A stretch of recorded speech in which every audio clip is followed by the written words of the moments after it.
The following program is for adult audiences only.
All I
just keep on going.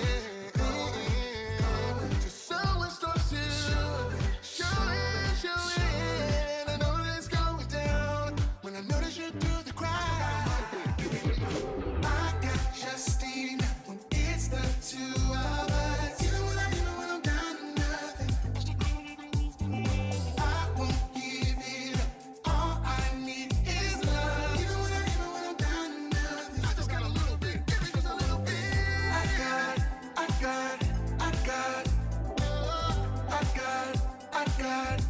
got a little bit. All I need is, I got just enough. It's the two of us, yeah. I won't give it up. All I need is.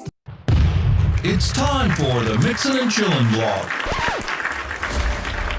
Even if they implemented some ridiculous laws, this is something that if somebody truly wants to do this, they can still do it. But it's going to take a lot of effort on the vapors' part to actually learn what it takes to make your own stuff. I wouldn't change anything.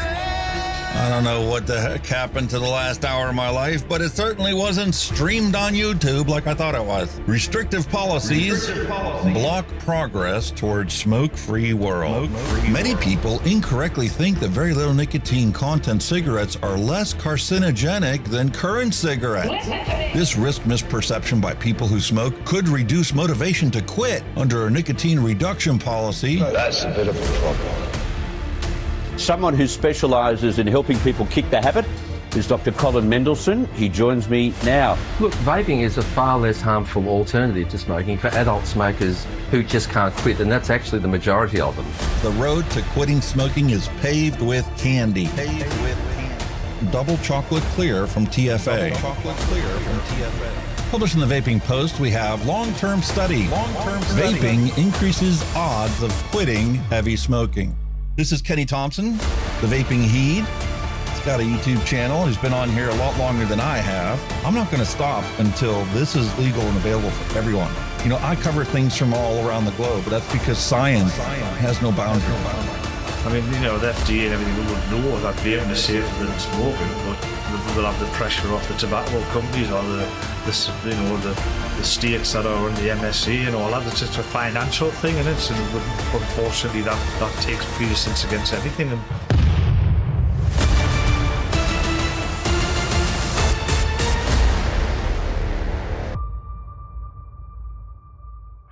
All of the things we went through. You just made my day. Just made my day. You made my day. You made my day. Grab your juice, grab your vape, it's time to get this party started.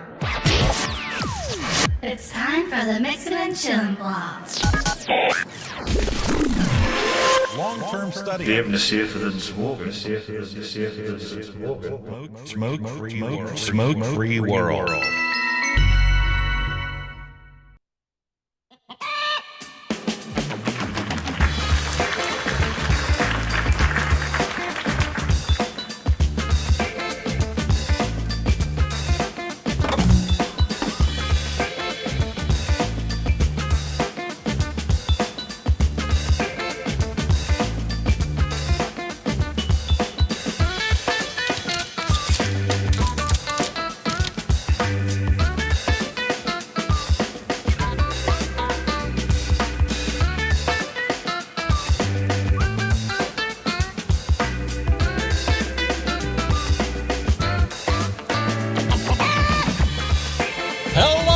Welcome, everyone. Time for another episode of Mixing and Chilling with Hunky Vape. And as usual, a little tardy Kenny the Vape and Heed. They got roadworks going on over in the UK, so my mate's stuck in traffic. It's like watching, an episode of Highway Through Hell. And you got trucks laying all over the road and vehicles that are breaking down, and everybody's stuck in traffic going, hey, man, when's this thing gonna open up? Come on now.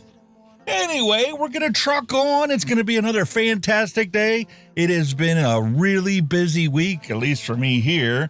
I went through everything that's here. There was a bunch of plugins that apparently Andy Lippy isn't keeping track of that were old in here. So I had to go and update those. And ever since I did that, well, things seem to be working a little bit better. The camera's still a little glitchy, but I don't understand that. Apparently, NVIDIA is going to be releasing a brand new driver, and it'll be out next Tuesday. They released a game-ready driver today, but hopefully they're going to get around to addressing this glitchiness that I have here, because their driver still sucks. When you have a 4K monitor, and it has to transition between the 4K monitor and a 1080p monitor, oh man, the scaling is backwards on most of the programs that are out there. And that's all based upon the driver. I mean, I have a hard time believing that half the programs out there don't know how to do scaling between different sized monitors. That's a Windows issue, and that's an NVIDIA issue, and they need to get their stuff sorted out because I'm getting tired of dealing with it. I'm this close to like making that one a 1080p monitor, which is such a waste. But, you know, in order to not have all these problems, I mean, I got to do what I got to do. Got my audio plugins all updated to the latest version. That was not cheap, but it's done. And I also went and reinstalled a bunch of apps on here, deleted older versions, and updated a bunch of stuff. And everything, knock on wood, should work for this stream. Like there's a new one that I programmed out there. We'll give it a try here, see if it's going to work or not.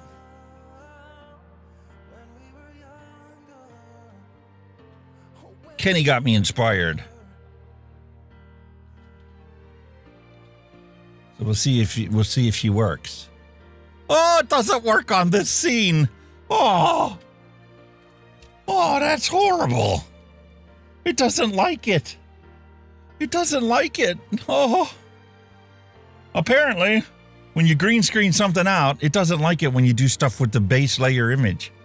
So I'll have to try it again later when I'm on the camera by myself and there's no like magic cutouts. But everything else should be working, hopefully. I mean, I got the sensor issue fixed. That was another problem we had last week. So if you ever see a barcode on the screen, type sensor into chat and it should automatically pop something up that'll let me know, oh my goodness, there's something wrong and something needs censored before, you know, YouTube gets annoyed at the fact that, you know, we're showing a barcode for something that probably doesn't even have a product page anymore. Because if you're going to see a barcode, it's probably going to be from a retro vape. And good luck trying to find those. It's not easy to get that kind of stuff. I've been looking for, you know, retro vapes to pick up to do for our show here because my box is empty except for stuff that we've already covered before. So, you know, this is the last of it. And we've already done a twister once before.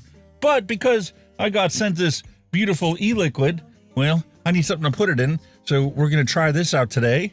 And we're going to fill that up in that twister. That's going to be a beautiful retro vape. And I probably should, you know, show you the actual featured item that I'm talking about here. I have to apologize because I'm going to be a little discombobulated today. I've made so many changes and so many things and reorganized stuff.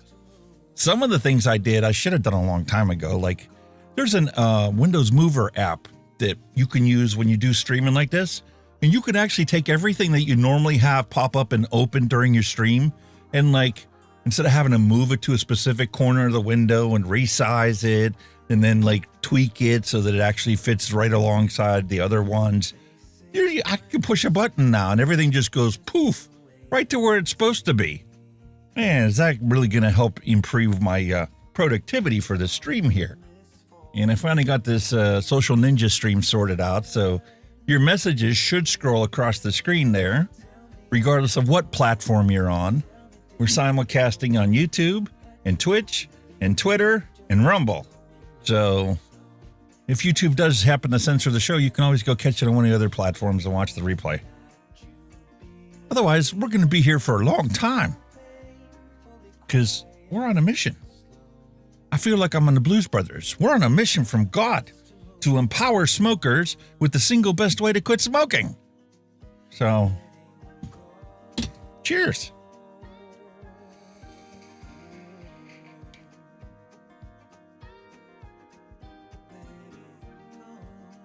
I'm still stuck on this mango sunrise. I can't get past it. I've got a bunch of other ones that I've been using. I got that beautiful grape liquid sitting on my headboard. And, you know, I pick on that every once in a while, but I keep going back to this thing. It's just a tasty treat. It's not quite orange. It's not quite mango. It's not quite a tangerine. It's just kind of a beautiful blend, and it doesn't even really take on like a citrus characteristic. It's just a lovely taste I truly enjoy. And that's the wonderful thing when you start DIYing your liquids is you can explore different flavor profiles, and sometimes you get shocked when you realize the thing that you thought you were going to love, you really don't care for. And something that you never thought that you would be interested in, man, is that a tasty vape? And it pairs up so well with no matter what the heck you're drinking. It's just something that you gotta have all the time. But, so it's been a busy week, man. Another $500 got thrown into the wife's exploder. And, you know, replaced the valve cover. And that should have taken care of the oil, like, seeping into the air filter problem. The work I did on the last time by changing all the O-rings and stuff for the coolant crossover tube hasn't 100% gotten rid of the leaking that it's occurring there where it plugs into the engine block. So, you know, I got a brand new entire crossover tube and then the antifreeze manifold that, you know, connects all the rubber hoses together with the thermostat and the crossover tube. So that's going to be my project on Friday or Thursday. And we've got this hurricane going on. Have you guys seen this hurricane? We talked about it last week as a dad joke. Like, hey, man, the East Coast is going to be fucked here. I mean, I was just making fun of the fact that it's hurricane season, right? From now until November, you're going to constantly see hurricanes. This is Aaron. And then, you know, after Aaron gets done, you know, making its little sweep past the East Coast of the States, then you're going to have another one that's going to form behind it. And then you're going to have another one that's going to form behind that one. And it's just going to continue on repeating this cycle for like the next 2 months. So if Aaron doesn't get us, well, then it's going to have to be Ferdinand. And if Ferdinand doesn't get us, it'll be Gabrielle. And then after Gabrielle comes Humberto, Imelda, and Jerry. It's just, you know, a normal part of life, especially if you live on the coastal areas. Like, I think that they're really under predicting the effects of this hurricane, Aaron. Because I'm looking at the forecast myself and I'm like, maybe that picture we showed is actually a little more accurate than they're talking about. Because here's the forecast for Wednesday night. And they're like, that's not going to affect us. What do you mean it's not going to affect us? You got all those low pressure systems and you've got this hurricane that's just sitting out there. That's not going to attract each other and bring you a little more inland than the computer model's forecast. Everybody's spazzing out because like the European model has it actually making landfall. Barely, but I mean, when you're talking about a storm that's 500-600 miles across, barely making contact is not a good thing. Like, oh no, 600 miles is not a, you know, stone throw away. So I hope you guys in the East Coast, if you live along the coast, are, you know, we're ready to react when they go, oh man, this thing's turning out like we thought. And hopefully, knock on wood, it does, you know, just veer off into the middle of the ocean. And we'll have to wait for the next one to develop in a week or two. See which way that goes. But I have a feeling Florida's going to be getting slammed here sometime within the next month. Just an inevitability at this point because they just keep coming. And it's normal every single year. This is something that we just deal with. It's just a fact of life. Kind of like all the misinformation that's out there. And how we've been watching this for a long time. And I've been talking about this for a long time, especially when we talk about the e-cigarette summit, right? Every year at the e-cigarette summit, Clive Bates always does an amazing presentation. And there's always at least one person that during their presentation at the E6 Summit talks about how the misinformation that's out there and the public's perception of vaping keeps getting more and more wrong with what the science shows. Okay? And that's not a good thing.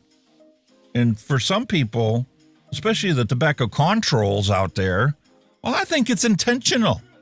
I think they want the public to be completely misinformed. So a bunch of crazy things happen, and people hate vapors as much as they hated smokers.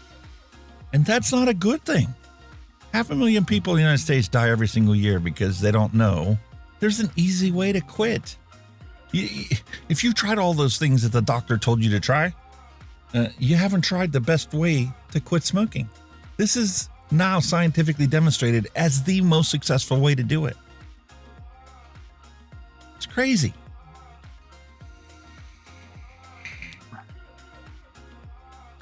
Never thought 5 years after I was able to quit smoking, I'd still be talking about the way I did it and trying to convince other people, hey man, don't listen to all that garbage out there in the tabloids. You need to actually give this thing a try yourself and prove me wrong.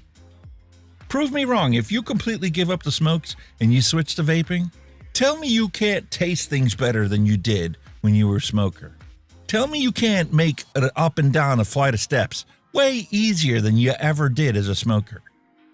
So many things you took for granted as that's just the way things are change when you give up cigarettes and you start vaping. And you talk to anybody out there, they're going to tell you the exact same thing. But they keep blaming the technology and not the actual people that are making screw ups.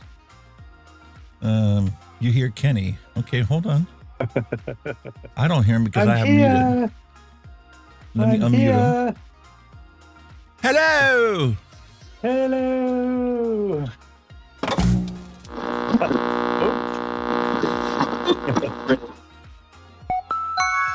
Hello! Oh, shit. Oh, my goodness! Oh, my goodness! Your laser eyes are working. Oh, my God! My laser eyes don't work because, I'm green screen out. And green screen doesn't like laser eyes. Oh, my God. Well, you know. Why didn't they turn off, though? I triggered that when I started the stream. I don't know. Am I going to sit here with red eyes all day then? Hello. I'm going to look angry all day. Oh, my God almighty.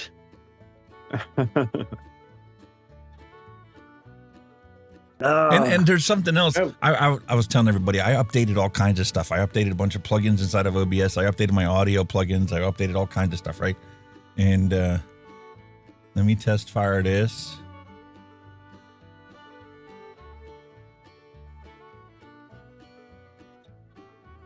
There's your laser eyes going. See you, bye. Yeah, I'm normal again. It was starting to hurt a bit, you know, getting a bit hot.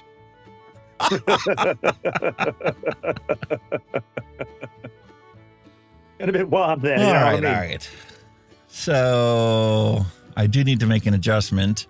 Before the show, though, I didn't have a chance to check my earpiece out. I turned the volume down on it because it was like way too loud. And I'm like, I don't remember whether it was at 80% or 90% for my headphones. So I need to make that one little adjustment. But I made all kinds of changes and all kinds of updates. You can make our eyes red and stuff. And I actually have an automatic scene switcher in there. The music, the intro music for this DJ death scene is now fully automated. Ooh. Because, you know, I just take the volume and I turn it down after it does that clucking sound. Well, that clucking sound happens at 40 seconds every time. So I have it automated to turn the volume on when I go to the scene, and it automatically, you know, after 40 seconds, shuts the volume off. Cool. So there's so many things I automated this past week and so many different things I added into it. It's just I've been busy myself with this sound. I'm now on the where I work. I'm now on the Elgato Wavelink system. OBS is not running. Sorry. Voice meter. Hell, can't get you, but voice meter's not running. I'm on this wavelength. So I don't know how the hell I sound or what's going on, but you can hear us, so that's a fucking plus. Yeah, I can hear you. It doesn't quite sound as processed as you normally have it, but I haven't actually had a chance to check and see. I keep clicking on the wrong thing in Windows. Got the normal shit on it, like the normal compressors and all that bollocks running, so. Hold on.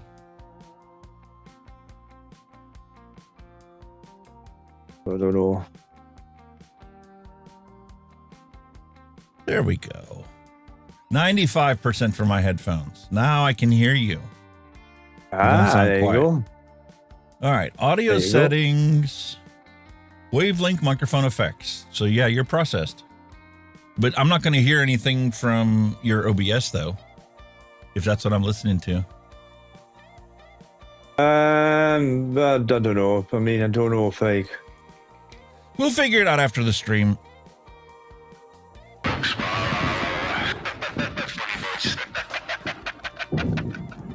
Oh yeah, I hear your voice getting tweaked.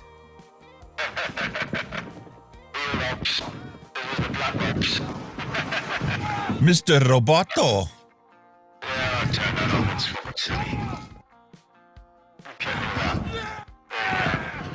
Normal.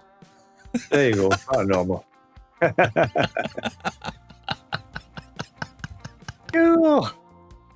Oh man.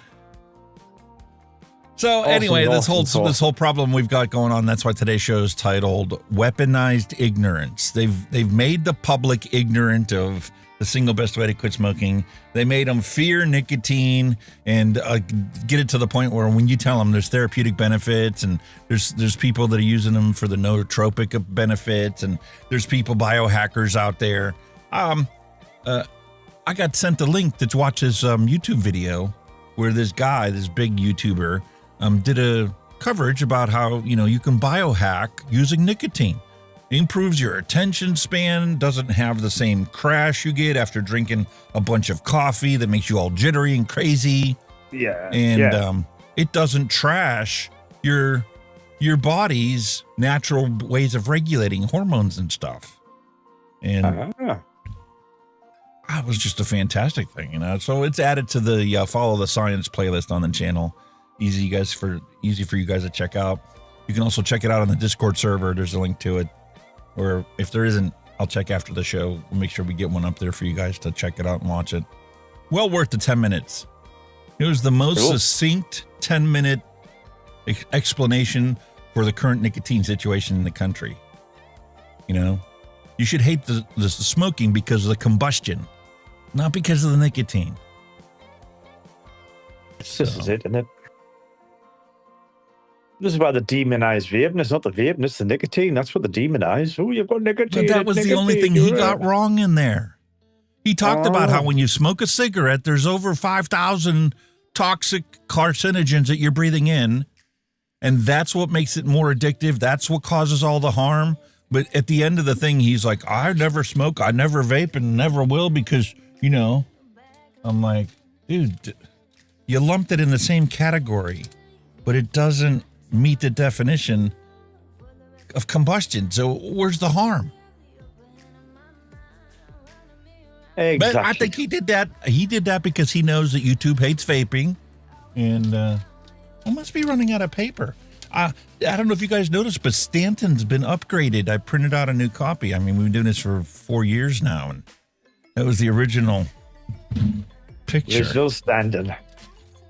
The original Stanton. Oh, there he is. So anyway, I tried moving his, the cutout for his lips down so that it would better fit, but now the papers are just curling up inside there. Which, by the way, all of these things that print out on the printer are actually uploaded to the Discord server too. So if you ever want to check out who's, been on the show and stuff and who's the regulars and whatnot, you can do that there.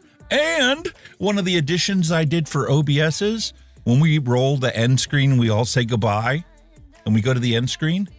Now there's automated credits. Everybody that chats on the live show will be included in the credits at the end of the show. Oh, You can see your end of name movie historically outro, commemorated as being a participant of the show. Cool. I've said it how many times? You guys are the ones that make this show what it is. If it was just Kenny and I Exactly. sitting here like two old drunks at a bar, I mean, might be entertaining, but you know, it still wouldn't be the same show it is because of you guys. Your interactions, you guys are the hunky horde out there. And you guys upload your jokes and your pet pics and everything to the Discord server. Those are included in the show. Now, if you don't do anything, well, I'm going to do it all, but I really appreciate all of you guys, and I wanted to make sure I extend that appreciation by having end credits that are automatically going to be generated every single episode, and they'll be at the end of the At the video. end of the day, you know, at the end of the day, we just want to get you guys involved with the show. So you're not just sitting talking to two blokes, you know, dipping on about vape. You know, we want you get, you know, just to be interactive with the show, you know. Press buttons, make a spin, do all that bloody dog, you know, just adds a bit of fun, you know what I mean? Exactly. You have control. You have control. We have all kinds of controls, Oh, all kinds yes. of special Vaping effects. is better than smoking. You're showing off, are you? I bet mine doesn't work. Should. If it's logged in, it should work. No, I don't hear it because I'm only listening to your microphone. Because I've muted this. Shit. Never mind. No, because in Ninja, all I'm listening to is your processed microphone. If you want me to hear something off of Wavelink, you're going to have to pick Wavelink Stream or Wavelink Monitor. Whichever one you picked for me to hear, that's the one you're going to have to pick in Ninja. Can I do monitor and output in OBS? Will that work? Or is that just for me to hear it? That's for you to hear because you're going to hear me in OBS. Remember? That was the loop you created. Because you're listening to me yes. inside of OBS, OBS goes to your system default, and then I hear me because your system default comes to me, and it shouldn't. So we'll figure all that out after the stream. Yeah. Your problem that you had is still going to be there if you don't know where you send your sound. It's You have to I've got rationalize out. a lot of it's through the system at the moment because when I was looking at YouTube videos, most of it goes to the system, and then obviously you just have separate channels for your browser's music. That's where you send them, but majority of it comes through your system. Well, yeah, because what's you want to keep it different. as simple as possible. Yeah. There's a million ways to skin a cat and route your audio, but you need to do it for a definitive reason. Just like, you know, when you take your streamer bot and you send it to a specific place, that's because you want to record it separately than your audio. Like OBS lets you have 6 audio tracks you can record. So you could technically record your voice as track 2. You could record my voice as track 3. All your sound effects could be track 4. And, you know, your browser sources could be track 5. And then you can go after the show and re-edit the whole thing and make shorts and all kinds of fun stuff. But you have to do it with intention. If you don't do it with intention, you just want to get up and running, they're going to show you the simplest way to do it. And that's leave everything in system and go from there. But that's something else I fixed. I fixed on our audio chain. Remember how I used to raise the volume of Chrome so that the audience could hear it at an appropriate level? And you and I were just like, what are they saying?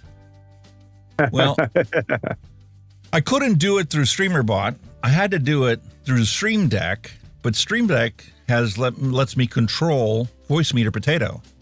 So now when I raise the volume 6 decibels for the audience inside of OBS, I can also do it 6 decibels through Voice Meter for you and I to hear.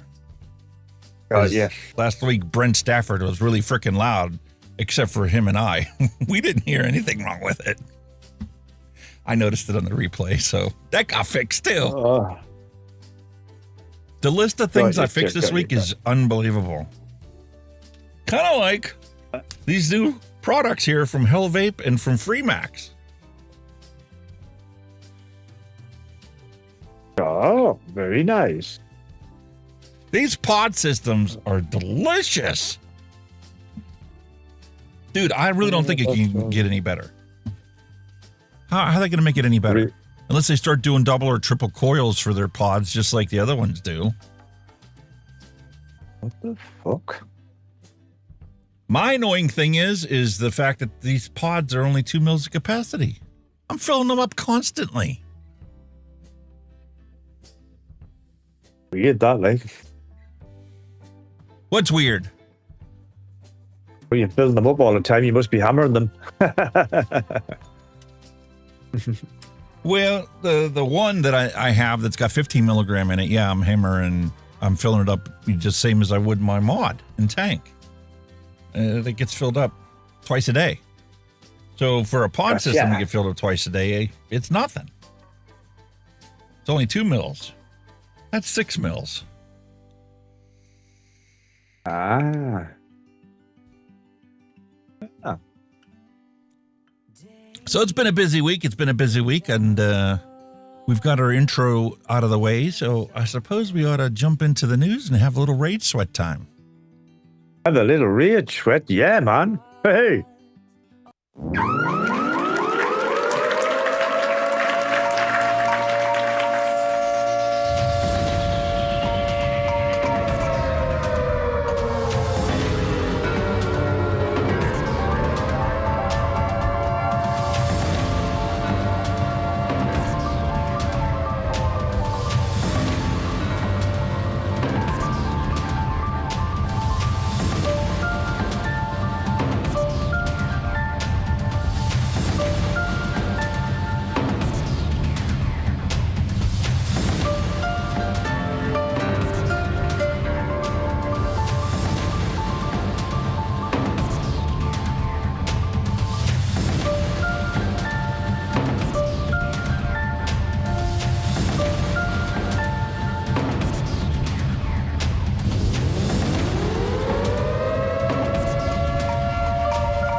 There you go, matey. Seizure of illegal vapes are skyrocketing, according to the British Bullshit Corporation. Isn't that what you called them last week? Mm-hmm. Love it. Absolutely love it. Yeah. I don't know. Fucking pain in the arse they are. Seizures of illegal vapes by local authorities in the Southeast have skyrocketed, BBC analysis has revealed. Figures show that trading standards departments in Sussex confiscated around 21,200 illicit vape products in 2024, up from none in 2020. None. Yeah, because it wasn't illegal in 2020. I mean, come on. Don't you think that's relevant information? The fuck? These people. Yeah, 2020 with it. This is when you know it's bullshit, when they come up with crap like that. You know it's just fucking fear-mongering bullshit crap. You know what I mean? Mate, if I stopped every time I came across bullshit in an article, the news would be over in less than 5 minutes every week. I bet. Unbelievable. Holy cow.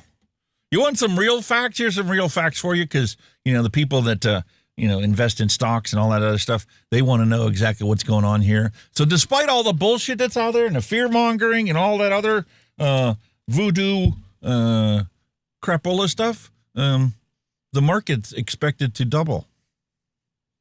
E-cigarette and vape market competitive landscape report for 2025 with profiles of leading players and innovative companies. Oh, so this is you putting a press statement out there saying you compiled a beautiful report and you want people to come pay it for it, but you're going to give us the highlights. Well, the highlight is that the e-cigarette and vape market is projected to surge from the current $27.75 billion market as assessed by the end of last year So it's current up until this year, to $67.11 billion by 2029. Yeah, and they say they're going to stop it. No. No way in hell.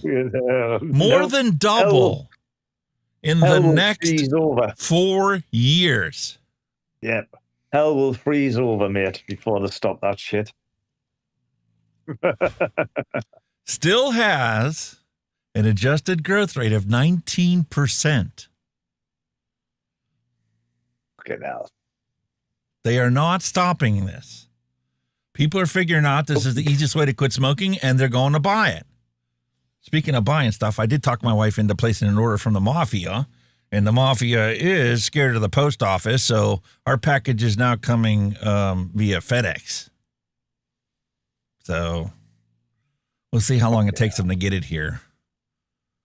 Don't you love it? You know, when you talk about different things, you talk about the different ways of getting stuff here, like the Royal Mail. You go to track the Royal Mail, and it's like, oh, last time we saw it, it was over here. It was in London there at Heathrow. Meanwhile, you open up your front door, and your package is already there because, you know. Yeah. They're so good and prompt at updating all their information. Then you got UPS. UPS is like, Todd is turning on your street, and we'll have it at your house in 5 minutes. I got it 2 days ago, mate. Then you got Amazon. Sorry, I had to use the bathroom while I was there. I left it in your kitchen table.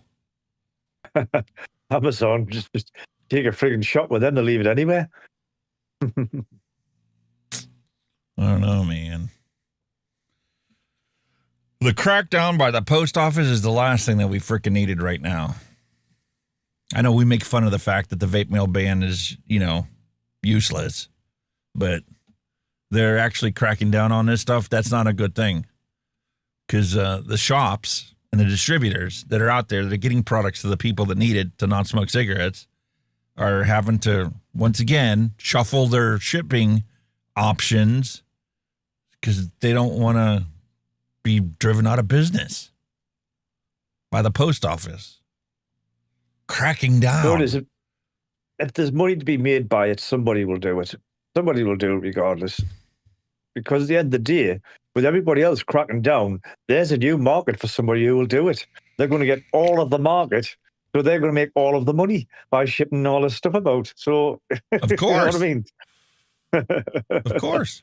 So somebody will do this it. all stems, this whole thing actually stems from the fact that Demand Vape, who happens to be one of Brent Stafford's sponsors, was still selling stuff into the state of New York. Because like everybody else that's out there, I mean, it's a joke. You try to comply with the law as best you can, but eventually you realize no matter how much you spend and how much effort you put into complying with the law, it's damn near impossible to keep up with what the laws actually are that apply to you. And eventually you get to the point where you just say, fuck it, I'm just, you know, going to do what I got to do. It's like everything else, but you know, like if they're not going to police any of this shit, people are just going to say, well, fuck it, I'm just going to do it. Just like, for example, the 2 ml fucking tanks over here. Nobody gives a fuck about them. You know what I mean? They just say, no, they put those silicone bungs in there, and the first thing every vapor does in the UK is pull that thing out of the tank. Yeah, just rip them out. Throw them in the bin. Or you know what I mean? Or you order your bubble glass separate. Fuck that. Try that out. Yeah, because it's an accessory. Mm-hmm. What a joke.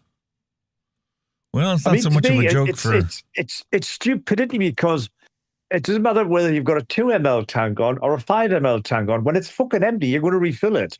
So it's not going to stop you, or it's not going to reduce your vaping. When it's empty, you're going to fill it. No matter how big a fucking tank is. You know what I mean? What's the point of it?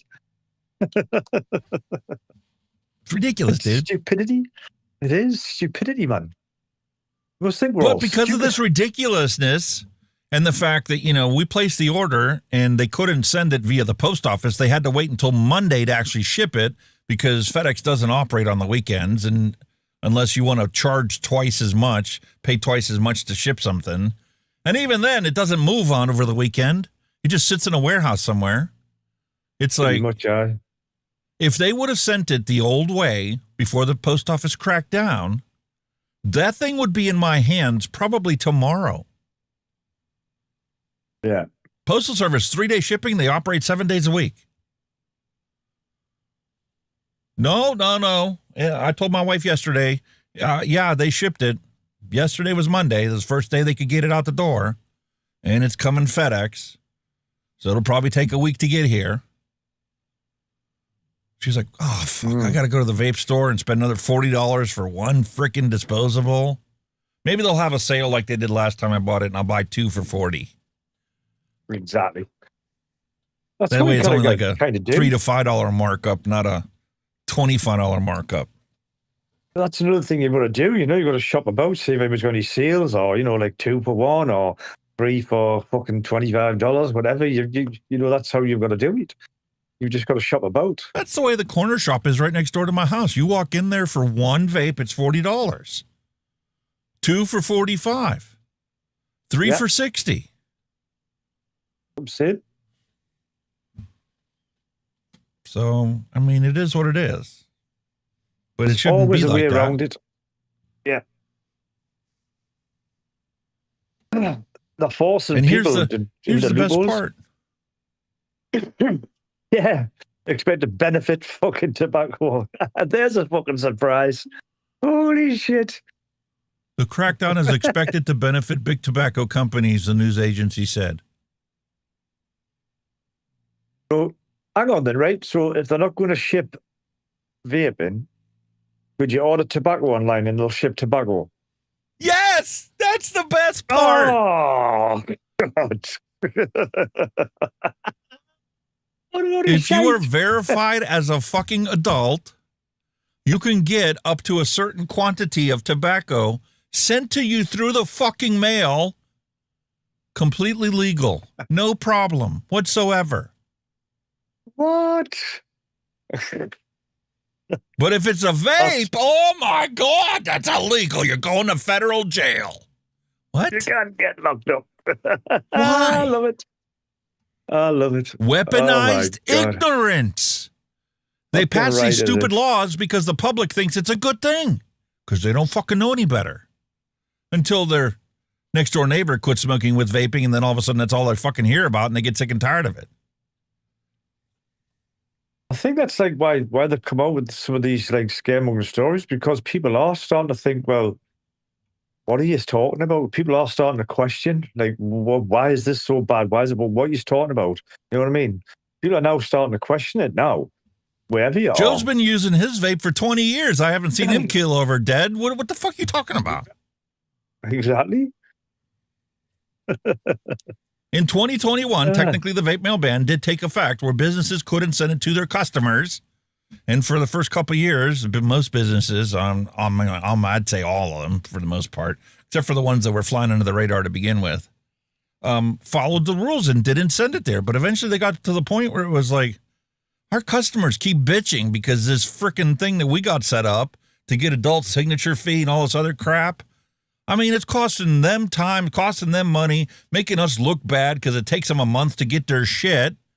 Let's just throw it in a priority mailbox. Who the fuck's going to know? Yeah. It's like I say, if you ban anything, there'll always be a way to supply, whether it's legal or not. Whether it's shipped here, shipped there, or this company ships it, this company ships. Somebody will do it. As long as there's money to be made, somebody will do it. Simple as that. Because prohibition doesn't fucking work. Of course it doesn't. They just can't let it sink in. Fierce tobacco wars are spreading to a new state in Australia. The eastern state crime gangs are behind the bombings and shootings that targeted tobacco stores across Perth over the weekend. Western Australia top cop says. Western Australia police are investigating after 5 businesses across the metro area were shot at and firebombed between Saturday and Monday. Commissioner Colonel Blanche told 6PR The crew behind the targeted attacks were from the East Coast, the lovely Gold Coast of Australia, and people were being contracted through the dark web to conduct the shootings and fire bombings.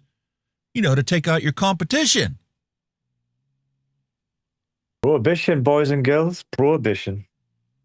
It Often, don't work. Like with drug dealers, they know each other.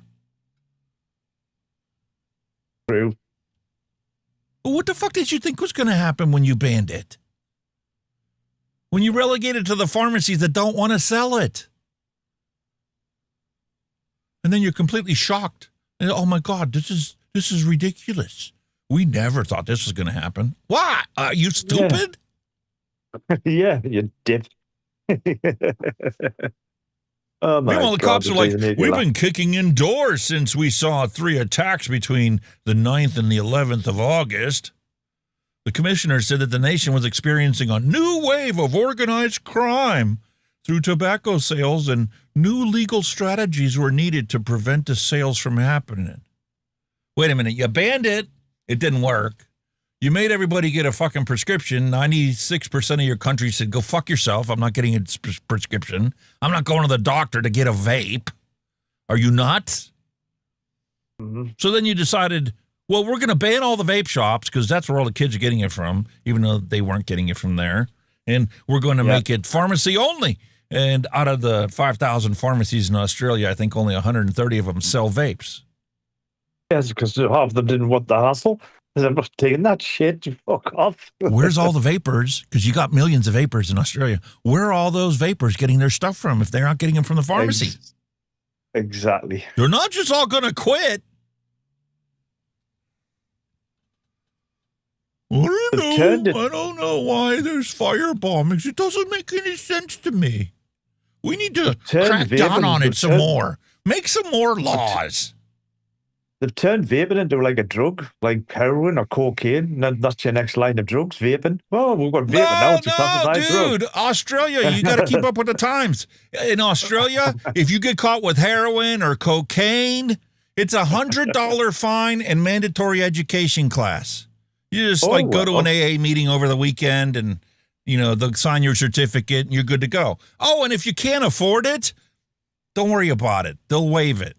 They'll waive the $100. No way. But if it's nicotine, that's a $20,000 fine and 6 months mandatory jail time. What? What? You're kidding. And now you're going, we need more laws because we just can't figure this shit out. These criminals are everywhere now. You wonder why. These are the same people that ignored the fact that, when they increased the taxes on tobacco products by 55%, their tobacco tax collections the next year dropped by 50%. They all quit smoking in 1 year because we raised their taxes. Raising tobacco taxes works. We need to do it again.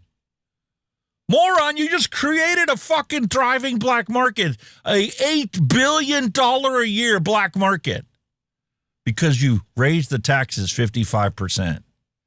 And you don't want to acknowledge the fact that the black market is your fault. I'm just trying to put a caption to that picture. That's fucking fun. I've just thought of a couple. The bloke pointing. He's going, do you want to vape? The shop's over there. Yeah, drop it in chat. What do you think the caption should be for this picture? Yeah. You want a cigarette? Go over there. I personally love in the top corner how it says, a small fine is not really going to be a determinant. No, because your fine's $20,000 already. He's asking for a light. He says, I put the fire out. No, you're fucked. Oh, that's class. It must have been that vape battery in the back corner of the room. We'll blame it on the vape battery. It wasn't the cartel standing across the street watching us investigate this. It wasn't them. It was that vape battery that set it off. Is all the vapes gone? No, there's one left in the corner over there. Hey, dear me. What a fucking joke. Absolutely. It is a joke, dude. Bullshit. Authorities want more powers to deal with Western Australia's illegal tobacco industry. Well, how much more power do you need? I mean, what do you want, a jetpack? Laser weapons? I mean, what, a phaser? A Star Trek phaser? I mean, what the fuck you want? Superpower? Especially because, you go driving down any street down there and you'll still see places selling it with signs out front said vape shops. We got vapes inside. Come get them. I mean, what do you think? You don't need to do a blockie to figure out that there's actually are vape products available for sale in there. And they've got a picture of somebody there in a fucking vaping on a thingy. What do you call them again? Them? There? One of them? Look at the hookah they got pictured there. The hookahs. They've got them pictures of hookahs all over. Jesus. Smoke Station. Folks.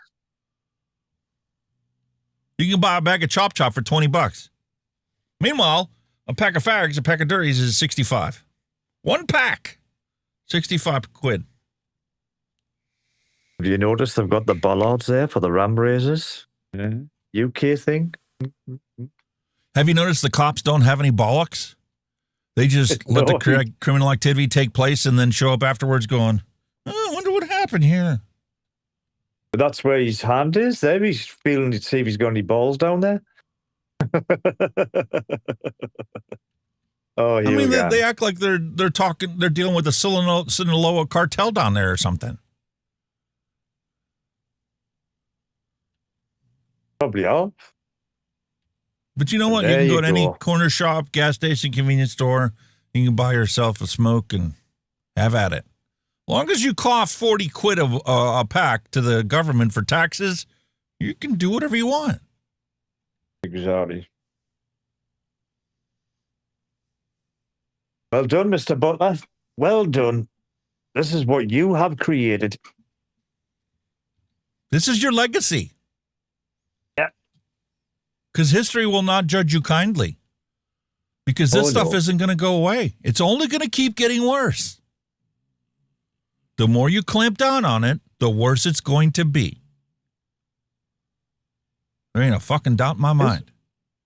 Now you've got the criminals running the show. Oh, you've got no chance. And that was just Western Australia we're talking about. This picture here is from Victoria. Victoria police say that there's been 8 tobacco-related arsons since the laws changed about bail money for people that, do this arson. They got tougher, and it didn't fucking work. They changed the way that they do bail in the country to get tougher on this tobacco arson, and it didn't change anything. Because guess what? Criminals are already ignoring the law. So when you make a tougher law, well, they're going to ignore that one too. One step ahead of them anyway. You know what I mean? Or 2, 3 steps. Yeah. Police want even tighter bail for 5 arson offenses.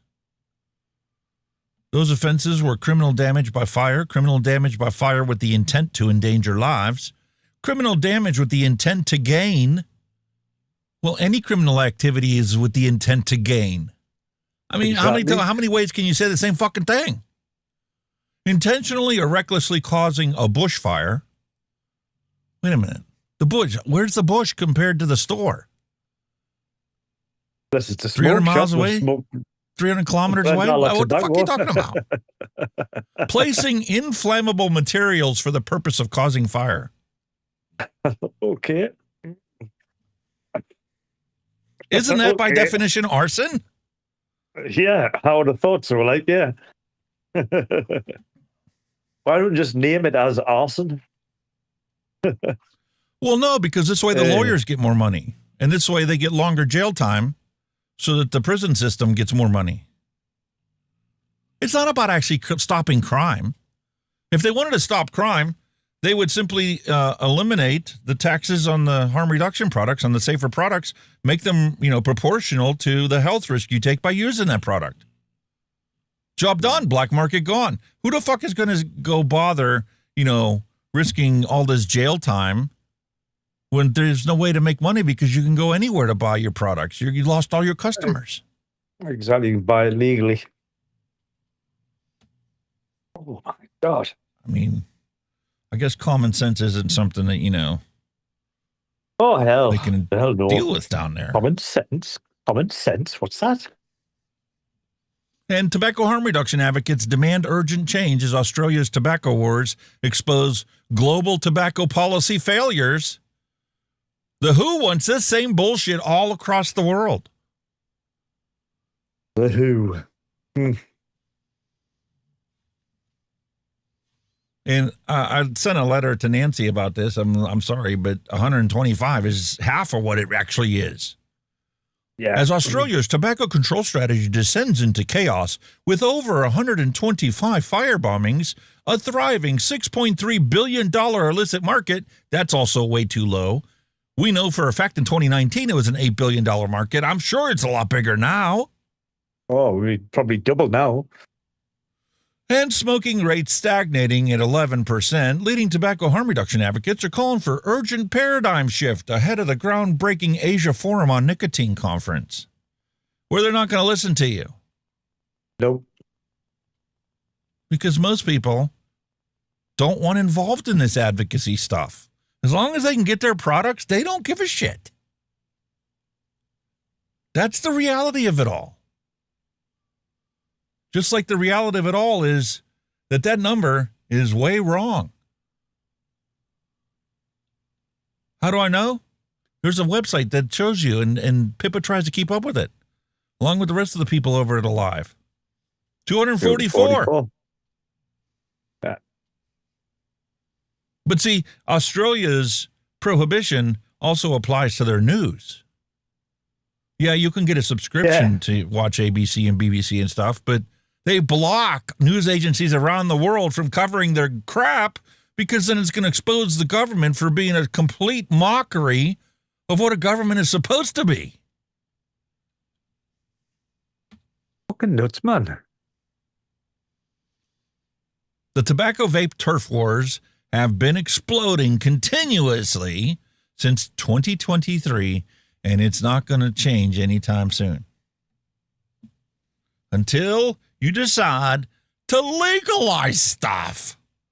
And then you can see some changes.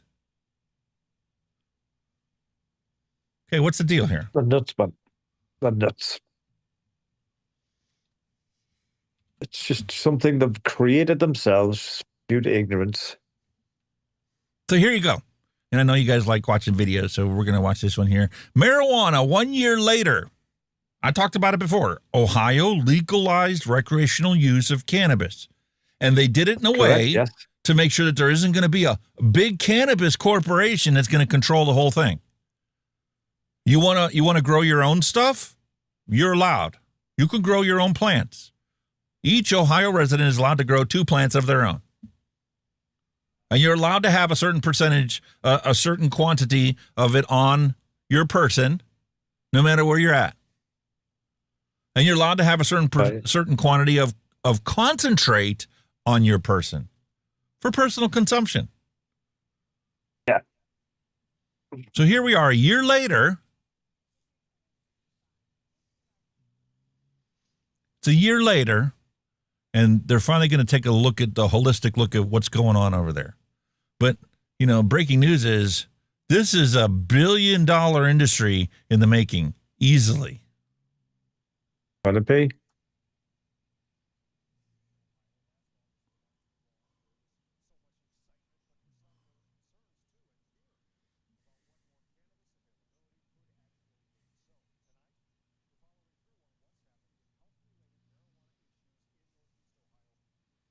You guys can't hear that. What's going on here?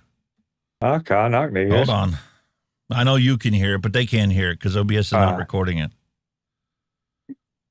This is part of my normal juggling 75 things. And Chrome was one of the things. Remember how it kept glitching out and stuff? I got sick and tired of it glitching out. So I uninstalled Chrome and reinstalled it. but I did not go into Windows to say, hey, jack off, instead of sending it to system input, I want you to send it to aux input so I can record it and do different stuff with it. So now I need to go into Windows and say, do what I tell you to do, not what you want to do. Let's try this again. See if these guys can hear it.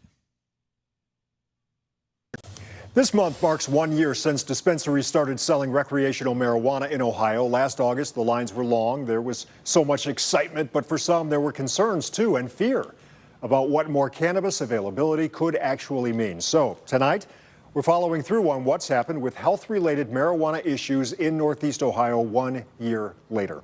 News 5 investigator Jonathan Walsh with us now. And Jonathan, several local experts say the health problems, they are here.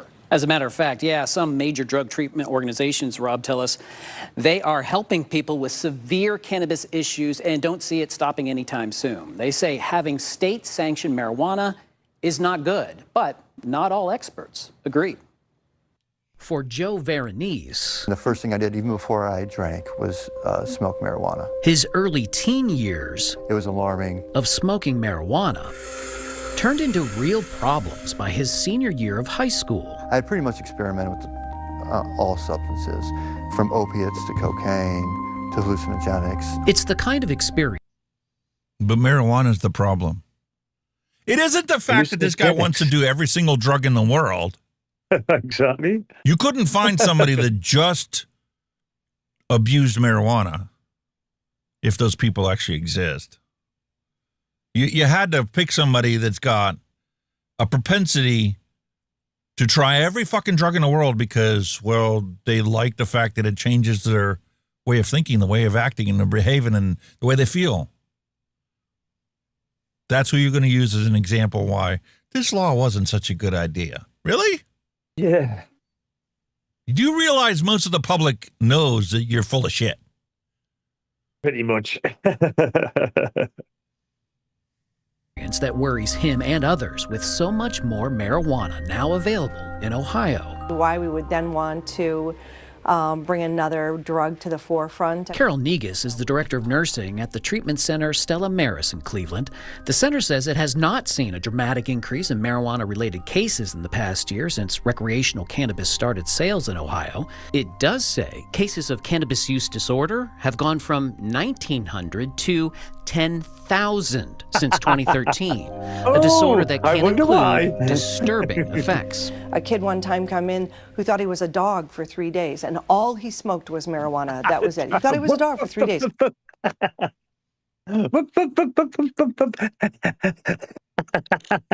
Fuck off. Notice it's the same crap that they use for nicotine. Gotta protect the kids. It's the kids.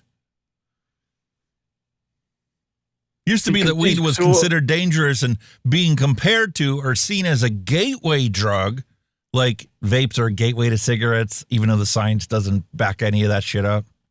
Now it's nicotine who takes weed's place. World is a crazy place.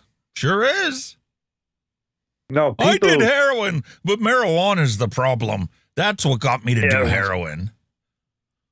Excuse me. The problem is, like, people up until last year, this shit was illegal. Right? Were you doing cannabis and heroin back then too? Oh, you were? Why don't you talk about the fact that this is nothing new for you? You want to talk about how the marijuana's availability has changed because you legalized it. So why don't you go find somebody that's become an addict and has, this use disorder since it became legal, and they were perfectly fine before that. I guarantee you're not going to find anybody. Unless it's, some snot-nosed kid that got himself in trouble and was just looking for the easiest way to not do any time for it. The hardened drug users, the heroins and opioids, used cannabis as a come down. They didn't use to get high. They used it as an actual come down off the fucking drug they took. You know what I mean? So, yeah.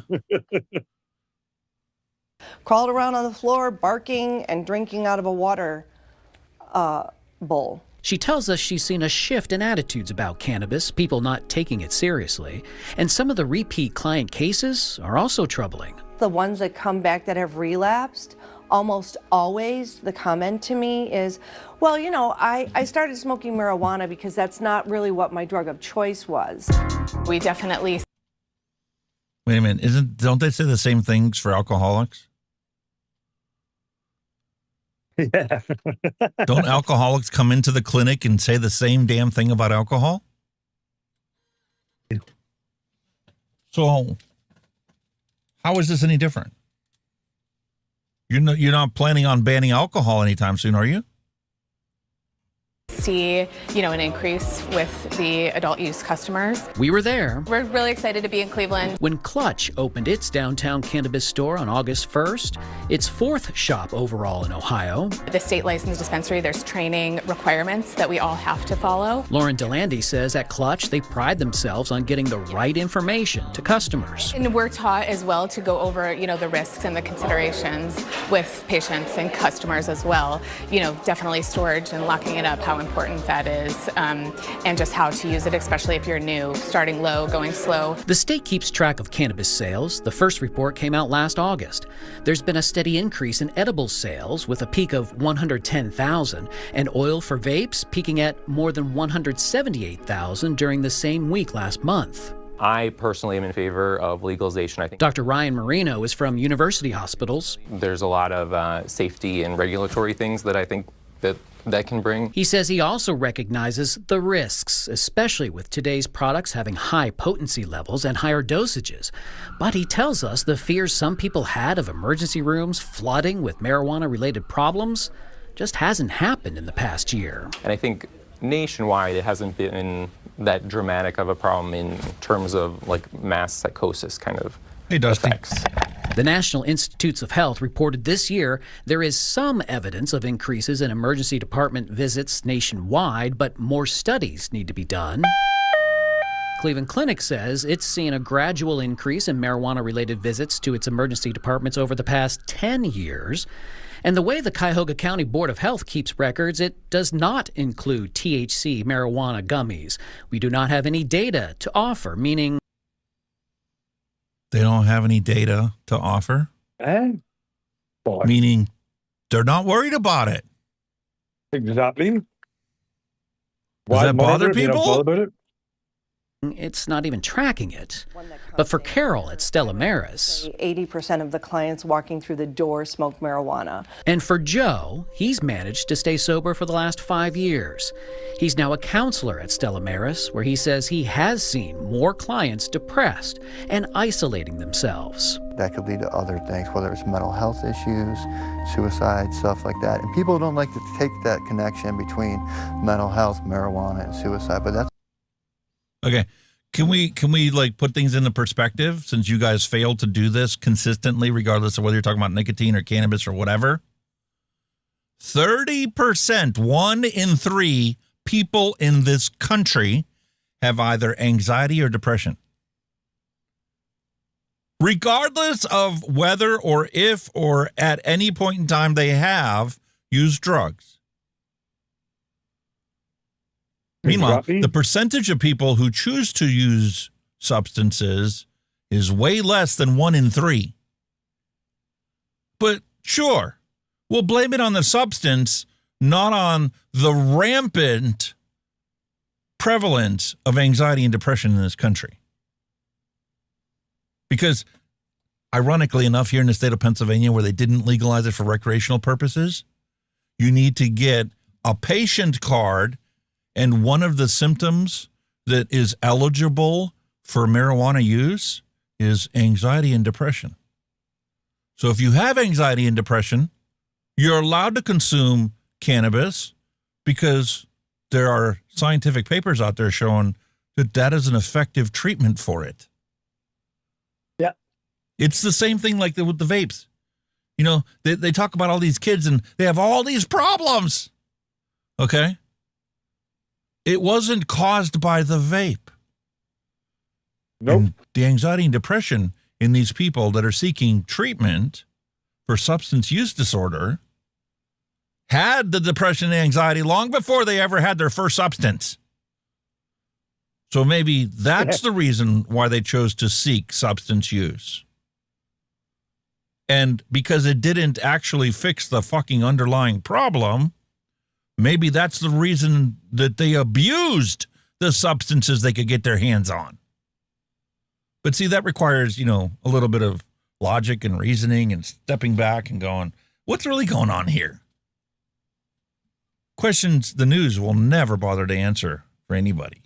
It's a real thing, too. The doctor at UH says people have reported health benefits from cannabis when it comes to things like nausea and cancer patients and problems with pain.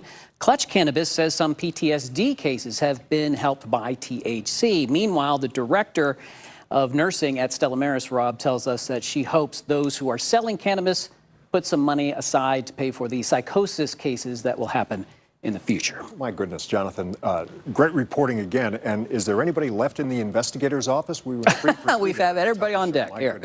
Nice job, all three of you. Okay, Ohio is one of 24 states, Washington, D.C. included, where recreational marijuana is now legal. 40 states and D.C. have medical marijuana programs. More than $700 million worth of recreational marijuana plant material and product have been sold at nearly 160 dispensaries across Ohio since legal. Holy moly, he's raking the cash in, aren't they? 1 year. Holy moly.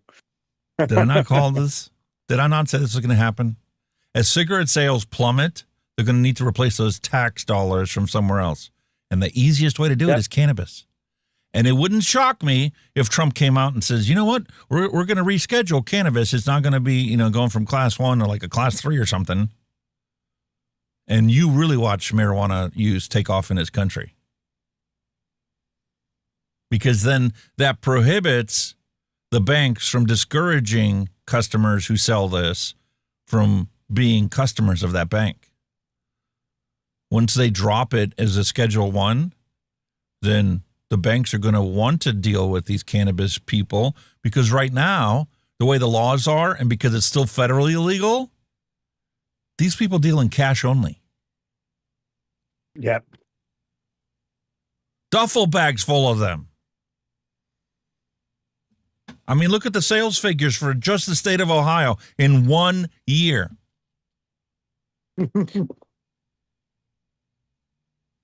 Almost $1 billion. Wow.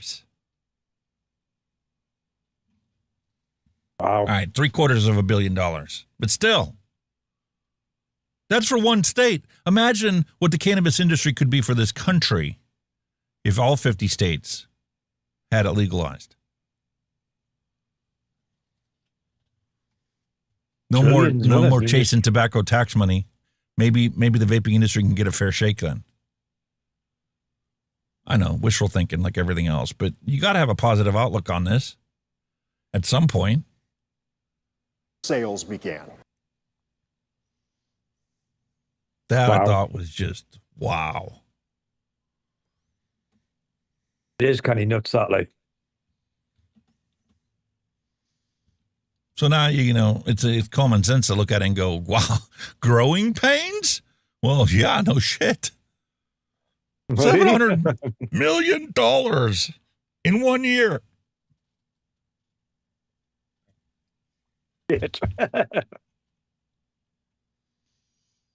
And this is, basically trying to cover the same basic thing. But since legal sales began in August, nearly 110,000 pounds of marijuana flower were sold. Wow. Another 11.8 million units of manufactured products, ranging from single vape cartridges to packs of gummies or chocolate bars, you name it, they have it available for sale. Through July, the state had collected more than $62.4 million via the flat 10% tax on recreational marijuana sales. Oh, they'll be fucking rubbing their hands at that, won't they? Yeah, let's have some of that.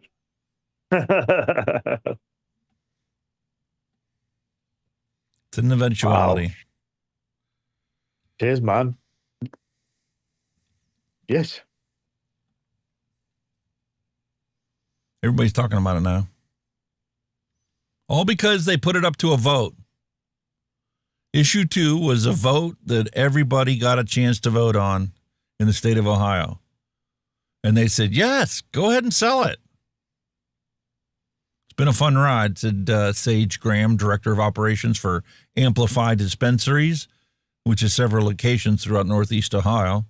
He said, while Ohio's recreational sales actually outpaced Michigan's initial rollout, his industry is still facing many challenges, particularly the surge of unregulated Delta-8 THC products sold at gas stations and vape shops, pulling customers away from Ohio's licensed dispensaries. Isn't this the same crap you hear from vape shops? Yeah. Nudging the city council to prevent new vape shops from opening up in town. Yeah. Eye for an eye, tooth for a tooth. Take out the competition any way you can. Everybody seems to be buying the same record, don't they? Doesn't matter what product you're talking about. It's the same crap. Time and time again.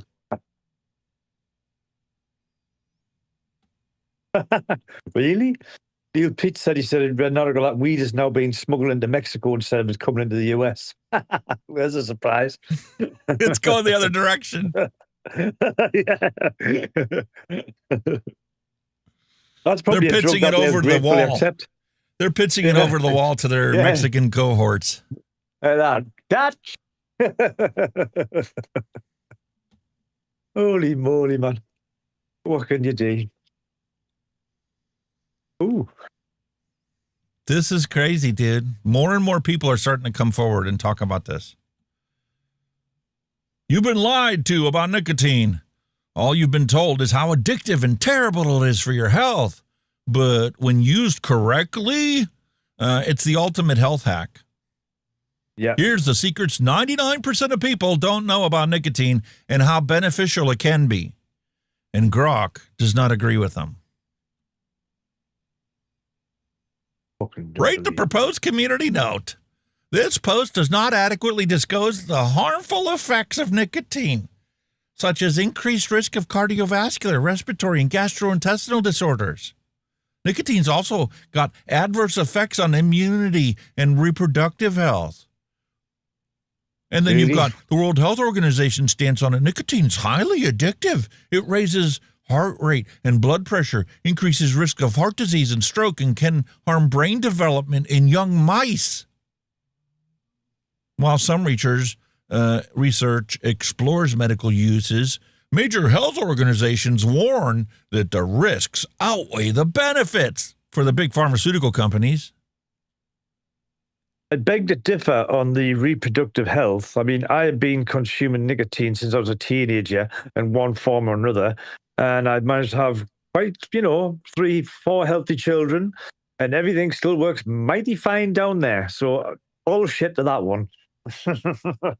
And I voted this as not helpful. And it's getting harder and harder to vote it as not helpful because they are citing quality information. You look at the scientific paper here, and what's the fucking title of it? Harmful effects of nicotine. Should be benefits of nicotine. Bought and paid for Bloomberg Science. And then you go and you actually read the fine print of it, and you read all this information, and you go, well, actually, when you compare it to nothing, I can see why you said it was harmful. But when you put it in context with what is perfectly legal for everybody out there to buy and consume a tobacco cigarette, this shit doesn't hold water anymore. Because all you're doing is quoting the World Health Organization again and again and again. Who's bought and paid for by Bloomberg's bullshit. And the problem is this trash science is what they trained Grok with. So Grok continues to repeat the main talking points. And if you argue with them long enough, Grok will admit, yeah, you know what? There are science out there that says that it's beneficial, mild cognitive impairment and all kinds of different things. It actually helps the gastrointestinal tract. Yeah, they've done it with a load of AI shit, man. It's a treatment for colitis. But that's not the initial answer that Grok will give you when you look at this kind of stuff. Yeah. It's all anti-vaping. Nicotine and mental focus. When I needed deep focus for intensive work, I use 3 milligram nicotine. It's a cheat code for productivity. Unlike caffeine, nicotine has a shorter half-life, which means less adrenal stress, less stress on your adrenal system. Combined with my brain health stack, vitamins and minerals and nutrients you should be getting from your diet, but nobody can because we're all eating processed foods. It allows me to get locked in without the jitters, but be careful. Whatever you focus on will become amplified. And if you end up on TikTok, for example, you'll be hard-pressed to pull yourself out of the continuous 5-second dopamine dump. Yeah. Nicotine in the sympathetic nervous system and how it releases dopamine, epinephrine, and norepinephrine. The facts are out there.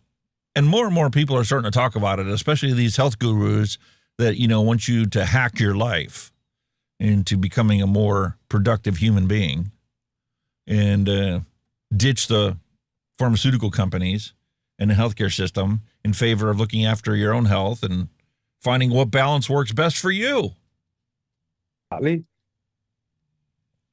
Facts are facts, and this is nothing new. This shit's been going on since long before you and I were even a twinkle in our daddy's eye.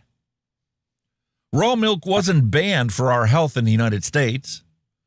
It was targeted by the Rockefellers back in the 1900s to crush small dairy farms and boost their dairy empire profits. Power, not safety, is the pasteurization of the milk industry. Why you think when you go into Europe, you buy a dozen eggs and you guys leave them out on the counter? Not here in the States. Here in the States, you must put that shit in the refrigerator. Because they had to sterilize the crap out of those eggs. They put them through hot scalding water and scrubbed the outer protective layer off of the eggs. And now they must be refrigerated in the States, but not across Europe and in the UK.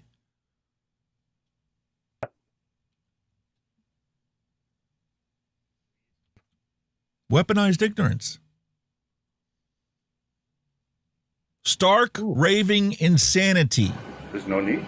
Well, I feel sobriety with me right now? No. Why not? There's no need. Well, I can smell an odor consistent with an alcoholic beverage. Oh, sorry. Okay. These. What is that? Rose. Do you have any fresh ones that haven't been in your mouth? Yeah. Right in my bag. Okay. Breathalyzing the fucking pilot. Confronting the pilot because of a nicotine pouch. Just nicotine. Yeah.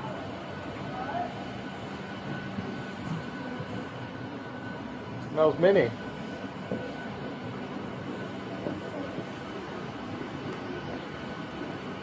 Fine. Feel sobriety with me right now? No. Why not? There's no need.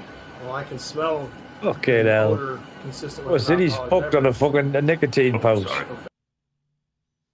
Literally called the cops to come arrest the pilot of the plane for a nicotine pouch. Oh my God.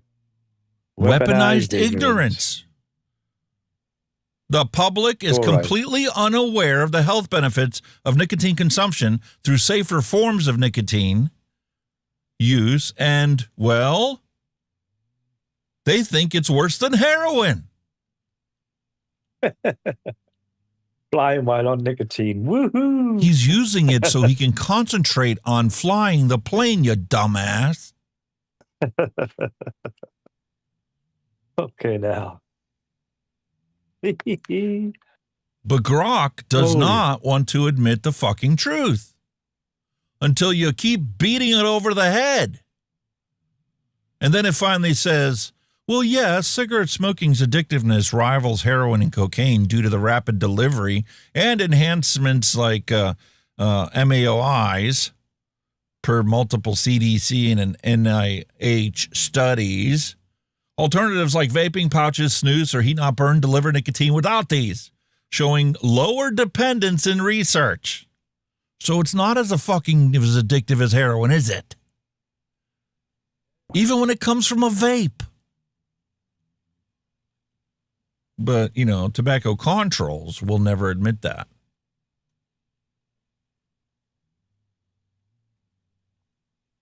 Never ends. Awesome. First, it's a tobacco product. Now it's an ends product. Yet a licensed tobacco retailer can still ship actual tobacco products with age verification through the Postal Service. Yeah. Here's a copy of the letter from the post office sent to U.S. vape distributors notifying them that they can no longer use the post office to send any electronic nicotine delivery product not already on the FDA-approved list.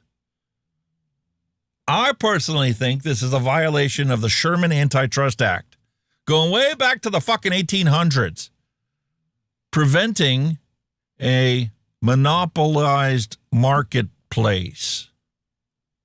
Yeah. Meanwhile, Holy the FDA fuck, man. and the post office is now looking out for big tobacco by banning anything that's not authorized by the captured regulatory agency. It's head scratching stuff. Okay, now. This isn't poverty. This is a system that prints money for war while mothers choose between food and gas, to heat or eat. This is what it looks like when profit becomes God. When a full-time job doesn't feed you or your family, when overtime can't keep on the lights, when the richest country on earth asks the poor to fund its empires and its endless wars. They call it inflation, but it's actually theft. They call it economic policy, but it's funeral with branding. The system isn't failing. It's feeding on every single one of us. And every tear shed in silence is another receipt of the machine working as designed. This isn't a video. It's a warning. And most will scroll past this like it's fiction, not realizing that it's the horror we live in every single day. And until their voice cracking is the one on camera, most people don't give a shit. Yeah.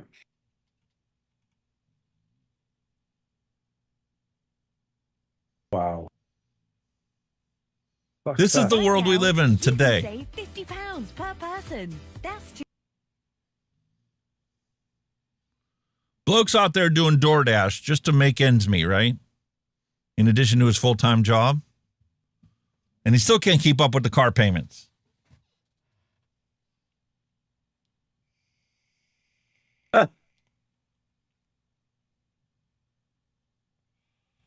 Who can tell about a smash and grab? Get in, up, gone. I'm here to repo your car because you didn't make the payment last month. Fuck you. I'm out of here, dude. I'm doing the best I can. How many part-time jobs do I need to fucking have? That was cool that we tried to sneak in there and get out of it. Fuck you, mate. I'm off. That crafty bastards, eh? This is the world we live in. Mother is left with a $70,000 bill. My heart goes out to Apathy Miller. That's why I wanted to also talk about this one, because I know he's in the same fucking boat. You know, you think you're doing good up until the point where you actually get sick and you actually go to the hospital, and then all the bills start showing up.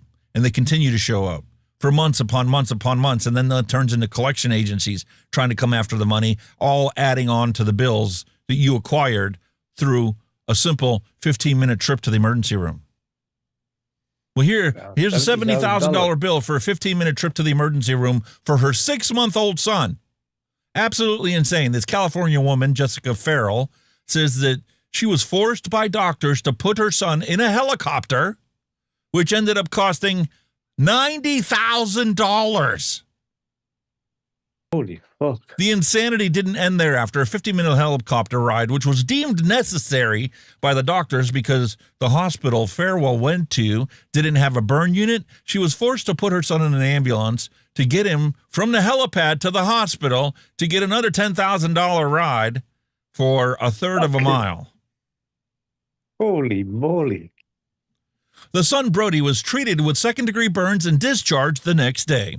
The entire ordeal came to well over $100,000. You look at the bills, and it's absolutely enraging. We got hit for a $600 waiting fee. There's a fee for it being nighttime service. There's just every single fee you can think of, the mother said to ABC7. Farewell said that she was promised by doctors that her insurance would cover everything. They didn't initially. At first, her insurance wouldn't even cover half the bill, meaning she would still be left with a $70,000 bill to have to pay. I've called the hospital. I've called the ambulance company, my insurance, numerous times. It's been 3 years. And then they just stopped listening to me and wouldn't take my calls. They just kept giving me the runaround. It wasn't until she reached out to the local news agency and they chose to make a little segment about her situation. Completely terrified. I don't like that the insurance agency finally decided to cough up the cash and cover her trip. Holy fuck. seeing your baby in so much pain was just like the worst feeling as a mom. Jessica Farwell is describing frantic moments from October 2022. A rice cooker fell off her kitchen counter, severely burning her 6-month-old son, Brody. The water just made his skin instantly bubbled up. I was just like, is his face going to start bubbling? Is the skin going to start peeling off? Panicked, Jessica rushed Brody to the Sutter Antioch emergency room. But they gave him fentanyl through his nose for the pain because he was just screaming. And they said that they didn't have a burn unit, so they were calling an ambulance. But, it was the end of COVID, so there was no ambulances available, and there wasn't going to be an ambulance for 7 hours. She says doctors deemed it medically necessary to transfer Brody to Shriners Children's Hospital instead of waiting 7 hours for an ambulance. Jessica asked if she could drive. I said, no, I'm sorry, you can't. I can't let you leave with him. I already called the helicopter. They're on their way. He basically told me there was nothing I could do. I had to go in the helicopter. A 15-minute helicopter ride that cost nearly $90,000. She says doctors assured her she would not get the bill because the hospital was requesting it and she had insurance. I was just absolutely terrified. I don't like to fly. So I just, I'm breaking down. He's screaming. It was just awful. Upon arriving on the helipad, she fell into another trap, a required ambulance ride to get to the hospital entrance, which was only 0.3 miles away. You literally could walk across the street to the hospital quicker than that ambulance could have got us there. And they charged me $10,200. This look says it all. In no world does a 0.3 mile drive seem like it should add up to a $10,000 bill. Brody's second degree. You want to know why it cost $10,000 to take that 0.3 mile ride on an ambulance? Because back when I was still a paramedic, the government and the insurance companies and this whole health Obamacare Act thing that they were negotiating and working on, every time it failed, parts of it got through. So Medicare and Medicaid and insurance company reimbursements got cut and cut and cut and cut. Half of the ambulance services around this area have gone out of business because when somebody couldn't pay that bill, they would write it off. It finally got to the point where they just all went bankrupt. But nobody knows about this because it was never covered in the news. So now, like everything else, they have to charge $10,000 so that the insurance company will cough up what they deserve to get for that ride. It's why healthcare is so damn expensive in this country. Because as more and more people can't afford to pay even a fraction of the bill, the people that can pay the bill have to pay more to cover the people that can't be covered because they don't make enough money to afford any of it. That's the reality of healthcare in the United States. Isn't it? I mean, the nearest thing we've got is private healthcare, which you pay for. But I mean, like you say, it's normally the wealthy that pay for it. But nowadays, now they're making it reachable to the average Joe now. I mean, Bupa is the big one in the UK, and I think some policies are about £6 a month, but they will cover you. You know what I mean? They're not, they will cover you, or you will get that operation, instead of waiting on the NHS for about fucking 10 years, you know what I mean? And it's a small amount. They've made it more affordable for your average Joe. It's fucking brilliant. The whole system is corrupt, and it's been designed that way by the healthcare industry and by the insurance industry and by the pharmaceutical industry. They're all looking out for themselves. They don't give a fuck about you, the patient. It's absolute shocking where, you put a price on that kind of shit. It's absolute shocking. Yeah, it should be paid for, but it should be paid for fairly. Not like that. Jesus Christ. Taxes? That's what the NHS is based on. Taxes? You know what I mean? Wow. Scary, that. That is scary. Well, I'll tell you what it is, mind. I'm not going to go. If I go to fucking America for fucking me holidays, I want to make sure I don't fall fucking ill. Oh, fucking hell. Wait till somebody has a preemie baby. Talking about 4 months early. And then the bills start coming in. Wow. Her nephew's first week alone was in the millions of dollars. He spent the first year of his life in the hospital because he was a premature baby. Lost track of the expenses when it hit over $300 million. Wow. That's crazy, man. That's absolute fucking daylight robbery. Holy fuck. And on numerous occasions, the politicians have already tried to prevent you from writing off medical expenses in bankruptcy court. What do they expect? I mean, if you can't pay it, you can't pay it. Even if they fucking take your house, your car, everything, and put you on the streets, you still can't pay it. You know what I mean? So, you know what I mean? Especially them kind of bills. I mean, whatever they take asset-wise isn't even going to be a drop in the ocean, is it? Fucking note. Fucking hell. When my mother was going to get her pacemaker inserted, I've talked about this story before too. That was originally over a $60,000 bill for an outpatient procedure to have a pacemaker put in. And that was just the hospital bill. Then you started getting bills from the doctors. You got bills from the nursing agency, from the radiology department that did an x-ray before her procedure and after the procedure to make sure it was in the right place and nothing else was affected by it. Every individual organization and person or entity that was involved in this sent her a separate bill. That's crazy, that. And the only reason she had a reasonable bill that she could send a check in and pay it off was because she had old Blue Cross Blue Shield from when my dad retired from Ford. From back in the 70s. Wow. That insurance combined with Medicare is the reason she only had like a $200 or $300 bill. But some of the charges that was on that bill, for example, they gave her basically an aspirin. It was 4 baby aspirin. Each of those baby aspirins were $60. Okay. Before the contracted mandated price, maximum price for aspirin from Blue Cross Blue Shield kicked in. $60 for an aspirin, Jesus. That dropped it to like $1 a piece. So $4 for an aspirin, an adult aspirin. And the insurance paid that $4 for that aspirin. Which cost the hospital what? A pence? A piece?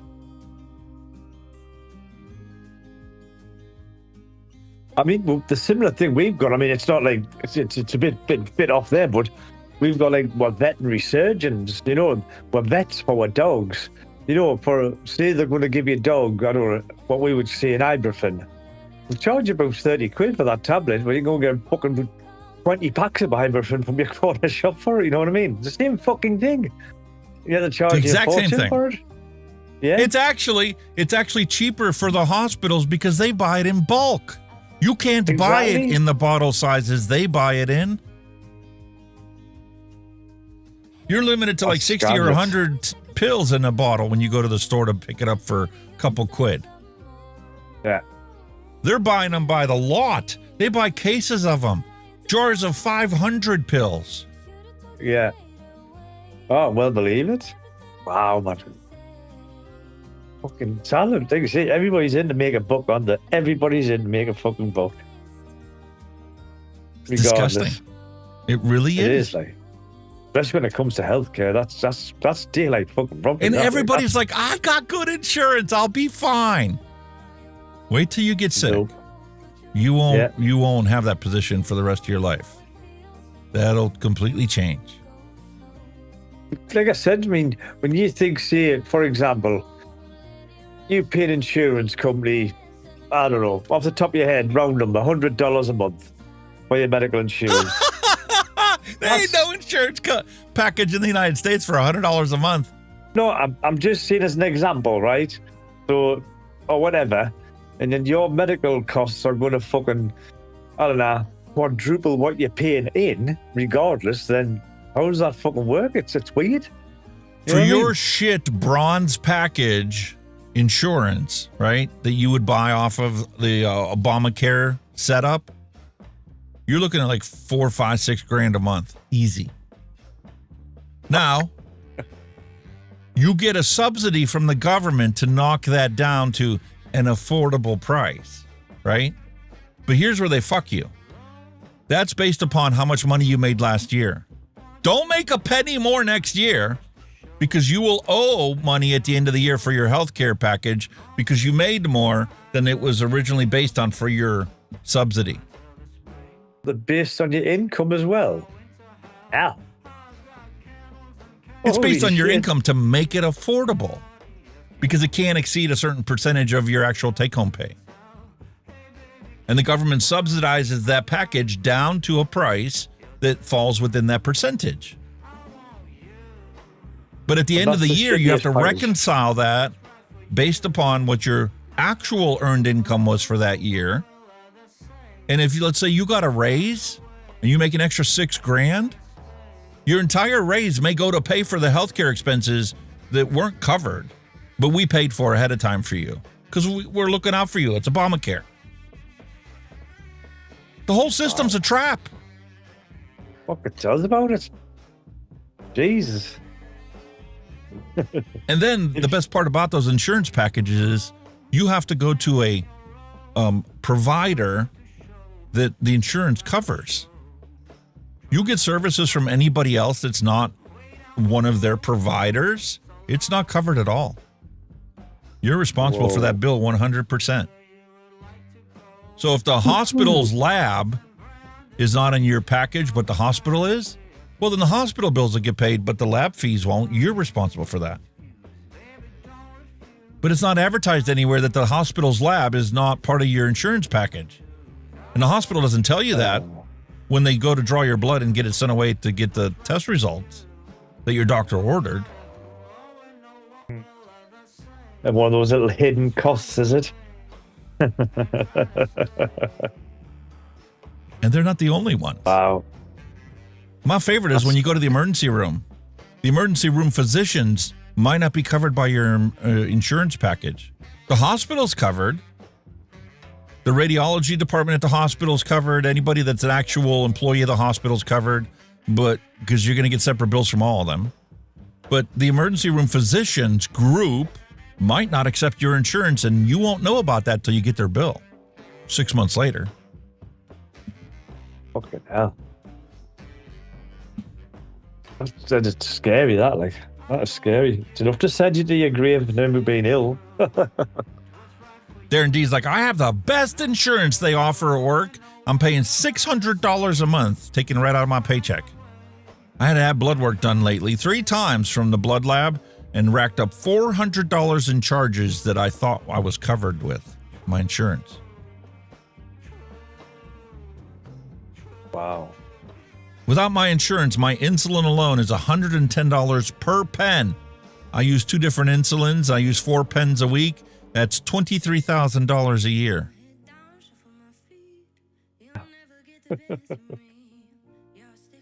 Jesus. That's scary. That is fucking scary. And the thing is, the whole time I was working on the ambulance and was working for the hospital and had their insurance plan, I thought everything was fantastic. That's because I never actually went to the emergency room. Because when I was there with a patient and I had the sniffles or something, I'd go, "Hey doc, I got the sniffles. What do you think?" "Oh yeah, here's your antivirals. Take this for the next 3 days. You'll be fine." Damn. That's fucking disgusting. Like, it wasn't until you started seeing repeat customers on the ambulance and they told you their stories that you started to go, "Wow, this is really fucked up. Why am I a part of this? I don't want no parts of this."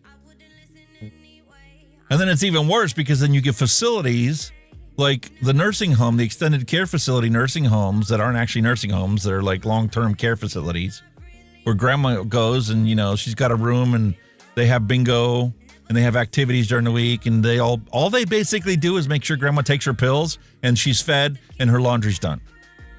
Right? Yeah. They sent somebody to the hospital who had pneumonia, right? I was working on the ambulance that night, took her to the hospital for the pneumonia.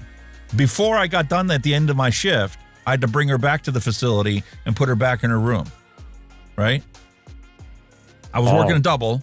I was working at the ambulance station that night. My midnight shift was at the hospital for the paramedic response truck.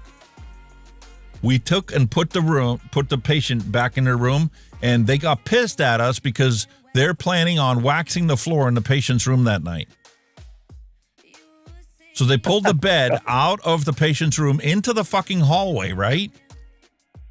So that the maintenance staff could strip and wax her room that night. No way. 2 hours later, Jesus. I get a call from 911 to go help that ambulance service where I was just working at 2 hours earlier for a patient that's short of breath. I get there, it's the same fucking lady. Jesus. The staff got sick of seeing her sleeping in the hallway. So they're sending her to the hospital for shortness of breath. I'm like, I hooked her up to the pulse oximeter. She's at like 98% oxygen saturation. Her heart rate's good. She's breathing normal. Yeah. Everything's normal, right? I'm like, she's already had IV antibiotics at the hospital. She's already had breathing treatments that I gave her 4 hours ago. She's not short of breath. She no longer has rales and bronchi in her upper lobe. She still has some fluids in her lungs because she's got pneumonia, but that's to be expected. No, you got to take her to the hospital for shortness of breath. They're not going to do anything else. She was already diagnosed and treated. She's not due for anything else until morning. Let her sleep. Basically they want take to her to the hospital for the night. Yeah. Don't have a choice in the matter. I got to take her to the hospital. So I took her to the hospital. And when I pulled in, I said, "We're not even taking her off the stretcher." She's like, what are you talking about? We're not taking her off the stretcher. Because the same emergency room doctor was still fucking working. I said, "This is the same patient I brought to you 8 hours ago." "Well, she doesn't need to be here." He walks up, puts a stethoscope on her. She's breathing. She's like, "She sounds better now than she did when she left here." Give me 5 minutes so I can write her chart up and give her discharge instructions. 5 minutes later, we were out the door, headed back to the facility to put her back in that bed in the hallway until morning. By that point, the maintenance staff had already stripped the floor and was waiting for it to dry so they could put the wax back on. That nurse was so fucking pissed at me. I told her, "I don't give a shit. You shouldn't have sent her." Exactly. That's crazy. I love it. That was the final straw that said, "I got to get out of this. I can't keep doing this." No. I got in this to help people, not to fuck them harder than the system's already designed to screw you. Exactly, man. It's no good. It's no good. Parts of it. Nah. Gotta be part of something like that, like, it's bullshit. Absolute bullshit. No way, dude. Time for a flavor explosion.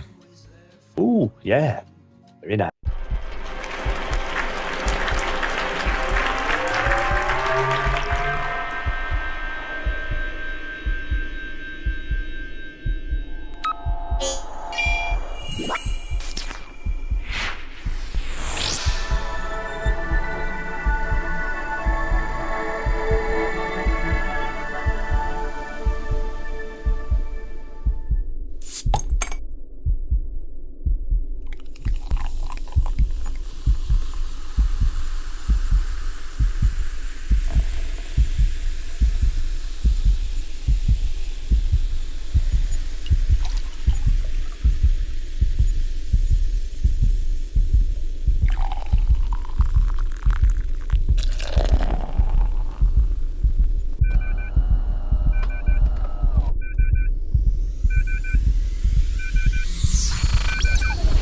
Move your mind and get ready for the drop.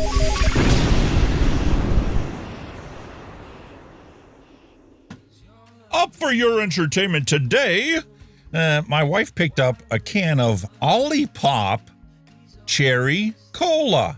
This is a brand new kind of soda. It's gently sweet and creamy and almost drinks like a dessert, they say. Because, you know, flavors matter. So this soda is high in fiber, less sugar, and has delicious flavors. 5 grams of sugar per can. Prebiotics, botanicals, plant fiber in a soda.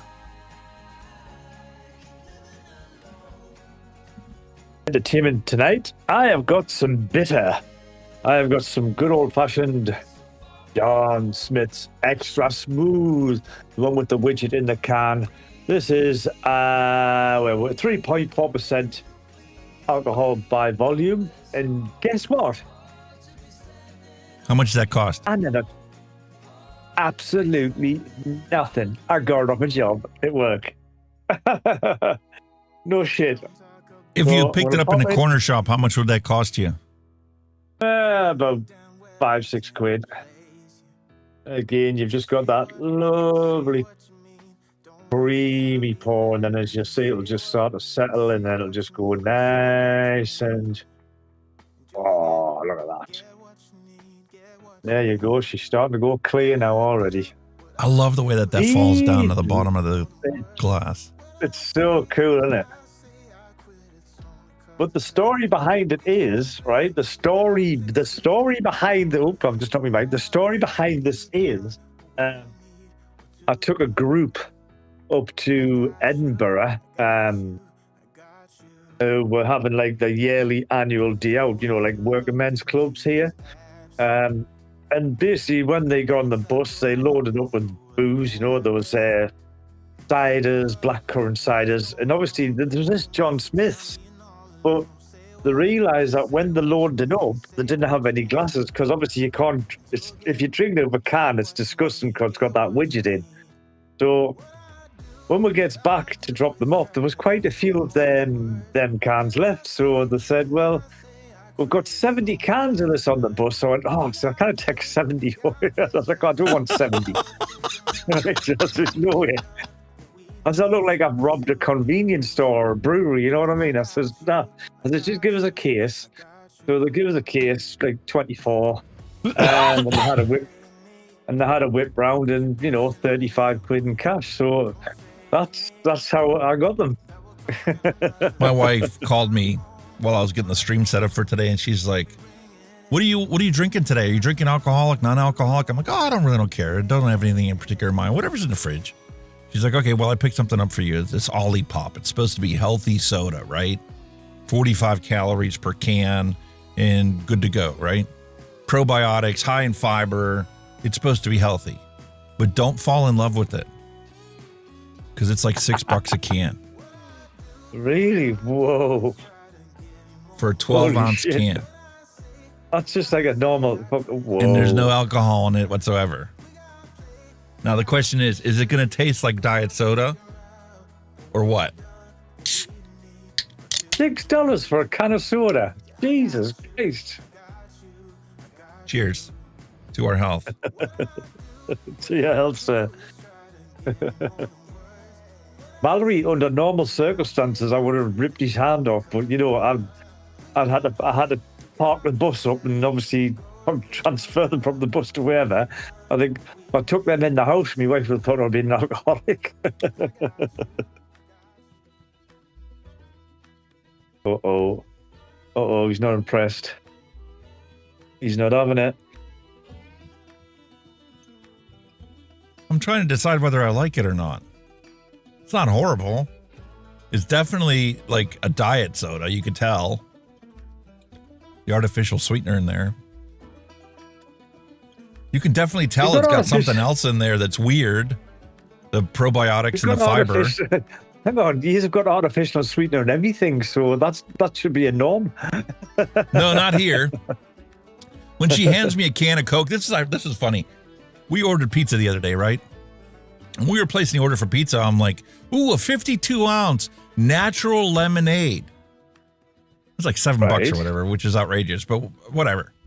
52 ounces of lemonade, which is just water, lemon juice, and sugar, right? Got the thing. It was fantastic. Very punchy lemon, beautifully sweetened. So it was that beautiful sweet tart combination. Ended up drinking that whole 52-ounce bottle that night. My wife got a Dr. Pepper. Jesus. So it gets better, dude. So I took a look at it, and the next day she went to the grocery store and she's like, "You love that lemonade so much. I bought some for dinner tonight." I'm like, "Oh, cool." She goes and pours me the drink, and I drink it, and I'm like, "This is diet." He's like, "Yeah, it's lemon light. So, less calories." I'm like, "Okay, that's fine. I don't care. I don't need all the extra sugar. I got plenty stored up to last me, the rest of my life." But I was taking a look at that thing, and the total calories for that 52 ounces of lemonade that was made with pure sugar and lemon juice and water, those are the only ingredients on the label, right? Has less calories than half a can of Coca-Cola. Okay, now. For that big, huge jug, 52-ounce jug, has less than half the sugar content of a 12-ounce can of Coca-Cola. Wow. What the hell? This has 35 calories per 12-ounce can. That lemonade light has 40 calories per 12-ounce serving. Okay, now. 12 ounce. I don't know what the calories are on these things. Meanwhile, I never really looked. She has no problem with me having a treat once in a while of having a can of Coca-Cola with dinner. 240 calories for 12-ounce can, which is actually 2 servings. Doesn't say much on this side, but hang on. 130 calories. Is that right? Oh, that's calories, not calories. That's just the other shit, not the proper calories. See, I had to laugh because remember when we sent each other the sodas for our Christmas package? Yeah. The sodas you sent to the States, your regular soda, it wasn't a diet soda, it was a regular soda, regular Fanta, had artificial sweeteners in them. Because you guys don't have the 100% sugar combination of beverages like we have here in the States. Yeah. It's why you don't have a massive obesity problem like we do here. 50% of the country's obese in the United States. Oh, easy. Half. I can well believe that. Like, I think as soon as we tried yours, it was like, whoa, that's sweet. Sickeningly sweet. Yeah, you're like, but whoa. It was funny because yesterday she made for dinner, she served me that lemonade light, and we had like pancakes and eggs and bacon and that kind of stuff for dinner, right? Home fries, hash browns. And I ate that, and the syrup that she poured on there is like a brown rice syrup. I prefer straight up maple syrup, but I mean, that's like $12 for a glass jar of it. She picked up a little log cabin rice syrup thing that's like 2.5 times the size for half the cost. So every once in a while, you know, you gotta live by your budget. Can't splurge on everything all the time. I ate that and she's like, I was like, man, this maple syrup is fantastic. She's like, it's not what you said the last time you had it. Because the last time I had it with can of Coke that night, and the sweetness just wasn't as sweet. It didn't taste like syrup. Yeah. But because I was drinking a light beverage with no actual sugar in it, that syrup was sickeningly sweet and plenty of maple flavor. Flavors are based not just upon what they taste like, but what you've had right before, right after, or during your consumption of that. Yeah. And the same thing applies to making e-liquids. That's it, because you've got to clean your palate, so to speak, haven't you? So you can get the flavor. It's like if you had your cup of coffee and then you had a coffee vape, it would be probably difficult to distinguish, you know, the actual flavor of the vape because you've got all that coffee in your mouth. I would say one of the creamer that I've been pouring into my coffee, I totally agree with you. But lately, because she's been making stuff with milk and there's like half a jug of milk in the fridge still, I've been making my flat whites, which is nothing but coffee and milk, whole milk. Yeah. And when I drink that, man, everything's so much sweeter than normal. Even my vape tastes so much sweeter than normal. Because you're pushing your threshold of sugar and your norm adjusts based upon what your normal consumption is. Whatever the highest is, that's what everything is referenced off of. That's when true, your beverage no longer is your highest level of sugar consumption, other things can peak way above it, like the syrup. Kind of like a cup of tea with a vape, because I don't take sugar in tea. It's just tea and milk. There's no sweet taste, so then you appreciate the taste of whatever you're vaping or eating, for that matter. I'll have to give that a try. I haven't tried that yet. Even though sugar. I'm so used to my either honey or sugar and lemon with tea. No, have it straight. Tea, just a dash of milk. Job done. Lovely, mate. If you like your coffee strong, you like tea. It's just a similar thing, but it's just not as strong as coffee. Yeah, your tea that you sent from England is, holy shit, compared to the teas we buy here in the States. You buy a little package of Tetley's tea here, you'd have to soak that thing for half a day to get it as strong as your tea in 5 minutes. I don't know. We are, you know, renowned for being tea drinkers over here, so we're gonna have the good shit. Yeah, your teas are strong as, or stronger than some of my coffees I make. Yeah. I say, like I say, if our teas went to shit, there'd be a riot on it. If our teas went, you know, it's an English tradition. Exactly. Yell on it, they've got crap tea. Dusty's like, Coke Zero is only good if it's cold.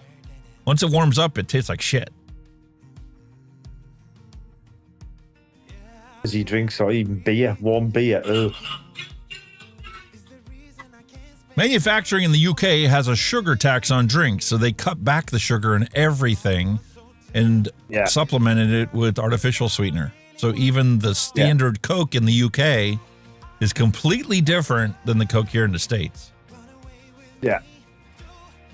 I forgot about that. We've got and sugar that's tax the here, argument for why they need to get high fructose corn syrup out of our beverages here. Go to natural sugar. It's still going to be bad for you, but the thing is, now you're not going to be bullshitting yourself into thinking, oh, it's only 20 grams of sugar. It's not going to taste the same as 20 grams of high fructose corn syrup. Hell no. Hell no. God. No. That's like us trying to substitute out, you know, sucralose for neotame. Extra sweet for super sweet. Super sweet. You can't swap the same out. Nah. The percentages are way off. And it becomes obvious. All right, man. What are you vaping on? Let's do the hand checks. We're going to get bogged down here 2 hours into the show, and we haven't even got to the dad jokes. And I've got... This is Mike Vape's Jewel. This is like the earlier one.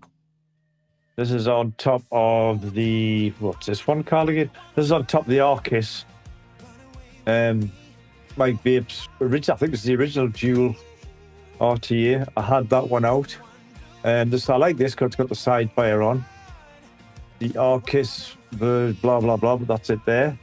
And in that one, I have the General Custards, secret cheesecake. And as usual, I have the new Blaze on the Hadron. I'm still rocking this setup. Still loving this. And in this one, I have some sweet raspberry. Got that custard cheesecake. I've still got that going. I've still got my little Vaporesso bag thing going. I think that's got some of that custard in as well.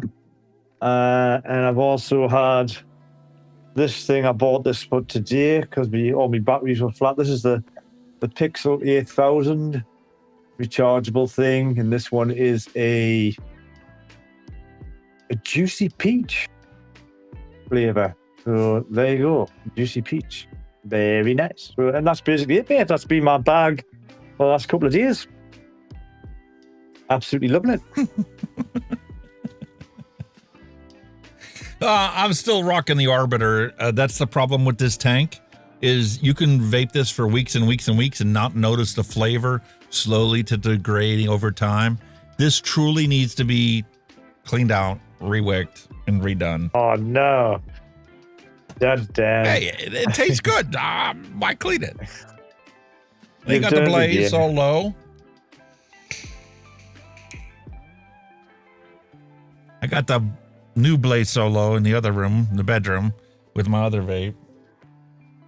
I still got the Osiris here. It needs filled up. Running low on juice. And then the Hell Vape Hell Beast with a newer wick in there. You like that guy, don't you? I do. Tasty. Very tasty treat. But I gotta fill my tank. Oh, the Osiris likes a drink. You should know that one by now. It does like a drink. She sure does. Oh, yeah. And actually, I'm going to be grateful to switch off to this one when the Arbiter gets clean, because I've been hammering my 21700 batteries with these single 21700s. Never makes it through a whole day. Always have to switch batteries during the day. And then I got to switch batteries before I go to bed at night. So it'll be nice to switch to a modern tank that uses dual 18650s. Yeah. You have plenty of. Exactly. So that's our hand checks. Now it's time for everybody else's hand checks. Ooh.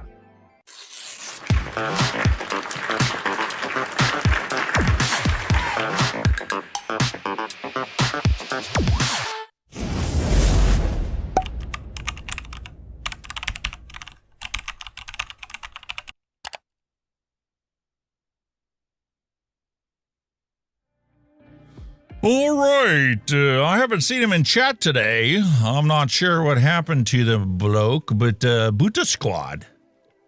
Vanilla Yeet. Ooh. 6 milligrams. 70-30 combination. A beautiful all-in-one setup.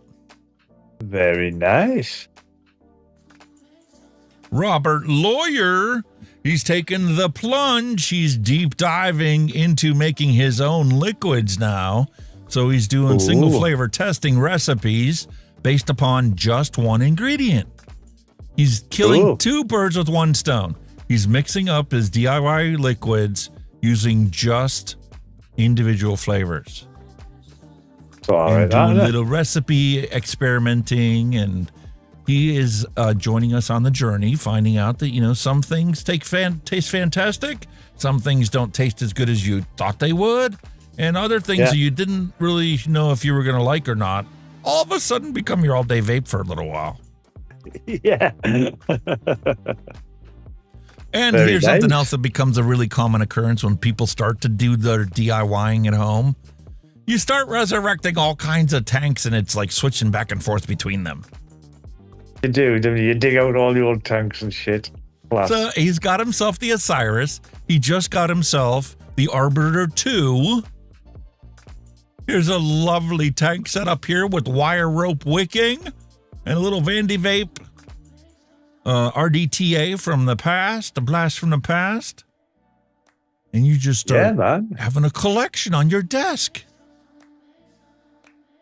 That's brilliant. It's amazing how much of your time you can occupy messing around with flavors. Yeah, man. I do not have the Titan V2. William Dobson said, is it worth it? You know what I mean? Same I got the original. thing, innit? Yeah. I think mine. This is the Titan 1.5. That's I'm saying my Titan's older than that. Mine hasn't got the little the spur on the side. The spinny wheel. Yeah, mine's not. That's just a solid. Yeah, that way it is. Right. Can you guess whose this one is? William Dobson. No. Gotta be William Dobson. Last week, remember Six Pack Kid sent us his lovely setup? Kid. Oh, yeah. Deep cuts, vinyl and vapor. That's a with nice a wicked mod, no. AIO. That's delicious, that mod. Like, it's gorgeous, isn't it? Holy crap. Takagawa's lovely contribution. Eyebrow. A juice lager. Oh. With the Hellvape Matalung tank. Very nice. Very nice. Very nice. And here's Takagawa's alternate. Oh, that's a nice His little setup died while he was out on the road, so he had to pick up a little Vaporesso Eco Nano. Yeah, that's kind of nice. I believe little that's thing, what that isn't one it? is. Yeah. That's a nice little thing. Oxva had one of them. Then their Oxpod Elite was just like that. Ah, cool. Yeah.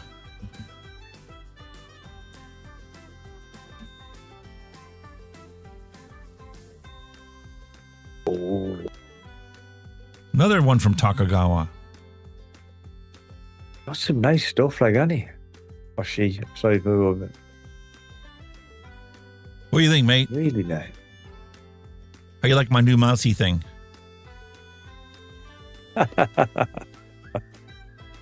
Boys are not toys, eh? Left kick, right click. Here's William Dobson's lovely Now shut we're up. talking. Look at that. Oh, yeah. Now we're talking.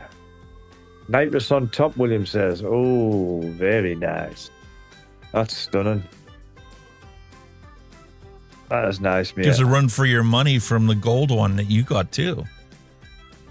Yes. Oh, that one's ancient, that one. Fucking out the arc. All right, dad jokes time. Oh. Dad jokes.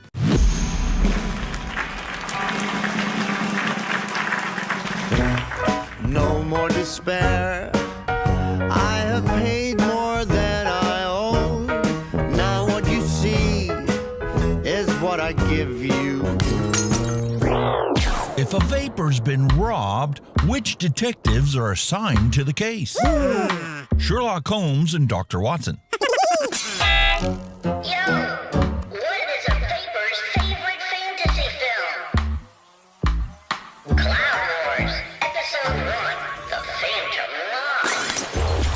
Hey man, what do you call advice from a vapor? Drip tips. Hey, is that a mechanical mod in your pocket? Or are you just happy to see me?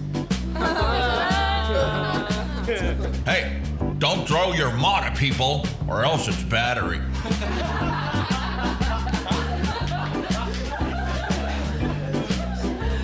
Hey, why did a vapor cross the road? To chase them clouds.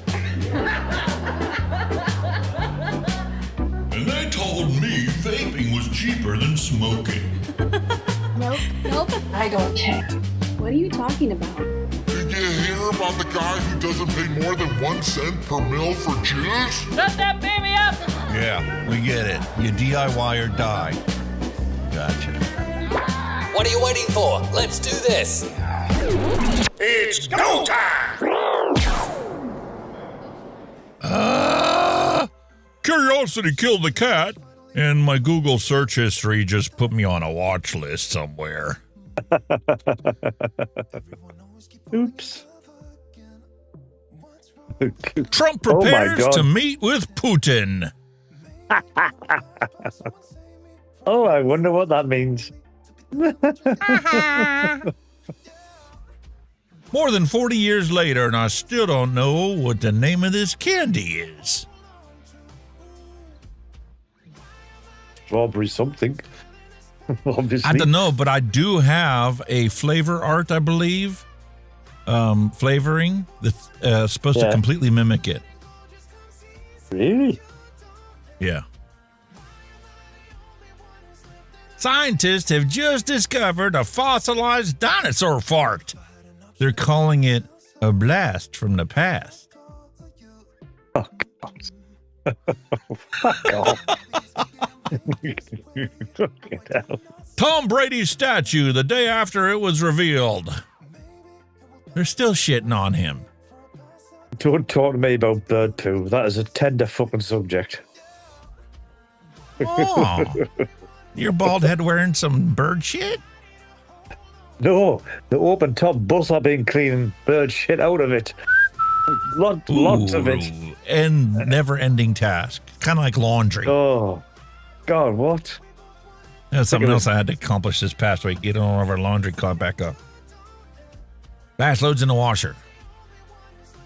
Well, some of the vehicles are stored inside a big shed, and we've got swallows nesting. So they're flying all over, shitting everywhere, and it's like, oh, for fuck's sake. As much as I love nature, I hate cleaning up after nature. Ooh. A man slaughtered a large cow, lit the grill, and said to his daughter, "Daughter, call our relatives, friends, and neighbors to join us for a feast." The daughter went out into the street and began shouting, "Please help us put out a fire at my dad's house." Moments later, a small group of people came running, while the rest acted as if they never heard the cry for help. Those who arrived helped, ate, and drank until late into the night. The father, stunned, turned to his daughter and asked, "The people who came, I barely know some of them. Others I've never seen before. Where's all of our relatives, friends, and neighbors?" The daughter replied, "Well, the people who came out of their homes came to help put out a fire at our house, not for a party. These are the ones who truly deserve our generosity and our hospitality." Conclusion? Those who don't stand by you in times of struggle certainly shouldn't celebrate your victories with you either. Fair quote, that, mate. Fair quote. How true. Moral of the story, the man learned that only those who show up in hard times deserve to celebrate with you in good times. Ah, too true, mate. Very true. Ooh. So, Big Tobacco can go fuck right off. British American Tobacco, a.k.a. RJ Reynolds, a.k.a. Views One, can go fucking pound salt. Where the fuck have they been? They want to come out and all of a sudden take over the vape industry with their disposable vapes, which are actually made by Smoant Corporation. China Vape. Go pound salt with their Views One. When you die, people will cry and beg for you to just come back. But when you do, there's them all running and screaming because the last thing they really want to do is help you. Yeah. I could tell you a story about my mom and my sister and the whole situation there. Goes right to the heart of that story. And there's me that lives the furthest away. It always ends up dropping everything to go take care of her because nobody else will. Even though they're just a stone throw away. Been You there, can't even done call that. her once a week and say, hey, how's it going? How's your Been garden? there, done that. You all right? My grandma used to say, when you spank a child on the butt, you're just moving the brains back up to where they need to go.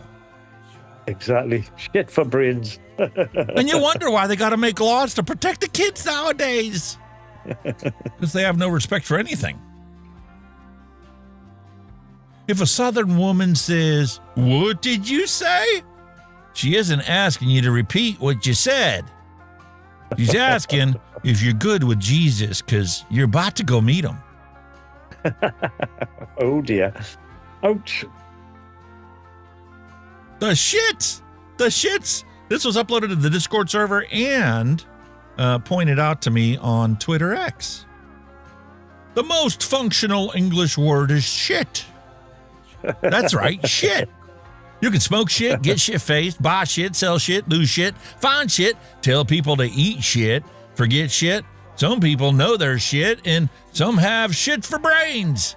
There's crazy shit, there's bullshit, horse shit, chicken shit, deep shit, and wrong shit. The right shit, not enough shit, weird shit, scary shit, up shit creek without a paddle, and sometimes everything you touch just seems to turn to shit.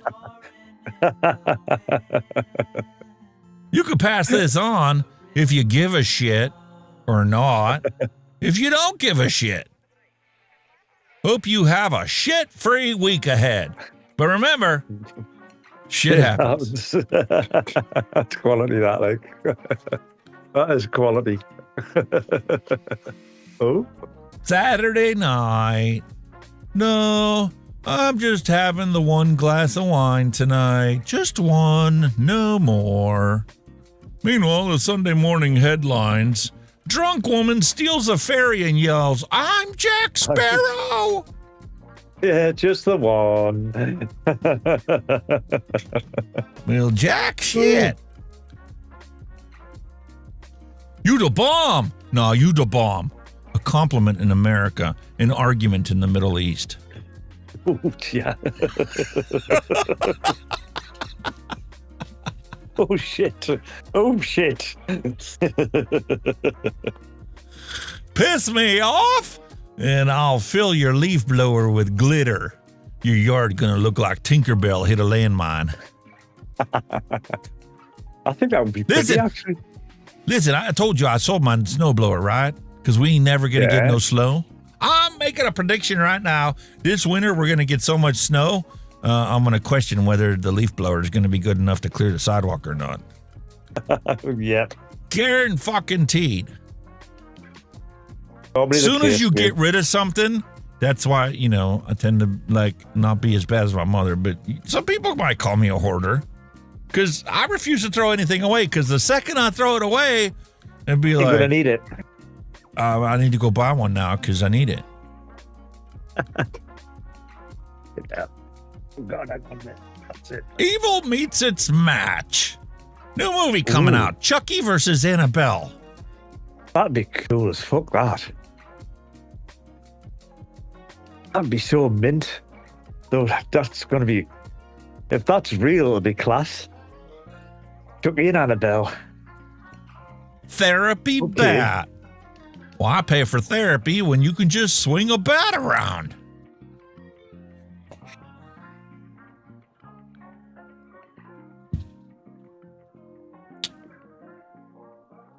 I should warn you.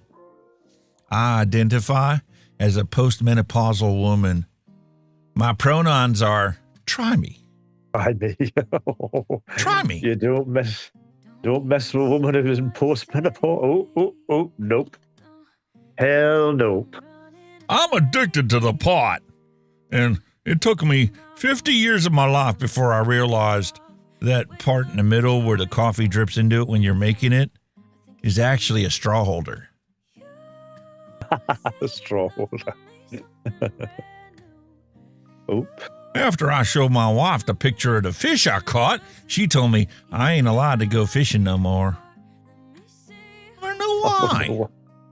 Oh, why is that? I miss football so much. Went to the UPS store to boo the Packers. Oh, God.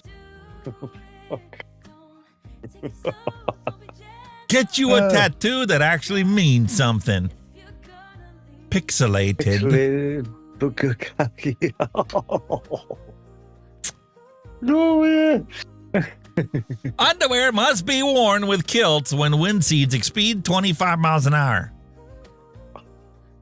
I can understand that one. Like, Listen, I understand the law, but who's going to enforce it?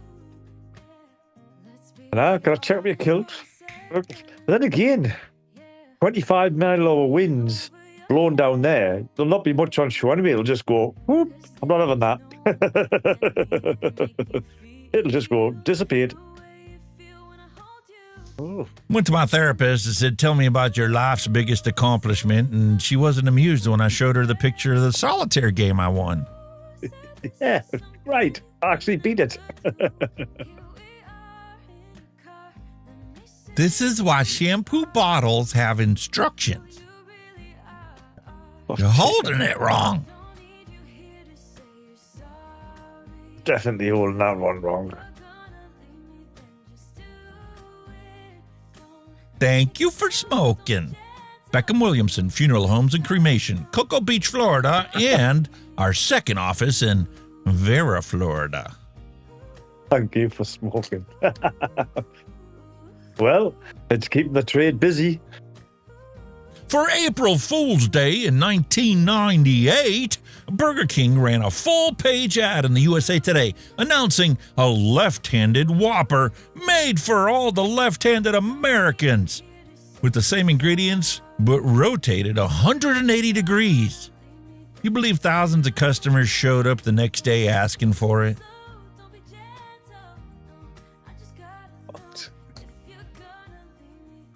Really? Yep. Don't eat a burger one-handed with both. It doesn't make no difference. Fucking dick. Matey, you still look 18, you know, from a distance in the dark. In the dark. Thanks for that, mate. Totally appreciate that. Listen, there's other dumb shit out there. How about a mechanic took a picture of this. I'm sorry, it wasn't Michael Redfern. Said, repair wind noise. Customer hears wind coming from the back of her car. Passenger side rear window open. Close the window. Gotta be fucking... Nah. You're fucking kidding me. Gotta protect the children. Other saying, you gotta be shitting me, man. We should have failed kindergarten. Oh, you do. Meanwhile, here's how to upgrade from Windows 10 to Windows 11 on your car. That's cool. Totally useless bullshit that don't actually do what it says it does. Apparently there's a Windows 12 on the horizon. God help us with that one. I think we got a joke about that later.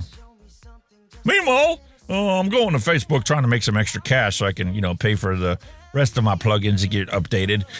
Washer and dryer for sale. Serious inquiries only. Don't try to Jew me down. I know what I fucking got. Washer and dryer. Oh my lordy do. Meanwhile, when I do car repairs and I need a washer, I just use a penny. Way cheaper than an actual washer.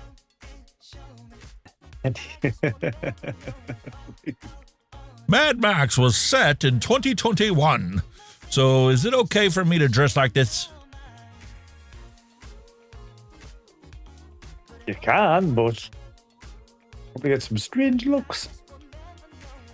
Might become popular on social media too. People be taking TikTok videos of me all the time. Meanwhile, here's reality. We have the prediction for between Wednesday and Thursday. This storm, aka Hurricane Aaron, is predicted to be 251 miles from the Outer Banks, North Carolina, right? But the weather system and the Weather Channel and NPR and everybody else is like, don't worry about it. It's going to be hundreds of miles offshore. Ain't nothing to fucking worry about. Last time I checked, this storm is 600 miles across. The math don't add up. It's not going to hit you. Okay. Right. 20-foot waves are not going to be an issue? I think they are. How come we ain't getting people evacuated out of there already? What do I know? I'm not a weatherman. The being of the Mississippi, they don't give a damn. I'm not a meteorologist. What the fuck do I know? Meanwhile, if Aaron doesn't hit the United States shores, don't worry. We got 3 more already lined up, ready to go. This one probably ain't going to amount to much. All right? But this one back here, that don't look any different than Aaron did when Aaron was over here. Yeah. And this is way too organized over here, over landmass already, because we know that it's just going to keep going down the line. It's an eventuality. If you live in Florida, you're going to be leaving the state here within the next month and a half for a short period of time. Ooh. But what do I know? I'm not a meteorologist. What on earth? Can you decipher that? Oh, glory, when being I see that speech with and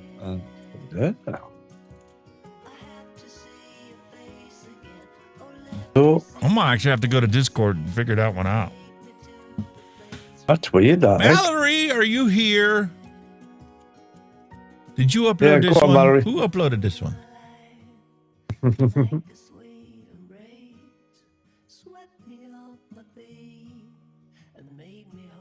Go and be.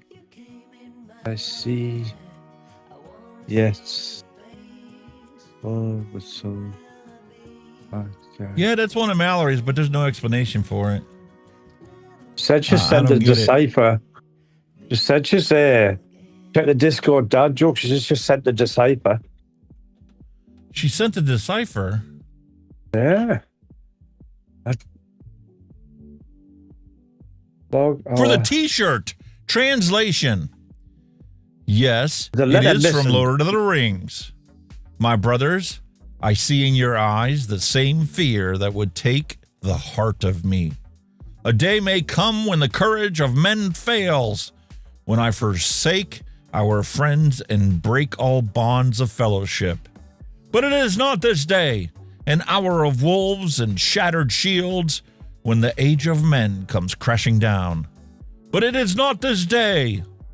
This day we fight. By all that you hold dear on this good earth, I bid you stand, men of the West.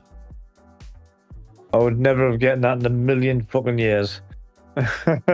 Sorry, I've never seen the movie, so I can't comment on it. I've never seen them, so that's what I'm saying. I would never ever get that. I thought I saw a translation in there. I just didn't see it right away when I was scrolling. Okay, cool. God. Yeah, it's one of those things where it's like, I talk about Office Space all the time, but people don't get it if they've never seen the movie. Excuse me, have you seen my stapler? They're like, what the fuck are you talking about, dude? You sound crazy. Go watch the movie. Never mind. I'll handle it. It looks that way. Oh, shit. Oh, dear. Okay.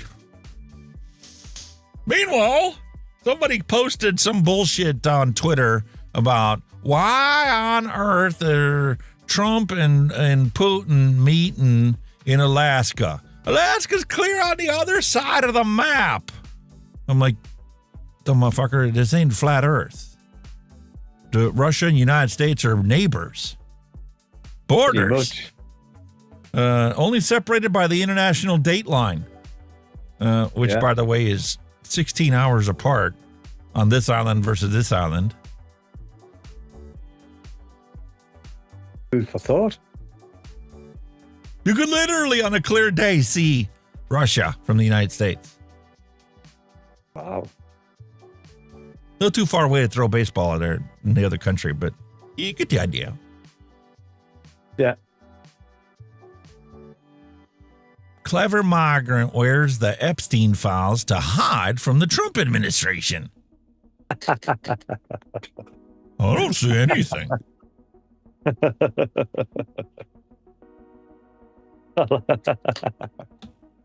Oops. Wife asked, "What are you doing?" "Nothing. You've been reading our marriage certificate for over an hour." "Well, I was looking for the expiration date." Oh, God. Yeah. Wife says, "No. I don't know what the expiration date is for our marriage certificate, but I know the one for your death certificate." Yeah. Right now. I'm now at the age where once every car trip, I exclaim, "When did they build that?" That's so true. Isn't it, though? I've been somewhere for ages and I've gone, hang on, this looks different. What the fuck's that over there? Where did that come from? When did they Mate, do that? I went to go visit my mom and do some shit for her, right? Cut her bushes or something at one time. I legit came back 2 weeks later, and I was like 3 different things that were built in the weeks that I was just gone. I'm like, how did they do that? Did I miss it the last time I was home? What the fuck happened there? Jeez. I'm a grumpy veteran. I'm allergic to stupidity, and I break out in sarcasm. I protect my family, and I love my country. I'm proud to be a veteran. If this offends you, go fuck off. I don't care. Give a fuck. Yeah, exactly. Go fuck yourself. Remember when this used to be a happy place to go hang out on a Saturday? The food courts in the mall? Fucking hell. Don't think we ever had anything like that over here. That's a nice AR picture. Yeah. You can tell, like, little fucking green screen around her hair. How I What look the- yelling for my wife to come to the bedroom for a surprise.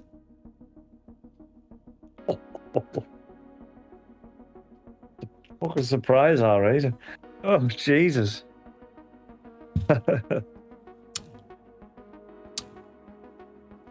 Don't judge women by pounds, and you won't be judged by your inches. Very true. So true. Very true. I think we have Cheryl Demers to thank for that one. We need to get more of you women to step up to the plate, even the field. It's easy for us to make jokes about the women and their wives. I am this old. Do you remember? I like to teach the world to sing in perfect harmony. Yeah, I remember that. Yep. Coca-Cola. The silliest of putty for the silliest of geese? C4, yeah, right on. Okay. Civilian, 72% water. Veteran, 15% nicotine, 15% hate, 20% alcohol, 30% caffeine, and 20% ibuprofen 7 days a week. That kind of makes sense. Like, pretty much. After the Mets' 6th homer of the night, Citi Field announced that they ran out of fireworks. Well, I'm sorry. Due to too many Mets home runs, we have unfortunately run out of fireworks for tonight. We apologize for the inconvenience if you came here for the show. you tight bastards. Go and buy some more.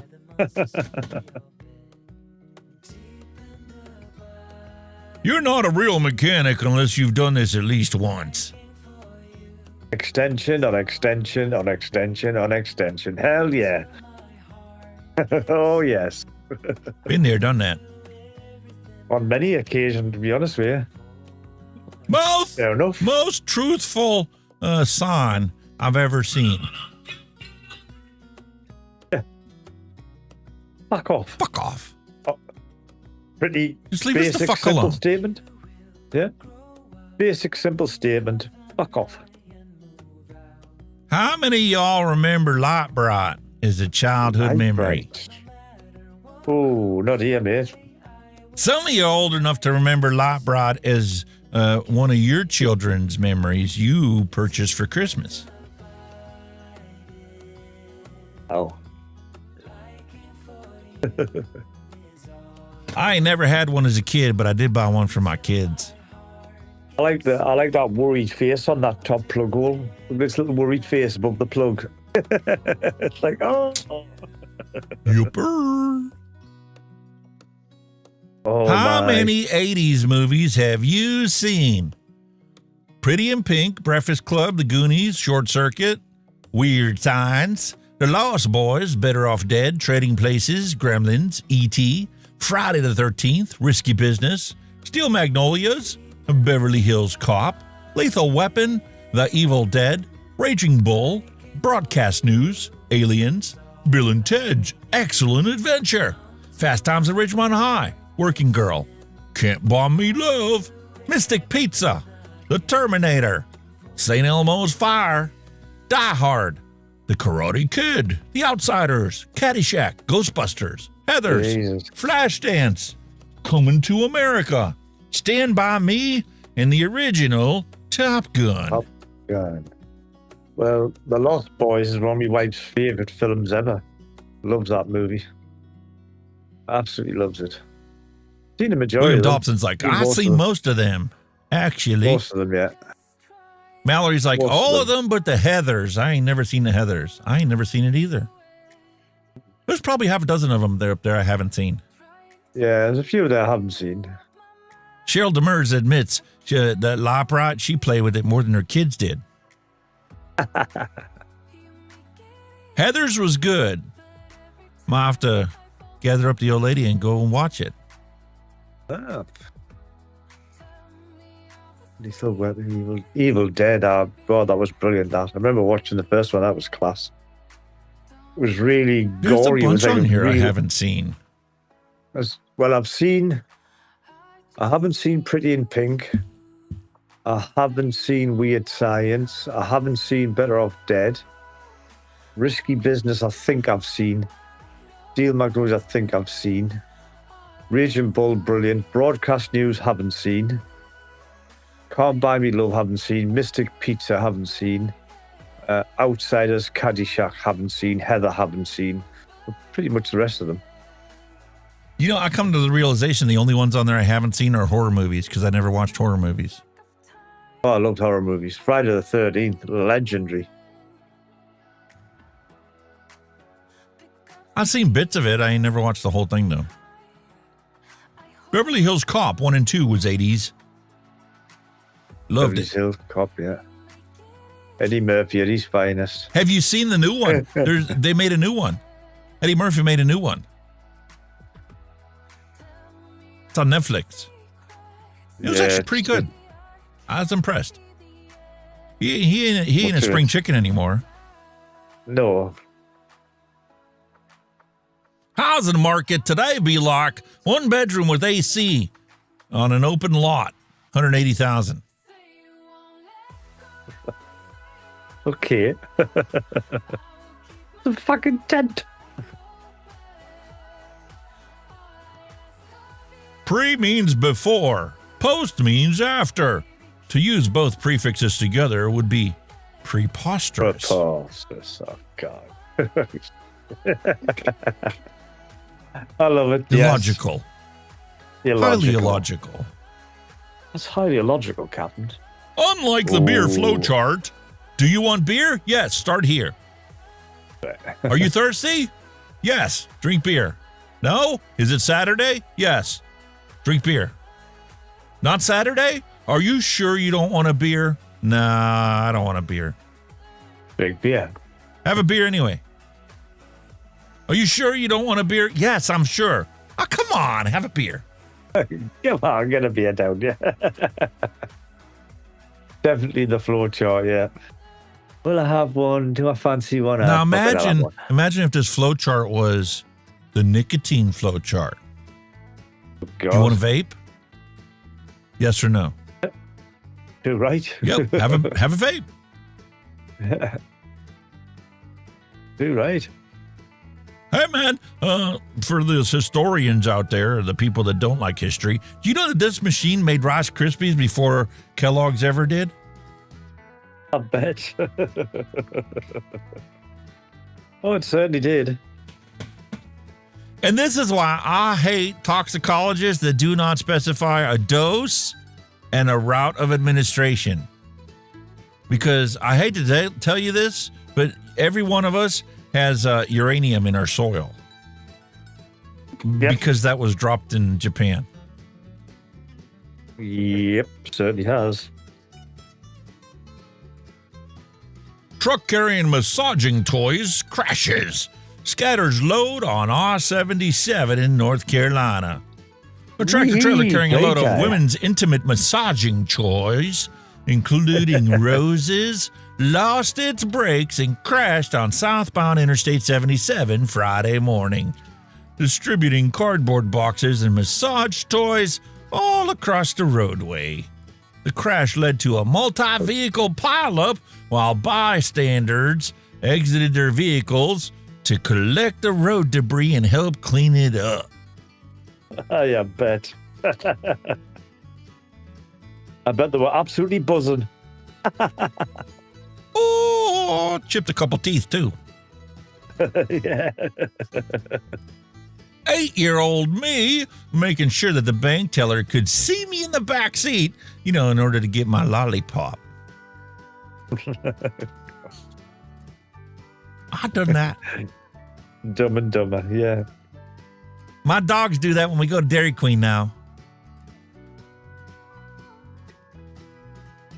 Wow. And I thought getting your tongue stuck to the metal was bad. Oh, painful.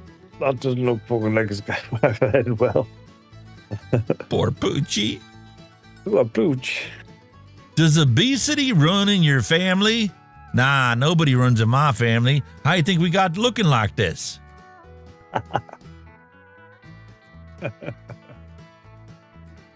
Any history of mental health issues in your family? Nah, but it's got to start somewhere. Too right. Come on. Bones. I'm at the age now where I'll try anything once. Twice if I like what I get. Too right. I'm making a movie about composers. Think I'm playing Beethoven. Oh, yeah? I'll be Mozart. Stop, guys. I ain't even fucking saying it. I'll be Bach. Yeah. That's what straightly popped into my head there. I'll be Bach. Great news! We found Mark's finger. Safe to order fries again. Oh, shit. Heath Edgecombe, hello and welcome. Watching Raging Bull, a classic. Yeah, Raging Bull, brilliant. Be a few versions. Kids today will never know how it feels to be completely blinded by a fresh flash cube on a 110 camera. Yeah, you know them red glowy eyes I had before? You can guarantee you had them off that picture flash. Jesus Christ. Eyes were like... Speaking of red eyes, let's see if this actually works the way it's supposed to, because I did some multi-action and let's just see if it works. Oh! We both look pissed now. Oh, shit. Oh, shit. That's bad. It works. It works. I installed Advanced Scene Switcher, and I put it in there that if both of us get the red light, that it automatically switches us to just this scene. Cool. It works pretty cool. Well, I like this automation stuff. You get well into that, like, aren't you? And the other thing, The other thing that I truly love is Mouse Without Borders. Where's this been my whole life? I could take my one mouse in my hand and scroll to the other computer screen. What? And then I can come all the way back and go all the way around the globe back to this screen? What? Oh, really? With just one mouse. Oh, this is great.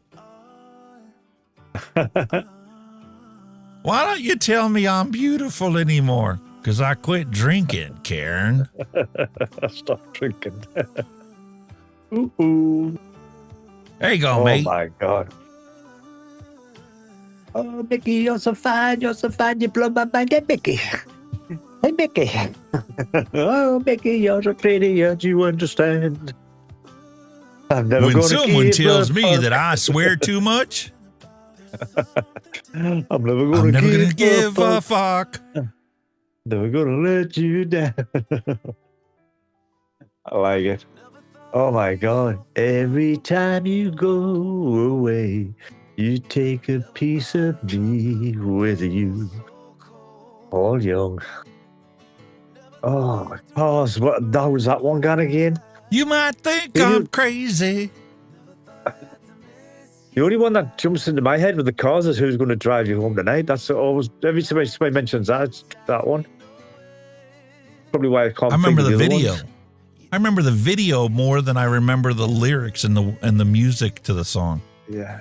You might think I'm crazy. Crazy. Zod. R.I.P. General Zod. Terrence Stamp passed away at the age of 87. Okay. How old was he when he made that then? Jesus, that made me feel old and old. Okay, now. Is it August already? I'm still mentally in June with a to-do list for March. I could well be late at that one. Jesus Christ. That's why List of Dusty endless drops in jobs. the beginning of the show and says, I got stuff to do. I'll see you later. He's getting shit done. Yep. Because this is right around the corner. Oh, it's been ages since we've had snow like that. Same here, man. Long time. Ages. Long time ago. Last time I was a kid. Last time I had snow that fucking deep. I think the last time I remember snow like that had to have been more than going back to 96. I think there was one other Way time between now and 96 when we had a snowstorm like that. But it like melted the next day. Whereas in 96, we had that snow for like 2-3 weeks before it started to go away. Yet. On September 7th, 2025, Earth will witness a dramatic total lunar eclipse lasting 1 hour and 7 minutes. The moon will glow a deep red, creating a stunning blood moon, visible from most parts of the Earth. You can. That'd be cool. Put on your calendars now. In their last 48 games, 39-9, the Milwaukee Brewers have 5 more wins than the Rockies have all season. Okay. In case you followed the ball game. Men are born between a woman's legs and spend the rest of their lives trying to get back between them. Why? Because there's no place like home. There's no place like home. There's no place like home. The first CD player, the Sony CDP-101, was released in the United States in 1983 to the tune of around $750. The first music album on CD was Billy Joel's 52nd Street. So it is. I can pretty much say I had almost the exact one because my first separates I ever bought were all Sony. Everything was Sony on my first separates. That was weird, that. Separates were brilliant. They were great. Separates were awesome. Separate Then they decks came out were with the brilliant. 6 CD changer. Yeah.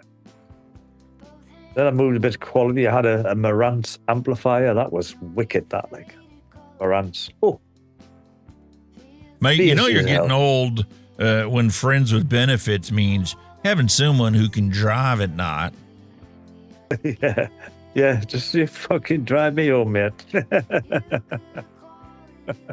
And you know the sad part is my wife can't see shit at night. She needs me to drive at night. Wow. Me and a buddy in 2062 making bootleg E85 because, you know, they outlawed gas for your car. Holy fuck, that's so fucking still that, like. Yeah, it Get could your be a thing, you ethanol just- manufacturing license now while you still can. Yeah, exactly. It could be a thing of the future to stop using fossil fuels, which I don't think will ever happen, but there you go. It's only about $100. Me in 2077 explaining the rise of AI to my grandkids. We called them clankers. Wow. Remembering Patrick Swayze, rest in peace. August 18th, 1952, passed away September 14th, 2009. R.I.P. Patrick Swayze. She's like the wind. Hello? You got to be kidding. This is very bad. Very bad indeed. Yeah. They're dad jokes for a reason, dude. Yeah. Ooh. How about the R-rated, horny Guardians of the Galaxy film? What the fuck? Turned down by Netflix. Because it didn't have any smoking in it. See. E equals MC squared. You know, Einstein was right. Energy equals my coffee squared. Yep. Good old Einstein. I'm tired, boss. Mostly I'm tired of people being ugly to each other. John Coffey, the Green Mile. Dead now, wait a minute. Another one bites the dust. Another one done. Another one done. Another one bites the dust. Hey, gonna get you too. Another one bites the dust. Meanwhile, back in the day, they used to have ice cold whiskey dispensers. Whiskey dispenser machines. Get to feck. Yippers. Oh, I would have never been away from that. Not AI. There comes a time in a man's life when everything starts to hurt. And then you realize why your dad was such a grumpy son of a bitch. Yeah. Now we can relate to it. We know exactly what he was feeling. Because that generation didn't bitch about anything, ever. No, you just got on with it. Got your head down and got on with it. Drinking age is 16. 16, ours is 18. 18, we gotta be 21 over here. You all have a drinking age? What? What's that? Drinking age? Fuck off. Get that 80% of 18-year-olds drink on a regular basis in our country. What do you mean drinking age? Drinking age. Bullshit. We started drinking as soon as you could pass by 18 in a pub. If I thought you were 18 in a pub and you were 16, that's when you were drinking in a pub. Right in. None of this ID shit. Get in. You got a bit of bum fluff? I'm 18. Right-o. 3 pints of lager, please. So in eventuality, we're getting fucked. You're definitely getting fucked. And I still say, if you move this over just a little bit, this is going to be 100% accurate. Because the East Coast of North Carolina is going to get this fucking Hurricane Aaron. Is it not? I grew up in a house where, 'cause I said so, was the end of the discussion. Exactly. You knew exactly when it was the end of the discussion. You didn't argue with mom. He backhanded you. Father just didn't even, you just had to look at you. You knew. Remember back in the day in 2020 when they forced us all to upgrade from Windows 7 to 10? Yep. Well, here we are in 2025. Once again, begging Windows not to upgrade to 11. Please, let me keep 10. Yeah. Just fucking works. Does what I tell it to do. And then it doesn't change it later.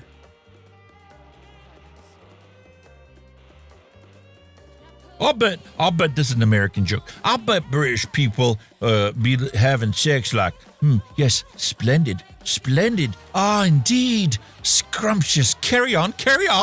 Good heavens, I'm arriving. No, we don't. Actually, no.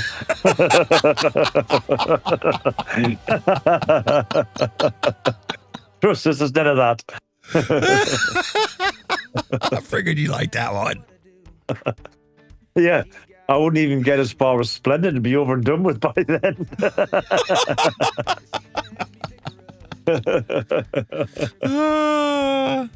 Here's truth in advertising. 30% stud, 70% muffin. That's so true and now. Jesus Christ, is it not? Last night, our eldest teenager refused to go to an event that we'd bought tickets for and was exceptionally rude to her parents. So, we left the kids at home and took the router instead. It had a great time. Unlike the kids. God almighty. Oh, dear. Outback Steakhouse. This is the best reviews I've seen in a long time. Are you ready? It's left by Diane. I am absolutely livid. My husband drove all the way to pick up our Outback order, and you people forgot the bloomin' onion. That was the only thing I wanted. My fat husband ate the bloomin' onion in the car and lied about it. I'm sorry, and I don't know how to delete the earlier review. 5 stars.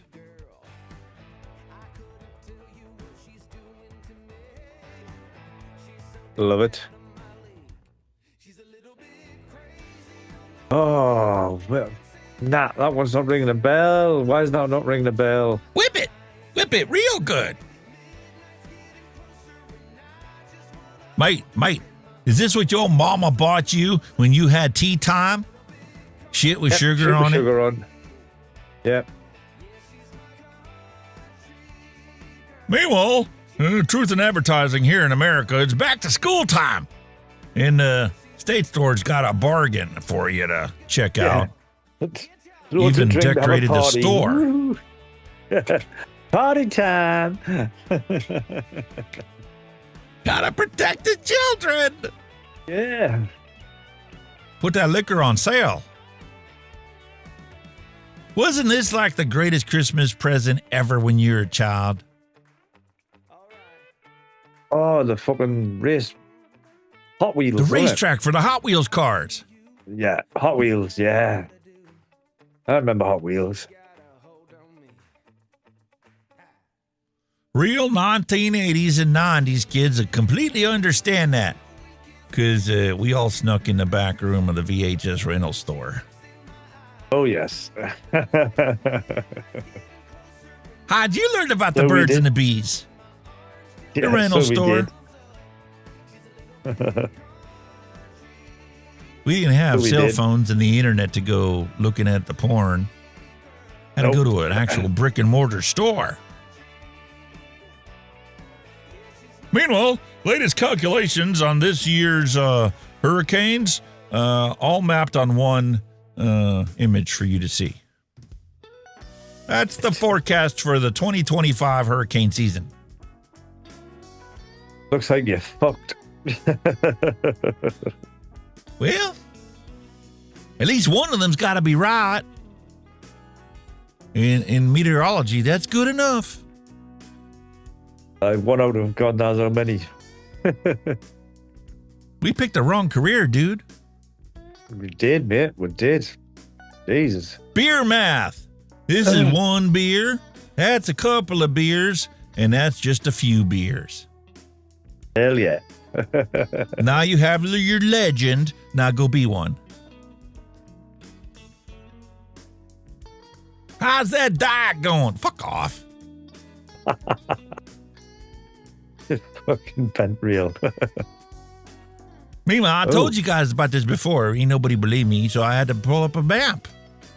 Earth's magnetic North Pole has been shifting, and it's actually been getting closer and closer to the real North Pole.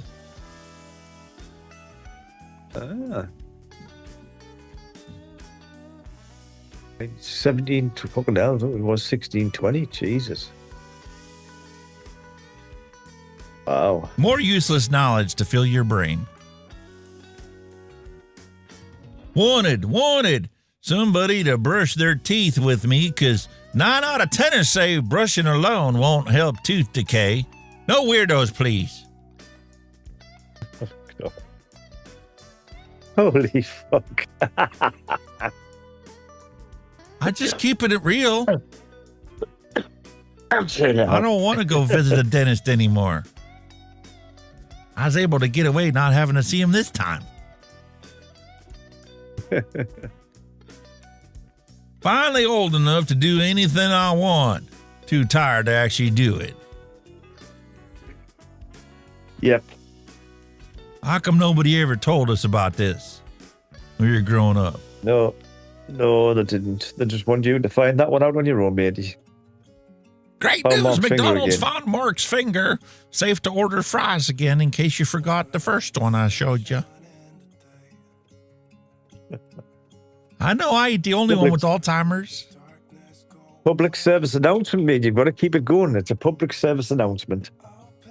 Mama says I's beautiful. Ooh, you sure? I already did that one. Yeah.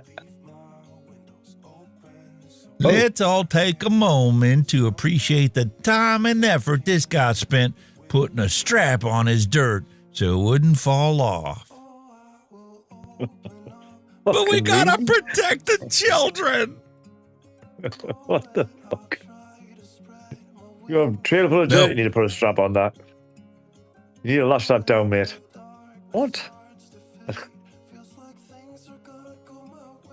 I saw a lady at the gym on an exercise bike wearing a helmet. So I put on her life jacket and got on the rowing machine next to her. You know, make her feel comfortable. Safety first. Safety first. Fuck that bitch. Exactly. Police have confirmed that the person who fell tragically from the 18th floor nightclub was not a bouncer.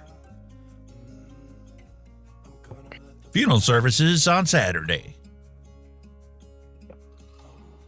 Mom Mrs. has asked for something silky for her birthday. No doubt this tin of emulsion will be the wrong fucking color. True. A tree fell on my fence, so making the best of it while I negotiate someone to do the repair. Beware of the dog. Beware of the lion. Might or choose something to on never his head. fix it again. Did you miss the retro vape? Nah, we ain't got that far yet. Dad joke's taking us longer than normal. Oh, I think we're alone now. Doesn't seem to be anyone around. Yep. Meanwhile, society today. Sure glad the hole ain't on our end of the boat. Well, that's so fucking true. That's so true. There you go. Another reminder. Nothing to see here. Nothing to worry about. 600 That's gonna miles hit across. It's going to touch on somebody that, like, Jesus. Stay you, stay me, stay it for always. That's the way it should be. Meanwhile, tobacco controls trying to protect you from your vapes. Because the FDA has not authorized that fire exit. What? Who the fuck thought of that? Ain't nothing to see here. Meanwhile, I'm going to be here in January, end of January. Already looking forward to it. As long as that big thing's not next to it. As long as that big thing's not next to it, you'll be fine, mate. Ain't going to be in January. It'll be long gone by then. All of them will be long gone by then. Jesus. Meanwhile, here's a map of the anticipated rainfall. Tell me that doesn't look like the fucking map I showed you earlier with the cock. Yeah. Like fucking monsoon season, isn't it? Holy fuck, man. That's not I'm good. telling you, dude, we're going to see rain from this. Not directly, but the storm, the hurricane's coming right along through here, and we got a cold front moving through here. It's in Chicago right now. It dumped rain there last night. That shit going to be meeting up with this shit, and we're all going to get rain. That shit's going to kick some shit. But ain't nobody talking about this, because, you know, it's not going to make landfall. Oh, it's pretty close. The great genes in one photo. Gene Hackman, Gene Wilder. God rest their souls. Coming this September, Big Tobacco moves into flavored disposables here in the United States, made by S'more International in China. Yeah. In case you missed me talking about it earlier or last week.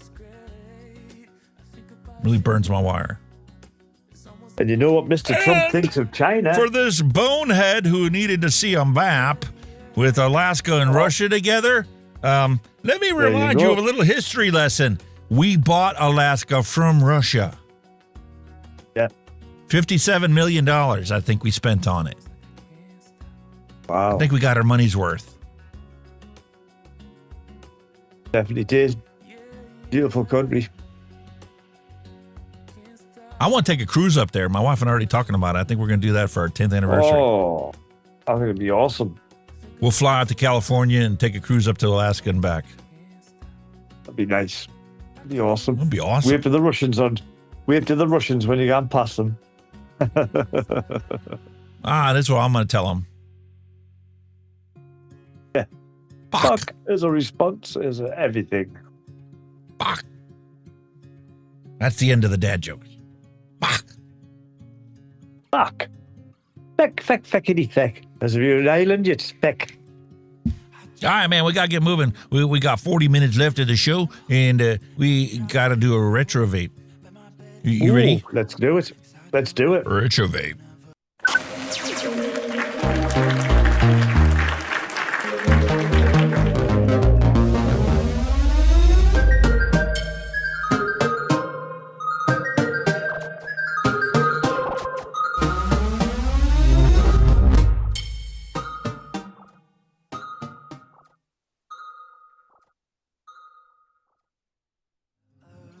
A long time ago in a galaxy not so far away. Let me turn my light on. Whoa.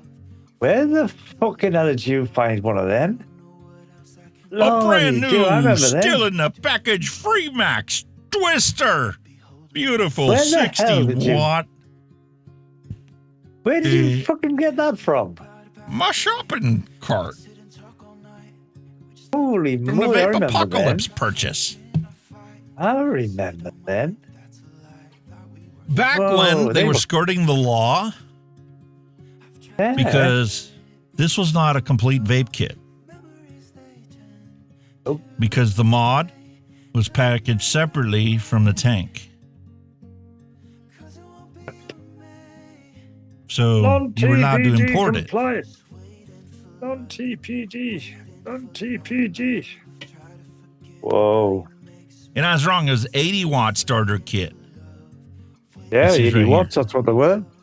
Freemax Twister was 80 watts. Does it have the little dial on the bottom, if I remember correctly, to do your wattage? If I remember correctly. I can't remember correctly. We're going to find out here right quick. I'll tell you what. That's awesome. Oh, my. Freemax did some good stuff on that deal, I thought, like. Sure did. Yeah. The tanks were pretty cool as well. The coils were nice. The Freemax Fire Loop 2. We're going to find out for sure. The Fire Loop tank, man. Fucking hell. Whoa. That is Twister. 80-watt variable voltage mod.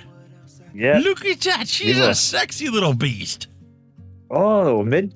You can get with brightly colours as well. I mean, mine was like orange and yellow. Like the back where yours is black, mine was orange and all the right was yellow. I got orange and yellow. I love them things. They were great. I'll show you it. I'll show you it real quick. I don't have a button for it because it's our feature cam. Orange and yellow, man.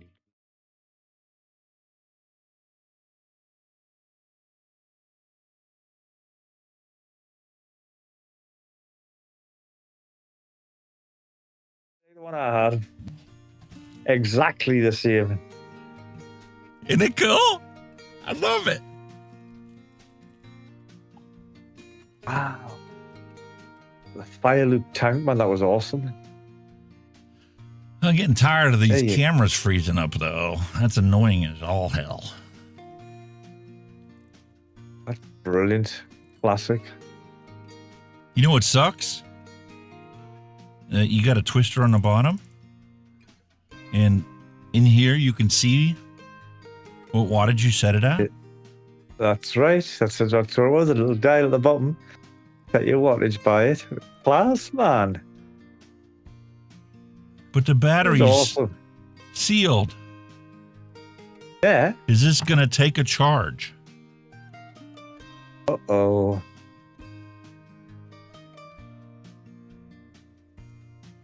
Hey! Uh-oh. She's a red. She charging. She ain't bitching. That's a good thing, Freemax. Thank you. Look, they even included a little pull tab. Oh, talk about quality. Little charging cable. What's this? That was... Oh, what was it? The spare O-rings. Yeah, there was in a sealed bag. They put the O-rings, the spare O-rings, in the box with the mod? It was like a fucking condom, wasn't it? Like a condom package. That's nice. A Fire Loop tank. Bubble glass. And a spare bubble glass. Cool. And look, they weren't cheapskates. You got a spare coil. Yeah. 0.15 ohms, 40 to 80 watts. That's your spare. We'll get her opened up here.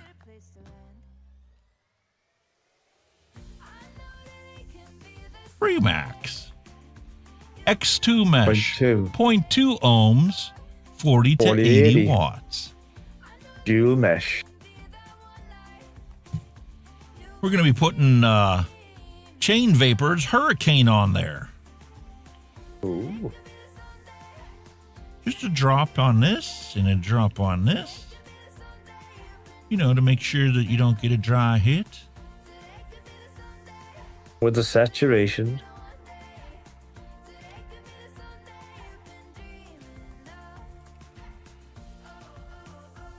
What do you think still get them coils?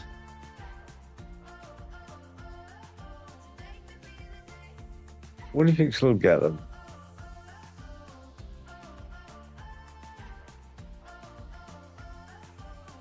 Okay, this is a slider. I don't remember.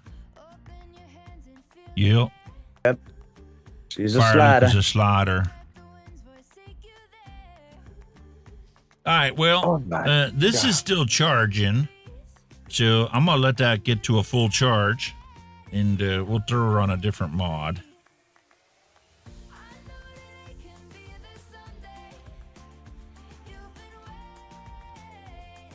We're all fire Luke tank, man. Jesus. Holy hell. And look, they actually marked it proper. You know how many sliders I've had before that didn't have a mark or had a mark you couldn't see with unless you had like a magnifying glass? Yeah.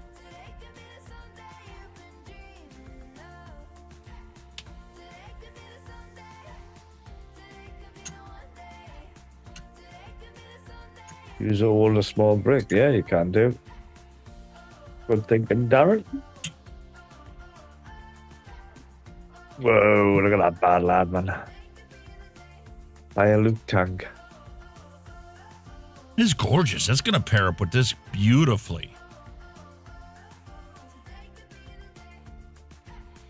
I'm sure you could fire that up when it was charging, if I remember correctly. But see, I know sure I can.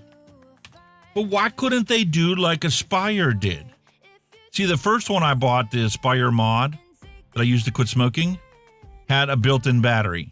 So the first thing I did was I bought the CF mod that you let you change out the battery and put your own 18650 in there. Yeah. The only problem with the CF mod was it's not adjustable.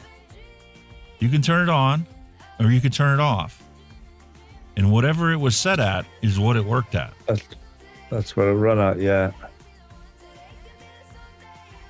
This one has the beautiful adjustable base to set your wattage. Right? 80 watts 80 all the way max. down to 10 watts. Wow. But non-rechargeable or non-replaceable battery. Yeah, I know what you mean. It would be better to have a battery in it, but, well, what it is, what it is. Hey, it is what it is at this point, and I'm just grateful that it still works. Damn. Especially with that old, Jesus.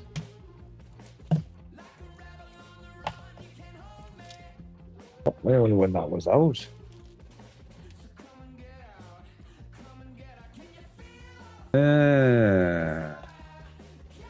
And they since then released a Twister 2. I didn't get that one.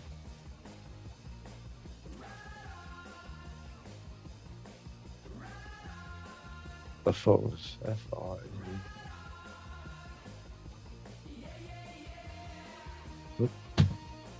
Very nice.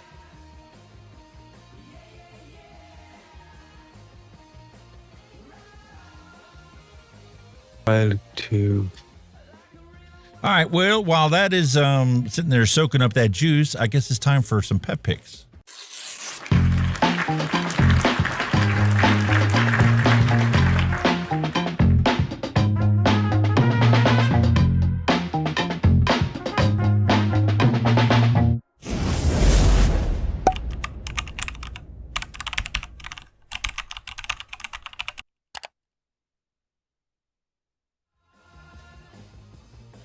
Diggity dog diggity, everything's working perfectly.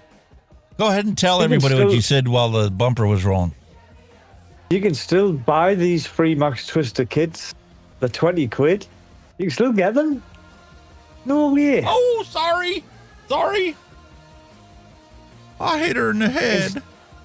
You can still get them. 20 quid. That's a bargain. Yeah. I mean, they came out in like what, 2019? 6 years ago. You can still buy them today. Whoa, that'd be cool.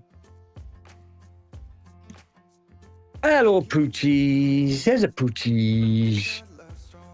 And a purchase. Did you see that? Lucy walked in, grabbed her bone, and walked into the hallway. Says, I'm not getting on camera. Yep. Just went, I'm out of here. See ya. Quentin Combs says it was 2018 when I got mine. Yeah. I was just looking at the date on when Rip Tripper's done it. And they done 5th of February 2019, so might have been out a bit longer. William Dobson says 2017, he thinks. 2017, Jesus. Oh. And that's all I got left. As far as brand new things I've never done on here is I got a bunch of smock stuff left. Because everybody hated smock. Smock. Hey. I've got all the TFV series. The 8, the 9, the Baby Beast. There's a whole gamut of them. I still got them. Brand new in the box. That's all that's left of my retro vape collection from the Vape Apocalypse. They kept releasing tanks literally every fucking week. That's why we got pissed off with them. Their coils for shit. The problem I had with them is you would get the stock tank and that coil would last for like a week and a half. As soon as you went out and bought a box of coils and put them in there, they all leaked and they would barely last you 3 days. They were crap. That was the thing. What the fuck? I was just about to say the coil that you got with it used to last an eternity, be brilliant, and as soon as you went to replace it, they were shit. They were fucking awful. Yeah. Oh, doggy's having a biggie. They know. Bone. They know when it's bone time. I'm surprised at Lucy now. Said, fuck it, I'm off. She's good like that. Yeah. She certainly is, mate. Bless her. Bless her cotton socks, mate. Oh my God, I've had fucking... Oh, that's it. Better. You know, I probably should have done this earlier because I set up for this too, and look, I even have a 5-minute timer set up. So like, you know, when we juice up a coil and we lose track of time, well, we can set a 5-minute timer and it'll go off when it's time for us to actually enjoy our vape. I like your style, mate. I like your style. That's true, William. Now you went back to get more coils. They didn't have any because the new tank came out yet. Right, that was. I remember hearing plenty of stories of people that would cry the blues because, you know, they'd go into the vape shop and they'd spend, you know, 100, 150 quid on the new stuff that just came out. And they would fall in love with it. They'd keep going back and they'd get coils. And then all of a sudden, like 3 months later, they go back in. They're like, we don't have any more coils for that. Would you like to see this brand new tank came out a month ago? Yeah. What? No. I want coils for the one I got. Yeah, they were terrible for that smoke. Like, they were absolutely just mad. There's a new tank every fucking month or something, wasn't there? There's the TBF3, there's the TBF this, there's the TBF that. You're like, what the fuck? Same tank, different coils? That's all it was. And the baby beast, and it was just like, and then we got the baby beast with the LED lights in them, and then you got the TFV4, TFV8, TFV12, the TFV12 prints, the TFV16, the TFV18. The TFV18 is literally the size of my thumb, the coil. That's right, yeah.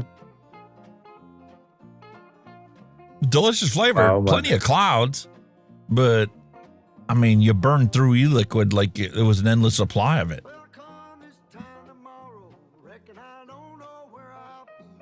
Oh, you did, like.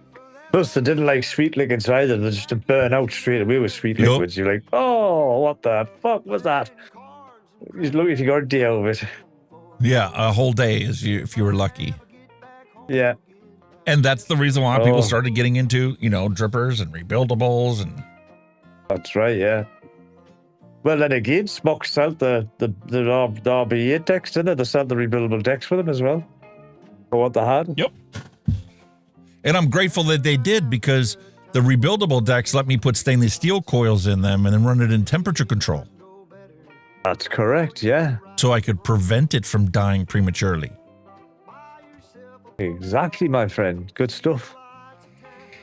Oh, dear. For those of you that weren't here in the beginning of the show, make sure if you stick around when we say our goodbyes, not to bail right away, because your name is going to appear on the credits that roll after the show's over. Cool. So, you know, if you need to bail or whatever, you can always come back in the replay crew just to watch your name scroll through the credits. I'm excited about that. That's pretty cool. While you've got your last 2 minutes, I'm going to quickly run the little boy's room because I need to go to the loo badly. Badly. No worries. No worries. Oh, look at that. Boy, did he get fancy. Be right back. Got a digital setup. Oh, that is cool. Boy, we getting fancy in our old age. All right, well, while he's away, I'm going to give this sucker a try. 40 watts to start.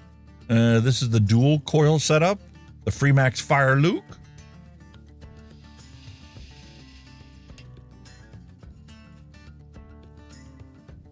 That e-liquid is really delicious in here.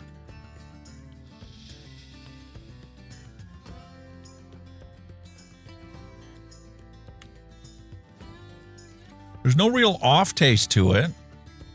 The sweetness isn't coming through at 40 watts. So we'll bump this up. We'll go to 45. Give her a try.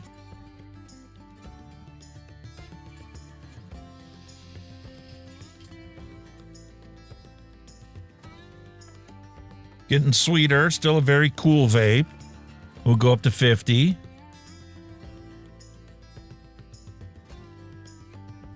Said 40 to 80, so we got plenty of room to grow on this.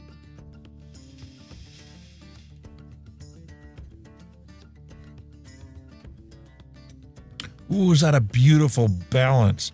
Starting to get some of the pineapple, starting to get some of that sweetness. It's waking up, but it's still a pretty cool vape.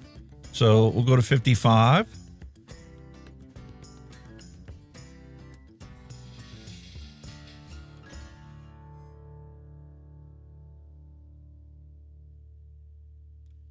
I'm sure somebody out there is going to be crying the blues. 55 watts ain't enough for the Fire Luke, but I'm very happy with that. I'm just starting to get a little warmth to it. That beautiful flavor and sweetness is perfectly balanced and very satisfying, enjoyable vape.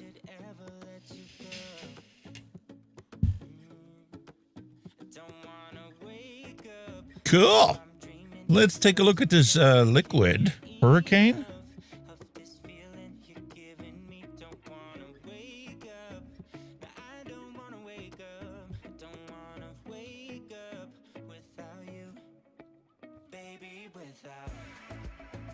Hurricane E-Liquid by Chain Vapes.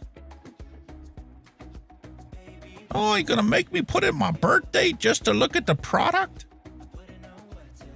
First time I tried the Hurricane from Chain, I find it has good flavor.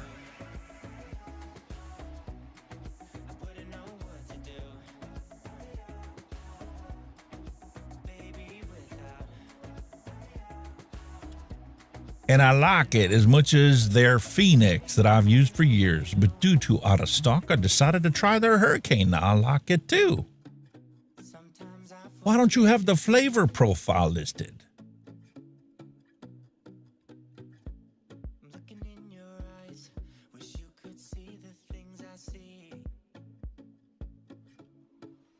Enjoy the sprawling taste of fresh strawberries and high waves of ripe red mangoes in this tropical storm of two delicious flavors. Yeah, well, it wouldn't be tropical without the pineapple. Or is that a mango?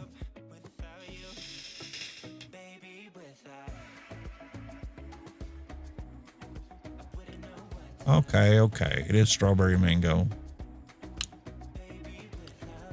I don't know why everything tastes like pineapple to me. Means I got to do this flavor diary and get serious about it. Finally get this thing started, because I should be able to recognize the difference between pineapple and mango.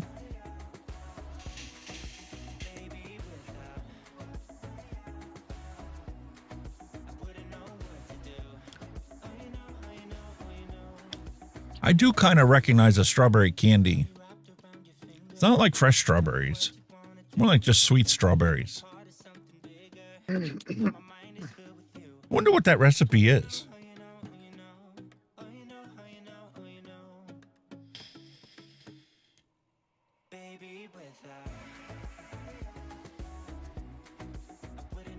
I know I like it though. Ooh. I like it. There was a bit of a queue for the bathroom, but I could still hear you. I could still hear you upstairs, so I did hear what was going on.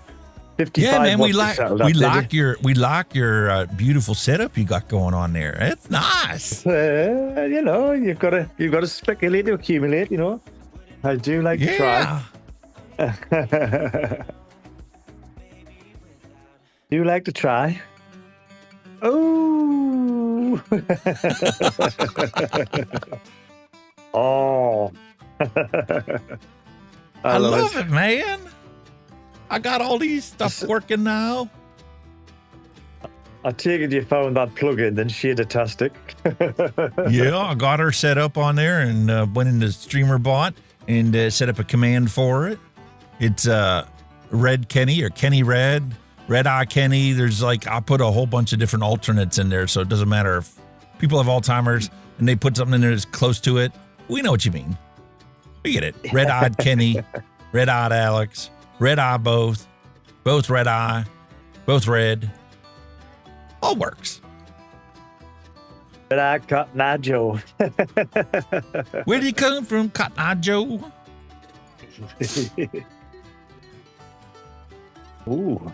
I love it. I love it. I love Topside it. in an Asgard. Topside in an Asgard. Ooh, very nice combo. Very nice. Very nice. Oh, you got no spaces. No spaces allowed. And the other thing that I went and did and adjusted in the command section was like, a lot of the commands now don't need to be at the very first thing or the only thing in your chat command. So like the example for that, let me close this, get to a screen where I can top. Fucking camera going. Man, I hate ash flavor. Still works. You can put the command into a sentence and it'll still see it and recognize it. Beforehand, when I first set the thing up, they had to be like the first thing in your check command for it to work. You put in a sentence and it'll pick it up. That's cool. Right. So you can put it anywhere and it works. Yeah, as long as you've got the little thingy in front of it. Nowadays, I'm itching like a fucking dog. I'm sure I'm fucking getting some of it. See, that don't work because it's... Go ahead. Every time I go to that place at Blingin' Otterburn, I always come back, bit the hell off midges. But there you go. That's working. Hit. I'm pixelated.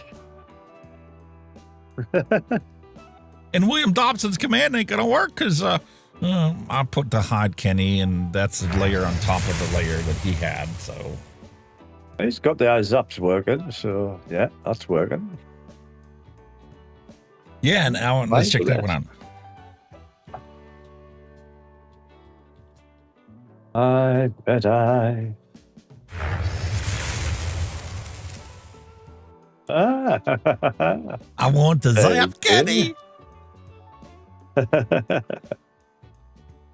do you mean you just wish it was real? Give over, lad.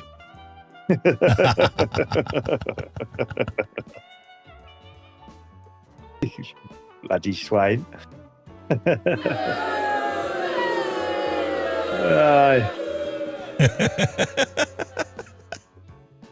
All right. Time for a random recipe before we run out of time.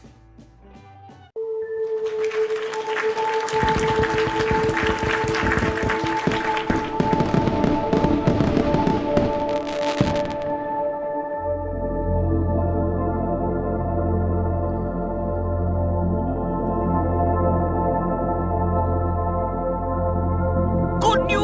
everyone.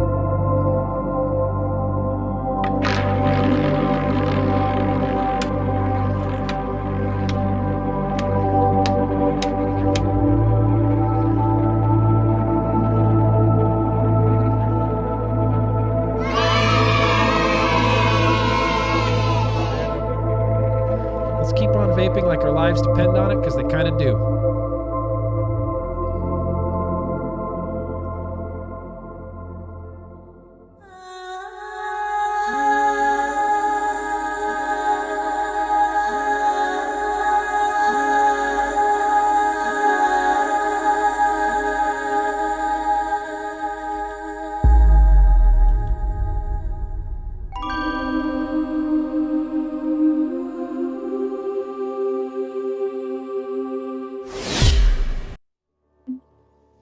Alrighty, Sherlock Holmes, what could we make today? Right to our flavor stash, and we'll take a look at it and come up with some beautiful recipes for us to try. Come on, Sherlock. What you got? Well, the wife don't have to worry about me loving this Ollie Pop. You're not a fan of it. What's up, Quentin? Shake and Vape, good to go. There it is. There's a recipe. Forest fruit, flavor art, 10% super sweet, or 10% super sweet, 1%, cactus anywhere, 2.5%. My current all day vape. I don't know if I got forest fruit from flavor art. Let's check. Forest fruit. So. Forest fruit. Come on. My flavor stash. Forest Gump. I ain't got Forest Gump flavors. Sorry.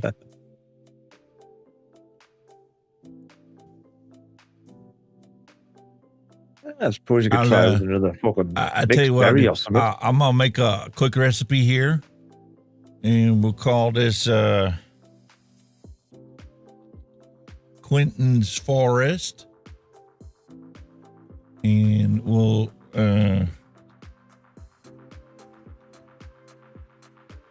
forest fruit, flavor art.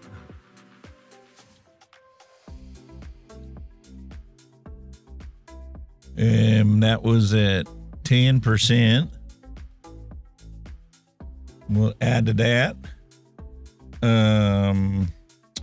cactus, Inawera. That's at 2.5. And super sweet at 1. I'll save that recipe. Next time I go to place orders, I'll pick up the forest fruit.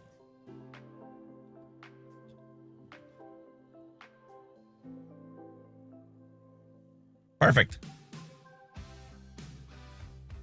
All right. What can I make? There's my list.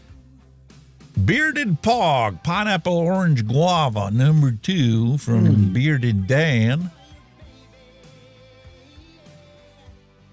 Classic Pog.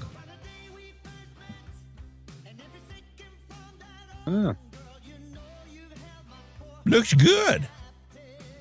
Very nice. 11% total flavoring. Capella's Juicy Orange at 2. Golden Pineapple at 3. Inaware's Pineapple at 2. Sweet Guava 1.5. Capella's and Sweet Tangerine Capella at 2. I like it. It looks like we're going to have to make it.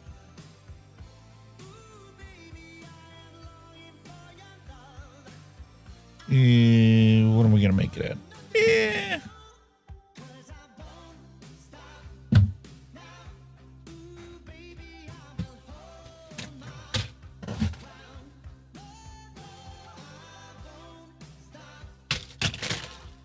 We'll do a 30 mil of it.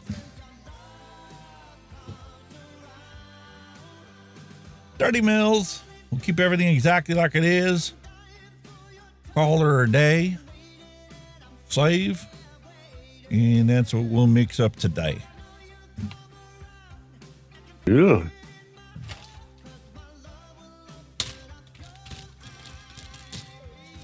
You like that Zoom it? That's there? Yeah, it's all right. Yeah, that's okay, that.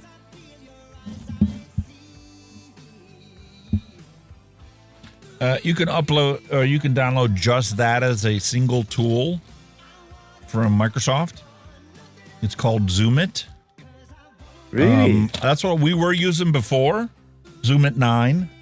But now that I found Mouse Without Borders for both of my computer setups, I installed the latest version of Power Toys. Oh, I had that somewhere before my fucking computer died.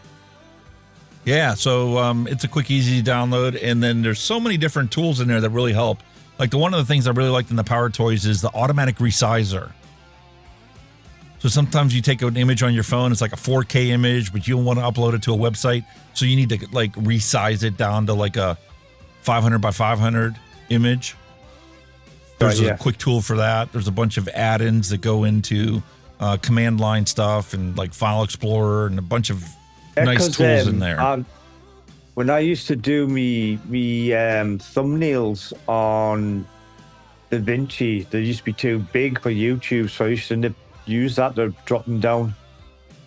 The resizer. So that was the latest one of the tools that I upgraded to, which like took it out of OBS. I still have a copy on there for a backup in case I have to restore it, run it off of like a laptop or something. But Power Toys is now installed, and it's running it as administrative permissions, both on this computer and the other one. And Mouse Without Borders lets me literally run from this computer to the other one. So if for some reason StreamerBot loses connection with the other computer, I can manually trigger it and not even have to reach for the other mouse. Like my workflow is so much more improved this week because of that.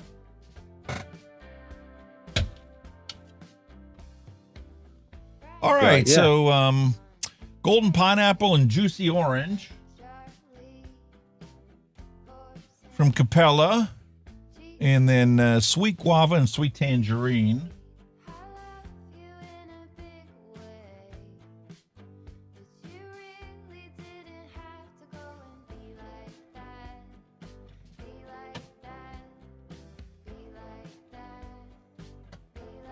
And Anywhere is pineapple.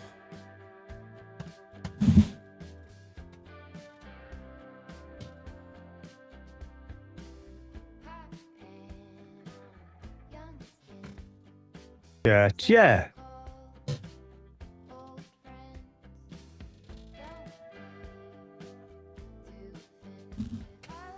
Go to that.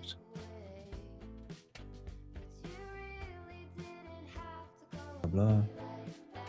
That's where that goes. I forgot where I put it in where. All right. Oh no. Piece of cake. Got everything.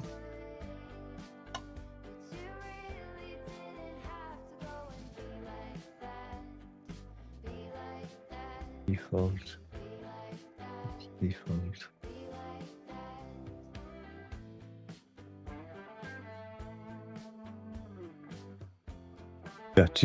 Gotcha. Cool.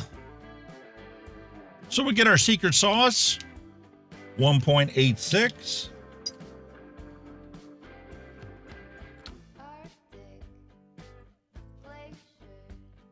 Change this mode. Your system.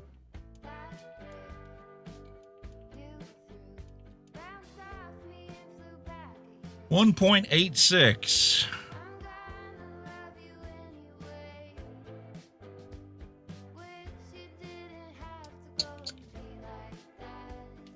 Beautiful.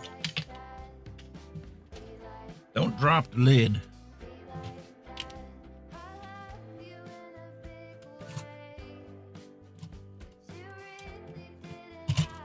Don't drop the lid, sir. You will be hunting all over for it. All right, so start with Capella's golden pineapple. 0.9.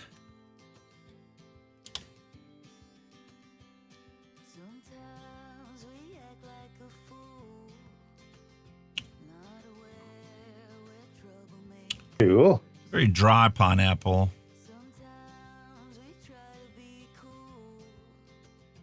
Dry. Yeah, I mean, part of it's the fact there's no sweetness to it. It's not a juicy pineapple. But I kind of like it.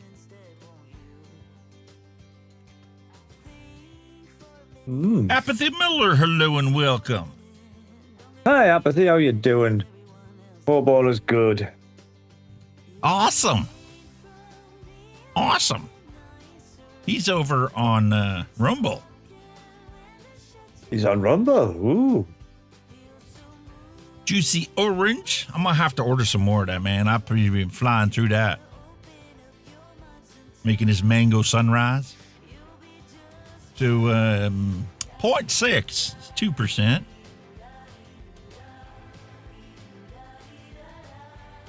Ooh, like style.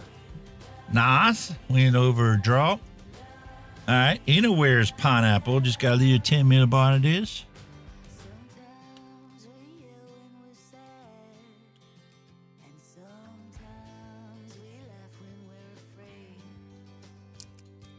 Yeah. Interesting. Also 0.6.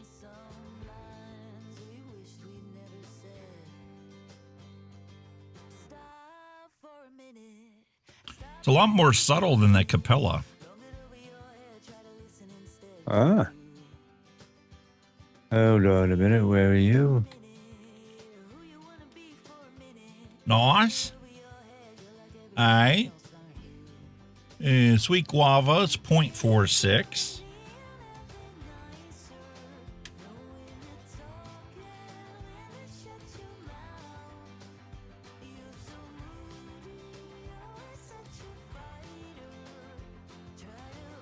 Right.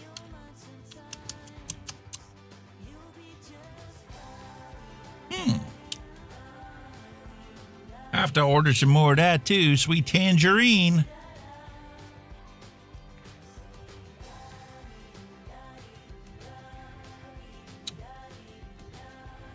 I don't blame you. Don't going on YouTube. There's a big strike going on. I saw something on the Reddit forums. People were talking about, wanting to boycott YouTube. People are getting fed up with their censorship. Oh, God, it's just getting ridiculous, man.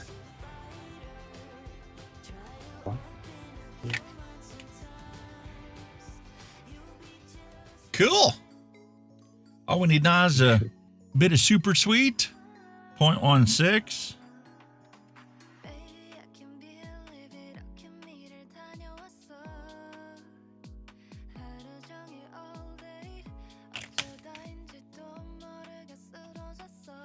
Looking good, sir. Looking good.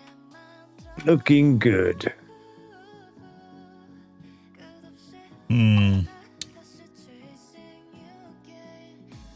We need 4 grams of PG.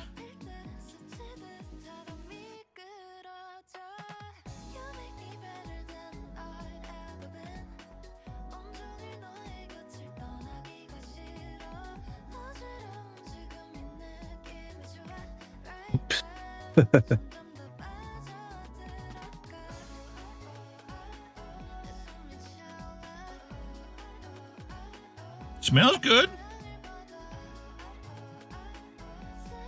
Last but not least is some vegetable glycerin. 26.5 and job done.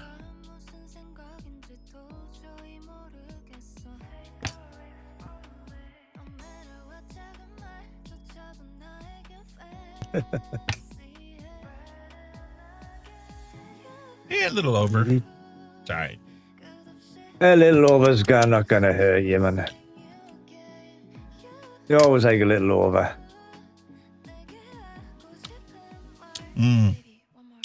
I love the taste of vegetable glycerin.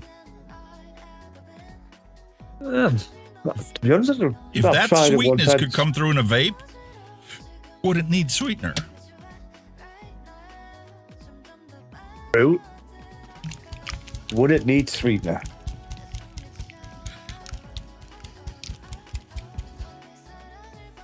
There you go. Job done. Jobs are good, sir. Looking And good. that Nice beat the building 4-hour mark.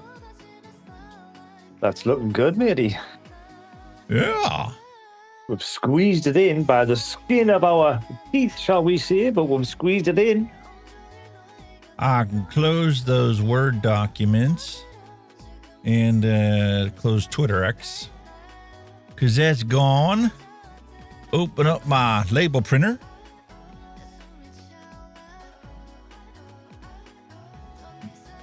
Good old printer. Have you ever vaped unflavored? Yeah, I did try it. I did give it a shot just to experience it and see what she was like. Yeah. It's a little lackluster. Not something I could do for the rest of my life. But, you know, if shit hit the fan and it was either vape unflavored or quit vaping, I'd vape unflavored.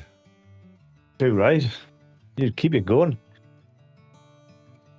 Yeah, for sure.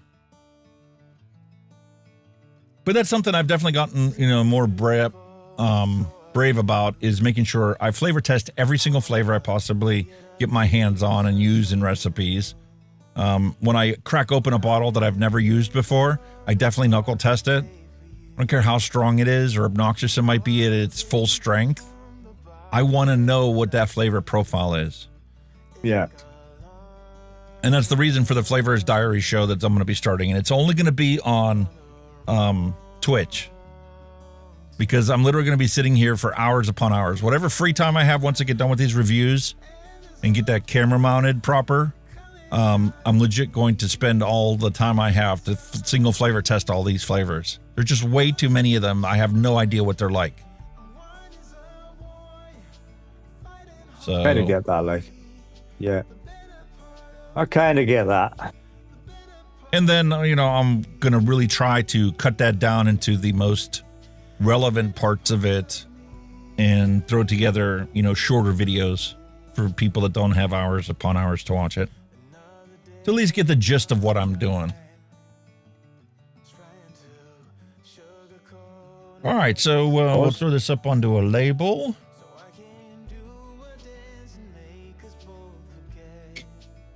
Looks good, sir. Born on date, the 19th of August already?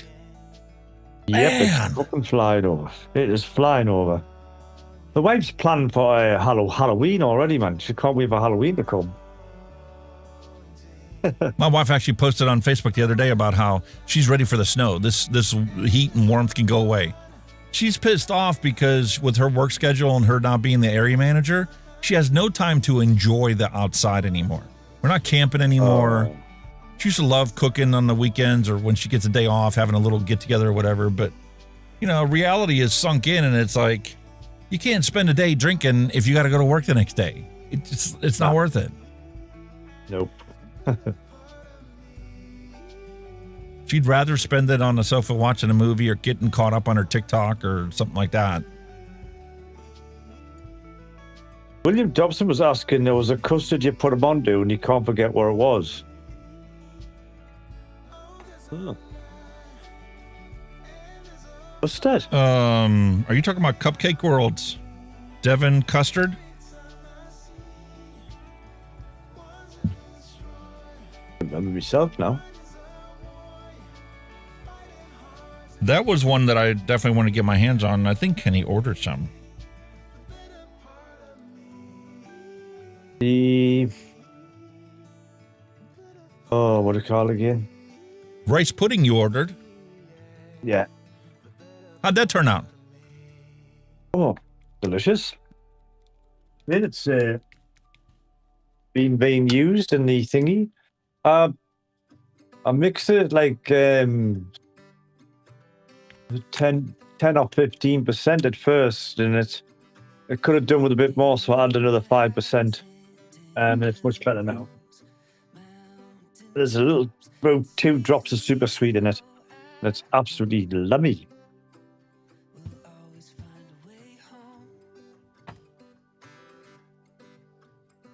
It's yummy, yummy, yummy.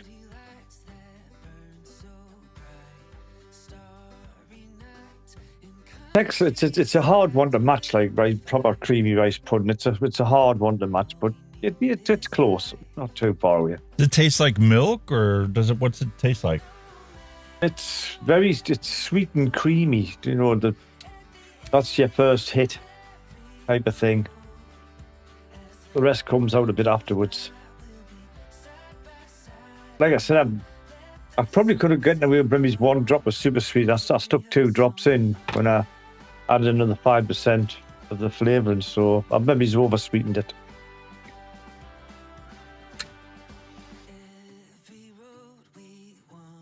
Because it kills fucking coils.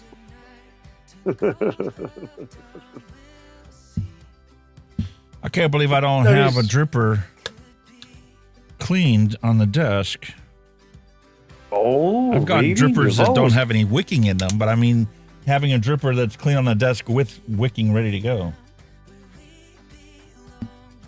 Gotcha. I mean, it's not going to take forever to do this. Yank this thing through. Drippers are pretty quick. That was a custard I bought, man.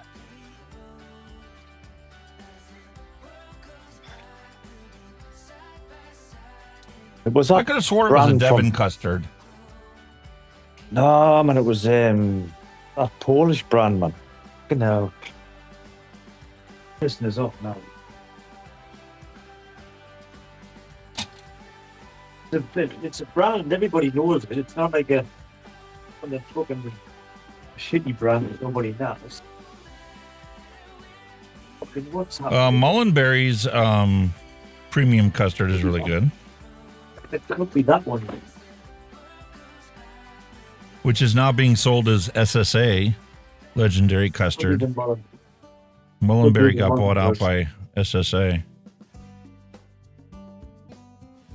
After all that, I went in the wrong fucking box. You fucking tit.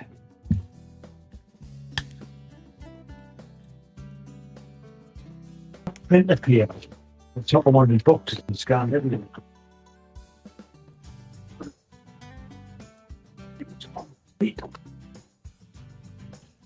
What's that? Oh my god. You know when you just got too much shit lying around? I've been clearing out a bunch of my stuff. You cannot find shit for shit.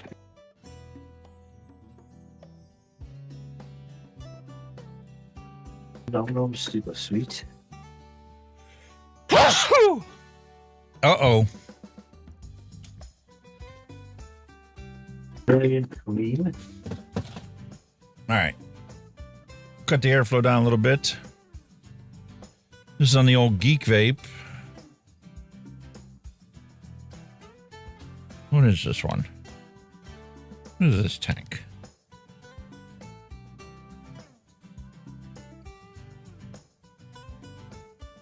Yeah, that's what it is. Tsunami? That's what that one is, mate. Could be. It's the legendary custard from Mullenberry. That's it there. Yeah. That's the one. I knew I fucking remembered it somewhere.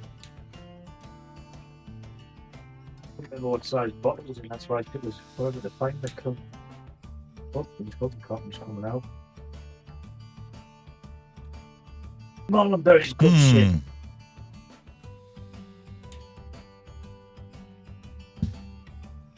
You get back in there. I'm fucking up. Get back on there. Right. That's it, That I'm should be a sorted. shaken vape. Everything that went in there is a fruit flavor. I'm thinking the super sweet needs to go up. 0.5% isn't sweet enough for this recipe. Not with those pineapples being so dry.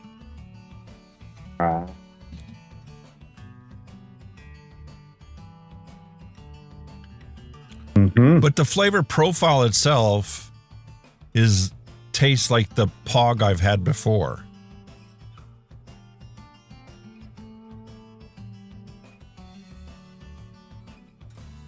And that tangerine definitely tastes better 24 hours later.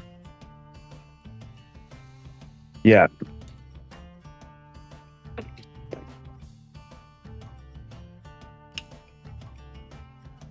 I'm going to check it again in 24 hours. Might have to turn up that orange and the tangerine.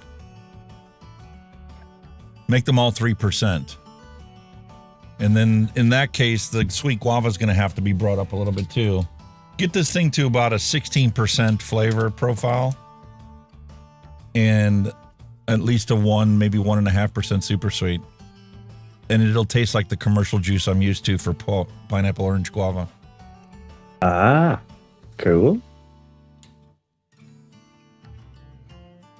That's how it The sits flavors after are a day, there. huh? I'm not quite happy with the balance. That might change in 24 hours. But the sweetness is definitely lackluster at 0.5%. Yeah. That pineapple needs sweetness. Otherwise, it's not a pineapple. When have you ever tasted a pineapple that wasn't sickeningly sweet? Never. Or at least made you pucker, made your jowls pucker. Yeah. The acidity in it, you know what I mean? Yeah. It's got the same characteristics as a lemonade. A lemonade needs to be both punchy in the citrus characteristic and needs to be sweet. Even if it's an artificial sweetener, you still have to recognize and balance the sweet and sour characteristics of it. Yeah. No doubt. It's just strawberry capella, try it out. That's steep in 2 weeks. What's he going? Got some custard and shisha strawberry. Yeah, that's something I just recently picked up and added to my thing was a bunch of shisha flavors. I never really wanted to get into shisha because when I looked up shisha, I'm like, oh, that's the tobacco that they use. It's the moist tobacco they use in these hookahs. I don't want tobacco flavors. But holy cow, does that take strawberry in a different direction? And it's not tobacco-y. If anything, it's a more punchy strawberry. TV Rated Mom, TVMA, Louie, hello and welcome. Yeah. Haven't seen you in a long time there, buddy. Yeah. He came in for the rolling credits at the end. He wants his name. He wants his name up in lights.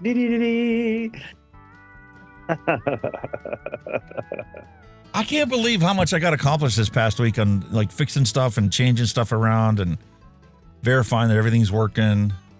What got me was last week when you rolled that sensor and you're like, how you spell sensor? I'm like, what do you mean? How do I spell it? It didn't work. Why didn't it work? Well, that's because Downstream Keyer had an update that was put out and I didn't know about it to make it compatible with 31.12. Right, yeah.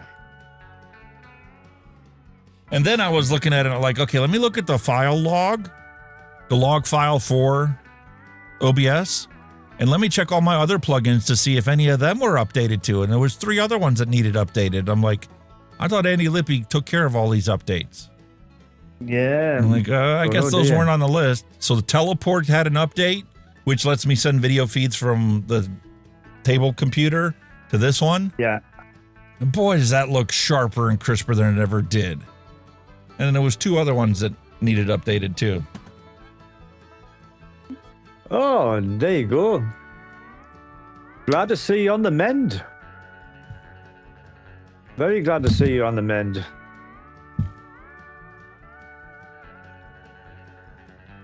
Damn. We ain't spring chickens anymore, man. Nope. That's him. Greg Conley was making fun of Kennedy because Kennedy was talking about doing push-ups and stuff, trying to make America healthy again. Presidential physical fitness needs to be started up again, all that happy horse stuff. And he made some statement about how, I can do as many pull-ups as you've authorized brand new tobacco products for tobacco harm reduction. So I replied to him, I'm like, dude, that don't say much. I could beat that just by how many times I've had to get myself off the ground after falling down the steps. Yeah. It just made it catches up with you. Just turned 37. Oh, wait another 20 years. You'll definitely know what I mean. Enjoy life now, because it is way better than it's going to be. It sneaks up on you.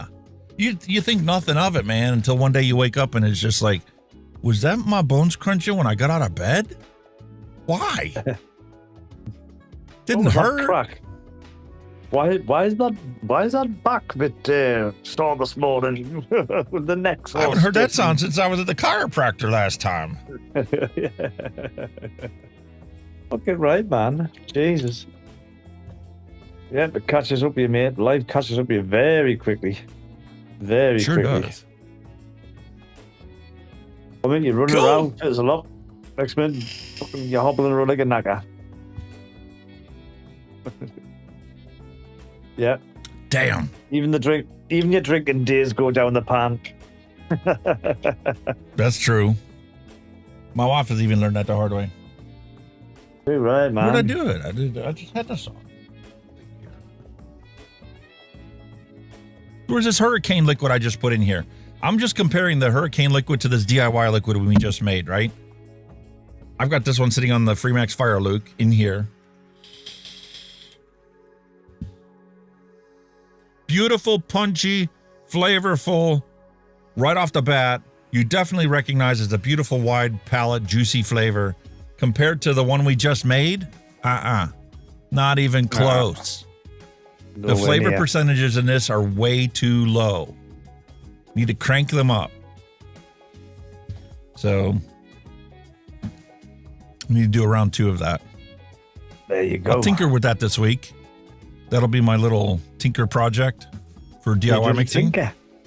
Ooh, and I'll come back next week with an actual flavorful version of that POG. I'll try and stick with the original ingredients and just crank her up. More. Need more. Just need punchier flavors. Yeah. Crank it on up, buddy. You never know. Okay, yeah. Might be a bit better once you've let it stand for a day. Yeah, but it's definitely not going to be as flavorful as that commercial juice. All right. I get that. So the first step is 0.5% super sweet isn't enough. Need to go to 1%. That's a quick addition onto that. So tomorrow I'll wait 24 hours. I'll flavor test it again. I'll add the super sweet to it to bring it to 1%. Taste it again because that might completely change the intensity of the flavor profile. And then I'll go to 1.5% sweetener in there and then add more of the guava and the juicy orange. Because in that other recipe in this mango sunrise, it's at like 8%. Really? Jesus. So 2% compared to 8% is a drastic difference. It's way off, isn't it? Night and day. You'll get there. You have your little tinker, you'll get there. Well, that's something else I started doing is on my actual label, I put the flavor percentage for the recipe on it. And then if I go back and I like, you know what, is good, but it just wasn't strong enough, I can do a very quick adjustment before I make the next bottle of it and just bump up the percentages, leaving everything's exactly where it was. Bump it up until that flavor actually punches you in the gut. And you go, okay, I really like it or I really hate it now. And if you hate it, then you got to figure out what part of it you don't like and swap that out with something else. That custard was Mullenberry. You can get it at Nom Nom's UK site. So there you go, buddy. Legendary custard. Legendary custard. Legendary custard. That's the one. It's good enough to be a single flavor one shot. If you push the percentage and push the super sweet, beautiful custard on its own. Very nice. It's like a creamy custard as well. Lovely. I'm definitely sure I got that from Nom Nom's website. So what else you got going on this week, mate? Back to work with a thud, mate. You know, been in the day cleaning again. Oh my God. But the kids in Scotland are back to school. They go back a week earlier than the kids in the UK. So got a few school runs coming up this week. So it's going to be pretty hectic work. And the good news is my wife's car's fixed. I just need to go and pay the money and pick it up. It was an injector. One of our injectors had gone. Very nice. Sorry, not injector. Coil pack. Coil pack, man, you dick. One of the coil packs had gone. So apparently it's run like a dream now. But it's just getting down to get it. Obviously, will work. Yeah, I put a new valve cover on the wife's card last week and took a close look at it. It did take a little bit of antifreeze, which tells me that O-ring fix, new O-rings on an old pipe, wasn't quite enough to completely seal that. Yeah. So she's off Thursday and Friday, I think, this week. So I'm going to end up putting the brand new pipe on there, the brand new knuckle where all of the water lines come together with the thermostat and the crossover tube to go to the water pump. I'm going to swap that out. Theoretically, I shouldn't need new gaskets for the intake because, I mean, they're only a month old at max.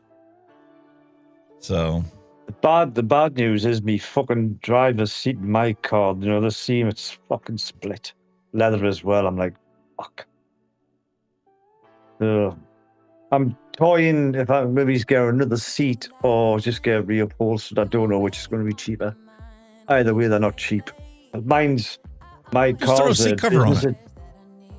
Because my car's a business edition, so it's got like a certain kind of like piping around the leather and all that. So it's limited. Yeah. It's not like a normal. It's not like a normal leather seat. It's got like, you know, with it being business, got like white piping around the black leather. So.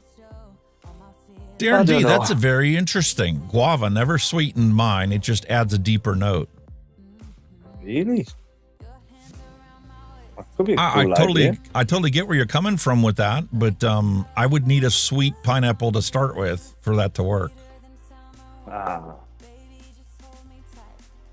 Because right now the whole recipe is dark. There's no brightness to it whatsoever. Yeah.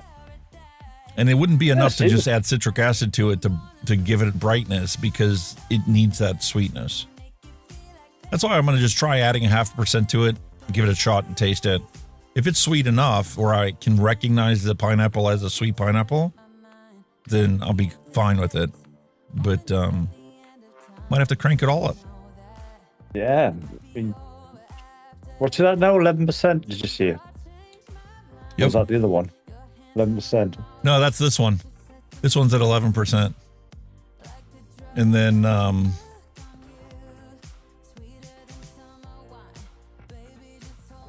I'll crank it up a the bit. Mango Sunrise. Mango Sunrise is only 8.5%. Really? Wow. But the super sweet in the Mango Sunrise is 1%. Yeah.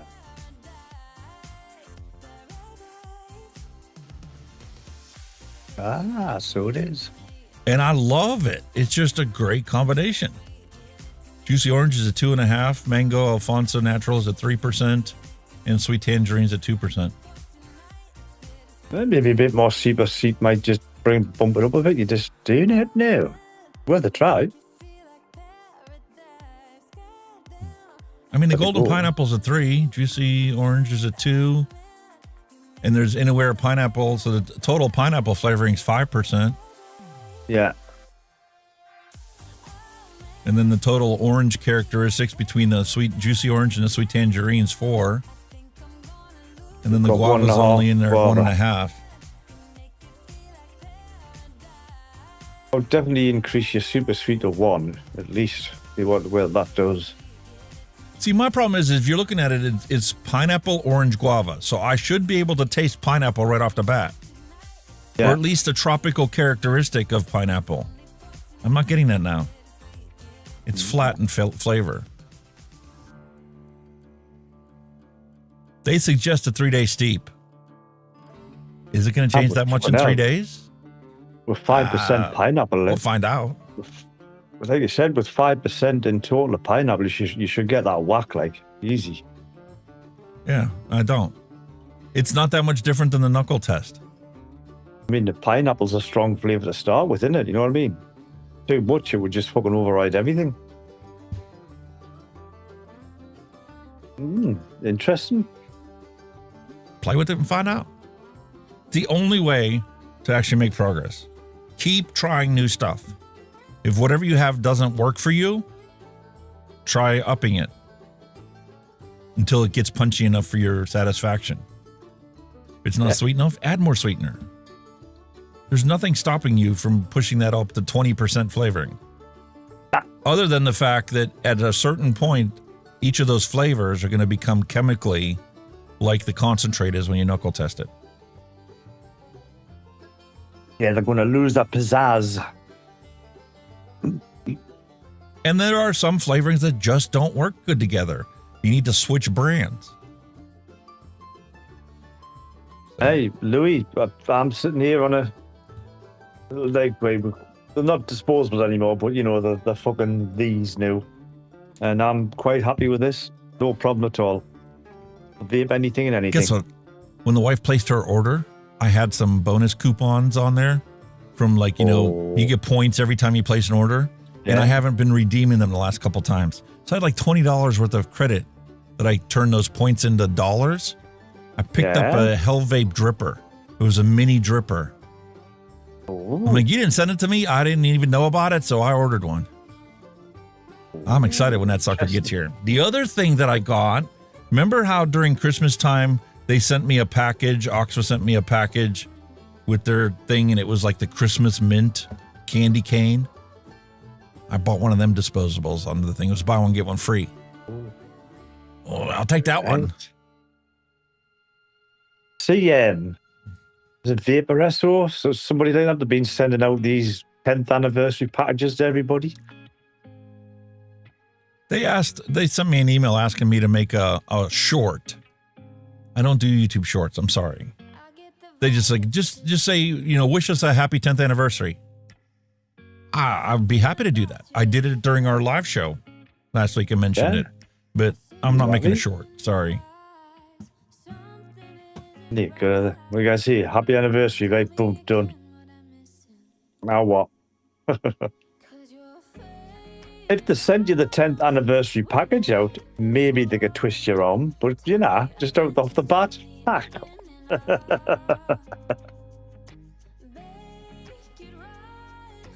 Good.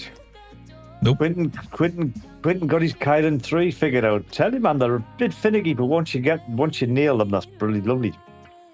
Shorter wicks and thin them out. And now the flavor's great on them. Awesome. Yeah. I did get a new package from Hell Vape, though. Something that's not going to be released until the 28th. So I'm excited to open that sucker up tomorrow. Yeah. You can't release anything. You can't release anything until it's the release date, so to speak. You are tied to confidentiality. I'm excited. I'm excited to actually do something to help not just the consumers out there, but also the manufacturers. Point things out ahead of time because they probably already did a single run of whatever that product is. And if I find something wrong with it and tell them what the problem is and how I think they should fix it, and other people tell them the same feedback, they can correct that before the second run gets made. Six-pack kid says, let me guess, a dead rabbit. Yeah, that's probably another variation of it. Yeah. But you know what? Look at the Mustang. How many decades did they make a Mustang? Oh, God. And it was completely different. You know, from the 70s to the 80s to the 90s, the Mustang was completely different. And then a modern Mustang is completely different. But it still has that same heritage. You won't like the modern ones. There's the shape just... It's not the same. They're not the same. Team, they've done it. Do you know, like we had a hatchback called the Ford Capri, right? It was a hatch. It was like the UK version of the Mustang. It was a hatchback, long bonnet with a bulge on. They've done an electric car called the Capri, and it's fucking hideous. It is absolutely hideous. It looks like a fucking transformer. It's horrible. They've killed the name. They've killed it. About a couple months ago, I saw Kanger Tech. I think they had a disposable product that was out there, but I haven't seen any other products from them, or even heard their name mentioned by anyone. I think they are still around, but they're not making.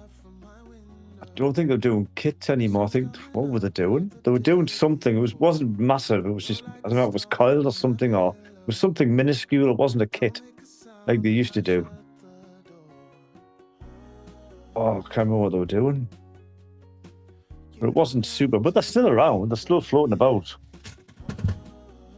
Doing small shit, I think. 6-pack kit is right. A lot of these vape manufacturers have lost their creativity. They just keep tweaking what's already out there. Fixing whatever problems were noticed or found or dealt with in the previous versions of something and just making that just a tad bit better. I can kind of understand a bit because, like, obviously with the current fucking market and vaping around the world, not just in countries, you know, do they want to plow a lot of money into new products and that and the chance of it not being sold, if it's going to get banned here, it's going to get banned there. I think they're still sitting at. I think they're still sitting on the fence a bit. Fair enough, they're ploughing the money into these disposable things, or disposables. You know, I say disposables, but because that's a money maker. But for like the hardware, like for the hobbyist, I think they're kind of, you know, should we or shouldn't we type of thing. You know, just because of not because of these things, it's just because of the world market, the way it's gone. But they don't know, like, if they can send it to one country or another country, because before you know it, this is going to be banned, that's going to be banned, so they're not going to make any sales. So I think that's where they are. Louis brings up a good point, though. I mean, if you think about it, Hell Vape's one of those companies that have been around, like, since Kanger Tech days, right? Yeah. They've already skinned the cat dozens of different ways. Maybe there really isn't that much you can do other than a radical stylistic differentiation. I mean, that's what they did with the J edition. It's kind of went through. You're thinking of its run its course because, like you say, the early days you had the wattage race, then they were hitting the wattages. Then more recently it's been down to airflow, and like, you know, you probably may have pushed the airflow as far as you can push it, really. So what's next? You know what I mean? Have you pushed them as far as you can push them? You know what I mean? When the products that are coming out there, even the tanks, are as good as the disposables, what else is there to do? Exactly. Except for bring another version of the version of the version of the version of the version. You know what I mean? People sometimes call it a cash grab, you know. I'll tell you what they can do that they haven't done. Look at the mongrel with the glass cap. Yeah, there wasn't many about after that, was there? I think there was that, and that was the only one I know of that had a glass cap. Steam Crave did one. Steam Crave did one that was all glass. It was the glaze. Yeah, the glass or the glaze, whichever. There's only two people ever done one full of glass, full glass. Nobody's cottoned onto it. I don't know. And the nice thing about that one is, yeah, but if you think about it, that never got hot. Yeah. You know how you always had to put longer drip tips on things because the tank would build up heat? Yeah. Especially on your drippers. The mongrel never got hot. The glass was good because obviously you never got any e-liquid sticking the inside of it either. It just ran down, you know what I mean? It just fucking...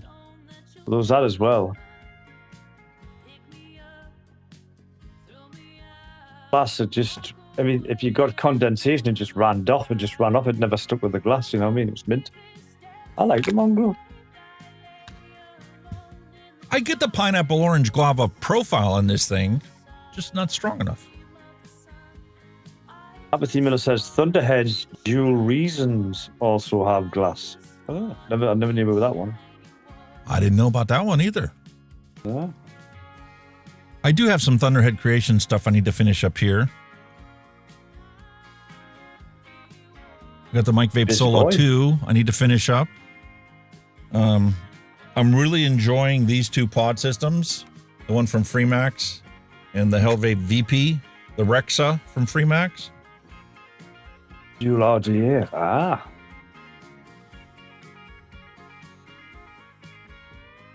They're both wonderful. Need to finish those 2 reviews up. Now that I've got everything sorted in OBS and seems to be working, other than this glitchy video thing, which I don't understand where that's coming from. There's nothing I can do to fix that. Maybe Tuesday's NVIDIA driver will fix that finally. Again. Fucking hell. 6-pack kid is blowing clouds with a 2.5 milli coil at 30 watts. Yeah, man. It can be done. You don't have to have power.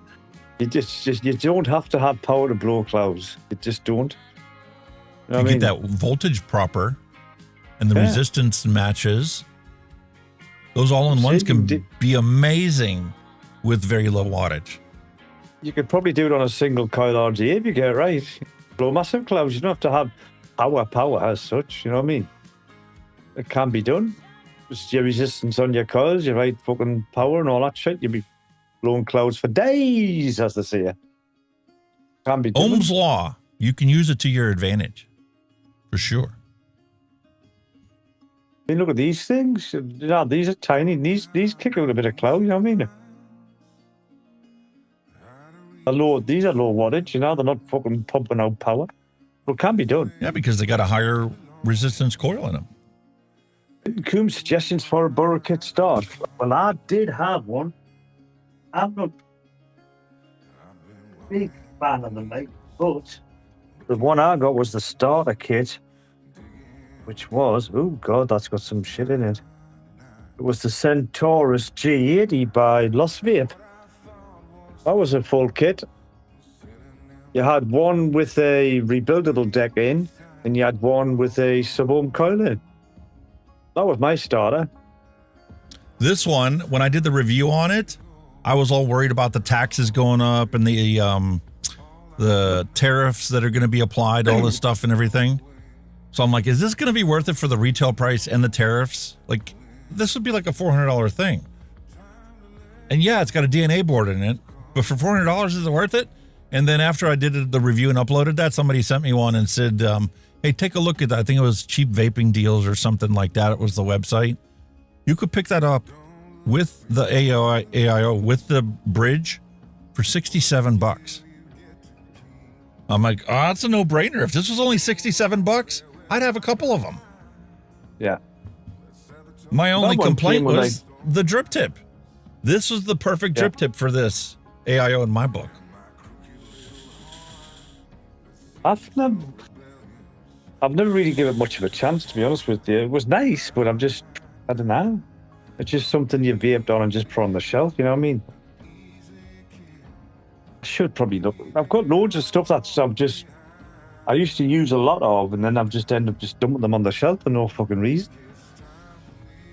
I mean, I was looking for a mod for work, and I mean, I've dug like this guy. I mean, fucking hell, how old's this fucking fella now? It was a Vapor Retro. What was it again? That's the first gen, very first one. Yeah, I've got 2 of those.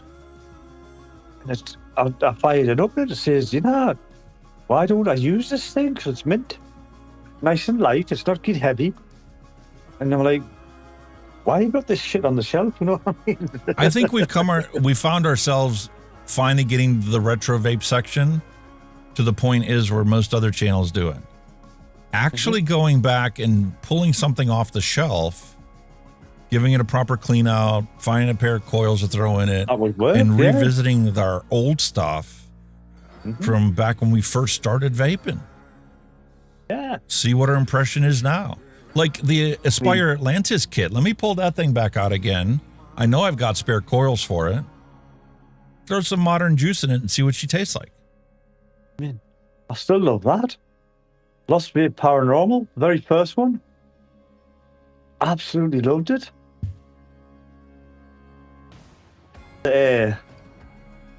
Like the Yee chip and the thingy chip one, I was like in between. And I was like, yeah, which one? I kind of succumbed to the Yee because I did like the versus DNA. Versus I was Evolve. something. But the thing I liked about the Evolve was the replay. The replay was f***ing brilliant on it. That's what I liked about that. And I kind of swung back to that again. That's the advantage of the Blaze with the DNA board in it, is the replay function. Replay, and it activated after my very first drag on it. I took that first drag on it, the replay lit up on the screen, and it was just like, holy shit. It literally is exactly the same. Every time you take a toot, it is the same hit as it was right before you. Yeah. That's what I mean. That paranormal still grafting the date. It's guns. Fires up near bother. Still runs like a dream. Absolutely cracking little mod. That's when you know you're getting a good mod, right? After you've had it for so long, and you can just go on and switch it on and it'll work. G classes were terrible. The early G classes were awful because you used to get, as soon as your liquid leaked into that fucking 510 connector, that your boards were. I was forever going through boards on the G classes. They were awful. The G2's not so bad, but the visual G class, I must have bought about 3 or 4 of them because the boards kept going on them. I say the boards, the screen kept going on them. As soon as you got a drop of e-liquid inside that 510, boom, gone. It was shite.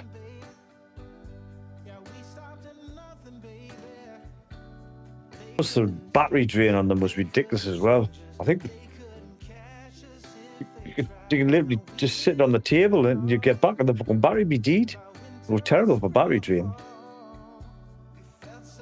And the grr, and I had the stabwood grr, and my bone died. I never got the guar. The grr, whatever we call it. Yeah. That one died. That's how you can tell you're getting a good product. If you've had it for about 5 years and you can just turn around and switch it on, it's still ganning. That's a good product.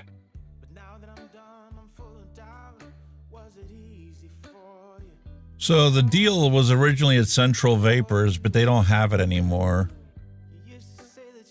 Cheap Vaping Deals was the one that had the coupon for it. Would have been like $60 for that DNA all-in-one. Louis was asking what that pod was. Louis was asking what that pod was you were using again. The pod mods? Or the all-in-one? The pod mods is the brand new Freemax Rexa series. And the Hell Vape one is the VC. Cool. Take care, Apathy. Gotta go. Thanks for dropping by. Appreciate you dropping by. Yeah, the Freemax one has a square coil on the inside. It isn't totally round. It's like rectangular. The edges are rounded around, but it's wider, narrower, and wider. Whereas the VC is your traditional coned coil, tapered coil. That's right, the cone coils. Jesus Christ, the cones. Which is the same that Xlim has. Yeah. If you look at the pods inside, they look identical. Obviously, the pods are different dimensions, but the coils inside look identical. Freemax coil is completely different. Weird, man, isn't it? More cotton, so I think it's actually going to last longer. But I'm definitely not going to wait until that pod kicks itself. I've already had the thing for a month. Oh, shit. Get it done, sir. Get it done. So that's what I'm going to be doing this week is instead of fixing stuff, I'm going to be editing stuff and uploading stuff. Get all these things cranked out and be done with it. All work for me by the looks of it. I need to get her car back. She's going fucking nuts. She kind of got nowhere. Yeah, Friday I'm going to crank through that, changing that tube out. No, that should only take me about 4 hours to do now that I've already torn into it once already.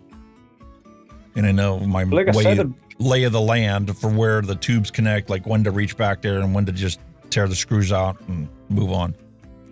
Shouldn't take me very long. I was planning to do a bit of work on our car because it needs a wing, needs our fender, as you guys call them.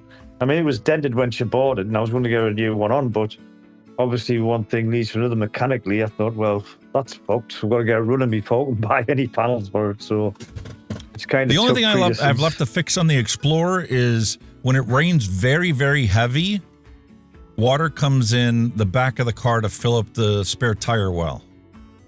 Ah, right. And that's because the body panel on the top, behind the lip of the rear hatch, has got a crack in the body sealer that they put in there.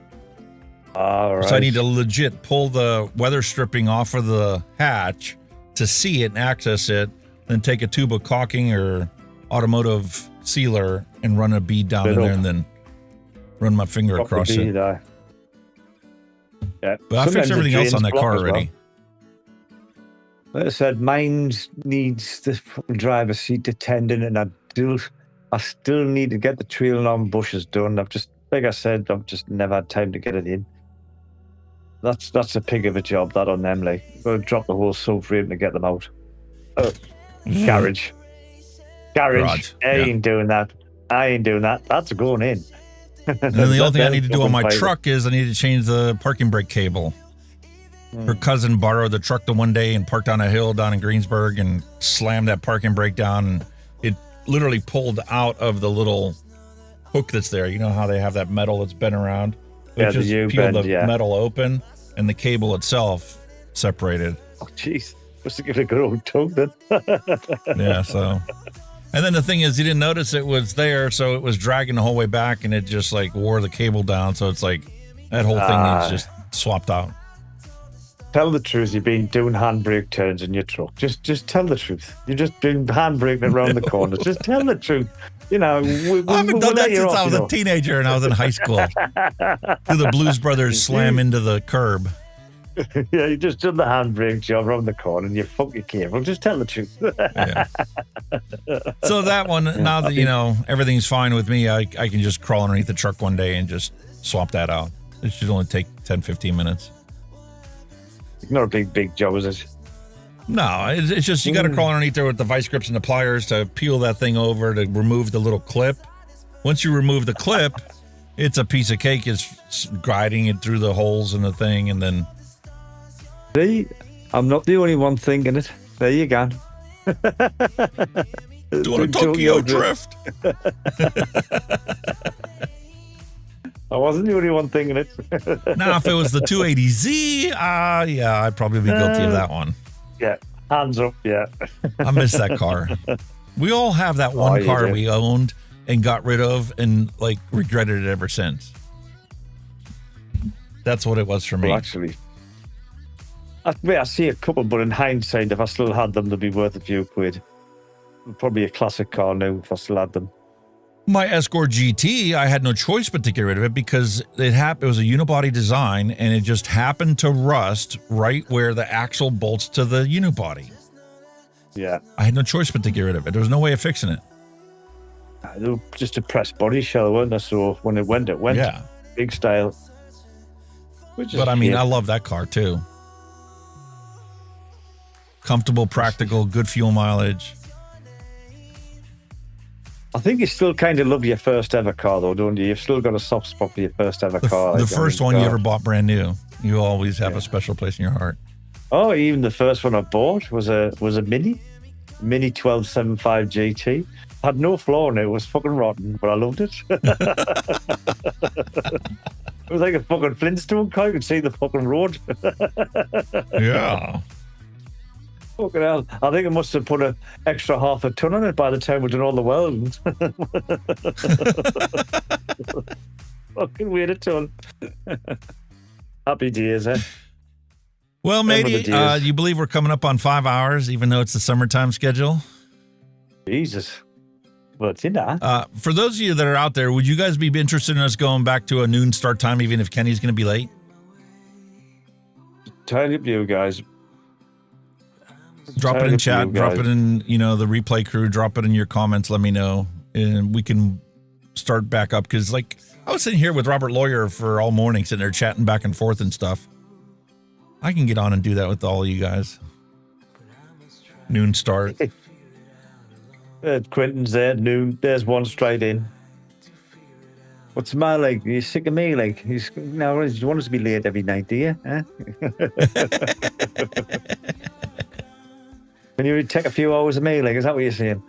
Now that I've got everything working here, and now that I know that you can join and it's not going to glitch anything up, might as well just, like, you know, go ahead and stream. And I'll start doing some of the single flavor testing for that hour before you show up and start cracking away at that. That would work. Yeah, that would be a good idea. An extra feature, isn't it? 1 hour flavor testing. Extra feature and just some chatting back and forth, and it'll give you an hour before you get into the raid sweat. Yeah. Red eye. Plus, we can break up the, you know, let's get caught up on things. I'll spend 15 minutes. You see, you know, you can't see it's a rage sweat, but we're getting to the point now where nothing fucking surprises us anymore. That's the thing. Man, I've ignored so much of the stuff that's come out. It's just like, I'm not even talking about it. Well, what's the point? I mean, I remember like in previous shows when some rules were coming out, we did this to get on my high horse, stomp on my soapbox and fuck blah, blah, blah, blah, blah. Now you're like, oh God, what next? Well, it's like the local school district just installed vape detectors. Oh. They posted on there, they were so proud of themselves. We installed vape detectors, so none of the kids are going to be vaping. I'm like, they're just not going to do it in the bathroom, assholes. Pointless, because they're just technically a smoke detector. These set smoke detectors off? That's why I keep my doors shut when I'm vaping. It's a highly sensitive smoke detector. Yeah, that's all they are. It's a smoke detector. A load of shite, man. But I literally commented on the Facebook post to that, and I says, 1 in 3 children in our school district is suffering from anxiety or depression. But sure, let's blow $100,000 on vape detectors in the bathrooms. Because we don't already have teachers standing outside the bathrooms to keep an eye on what goes on in there. Exactly. Honest to God, man. Just bureaucratic bullshit all the time. Anything to keep the fucking, you know, we'll keep you happy. We'll put vape detectors in. We'll be good. You know, yeah, bollocks. They had a grant. They had to spend the money. That was all they were allowed to spend it on. That's what happened. Yeah. Not worth covering in the news. Nah, no shite. But so it is what it is. My wish is always peace, love, and a hunky vape. You guys can stick around and watch the rolling credits. Your name should all appear in there. Knock on wood, everything works fine. And we'll be back next week. Maybe I'll start at noon next week. Yeah. Cheers. As always, boys and girls, thank you to all of you guys in chat. Absolutely do make the show. We love it, the interaction with you. As Hunky said before, there's loads of things you can do, you know. As always, please hit that like button on the way out. If you watched on replay, do the same. Hit that like button if you can. And the usual, the hand checks, pets, bad jokes, all in the Discord. You know where it is by now, guys. So do that, as we love having them. And as always, you all have a fantastic week, and we shall see you the same time, same place next week. So until then, you all stay safe, vape safe. We'll see you all very soon. You take care now. Bye-bye. Thanks for listening. We'll be back next week again for a fresh round.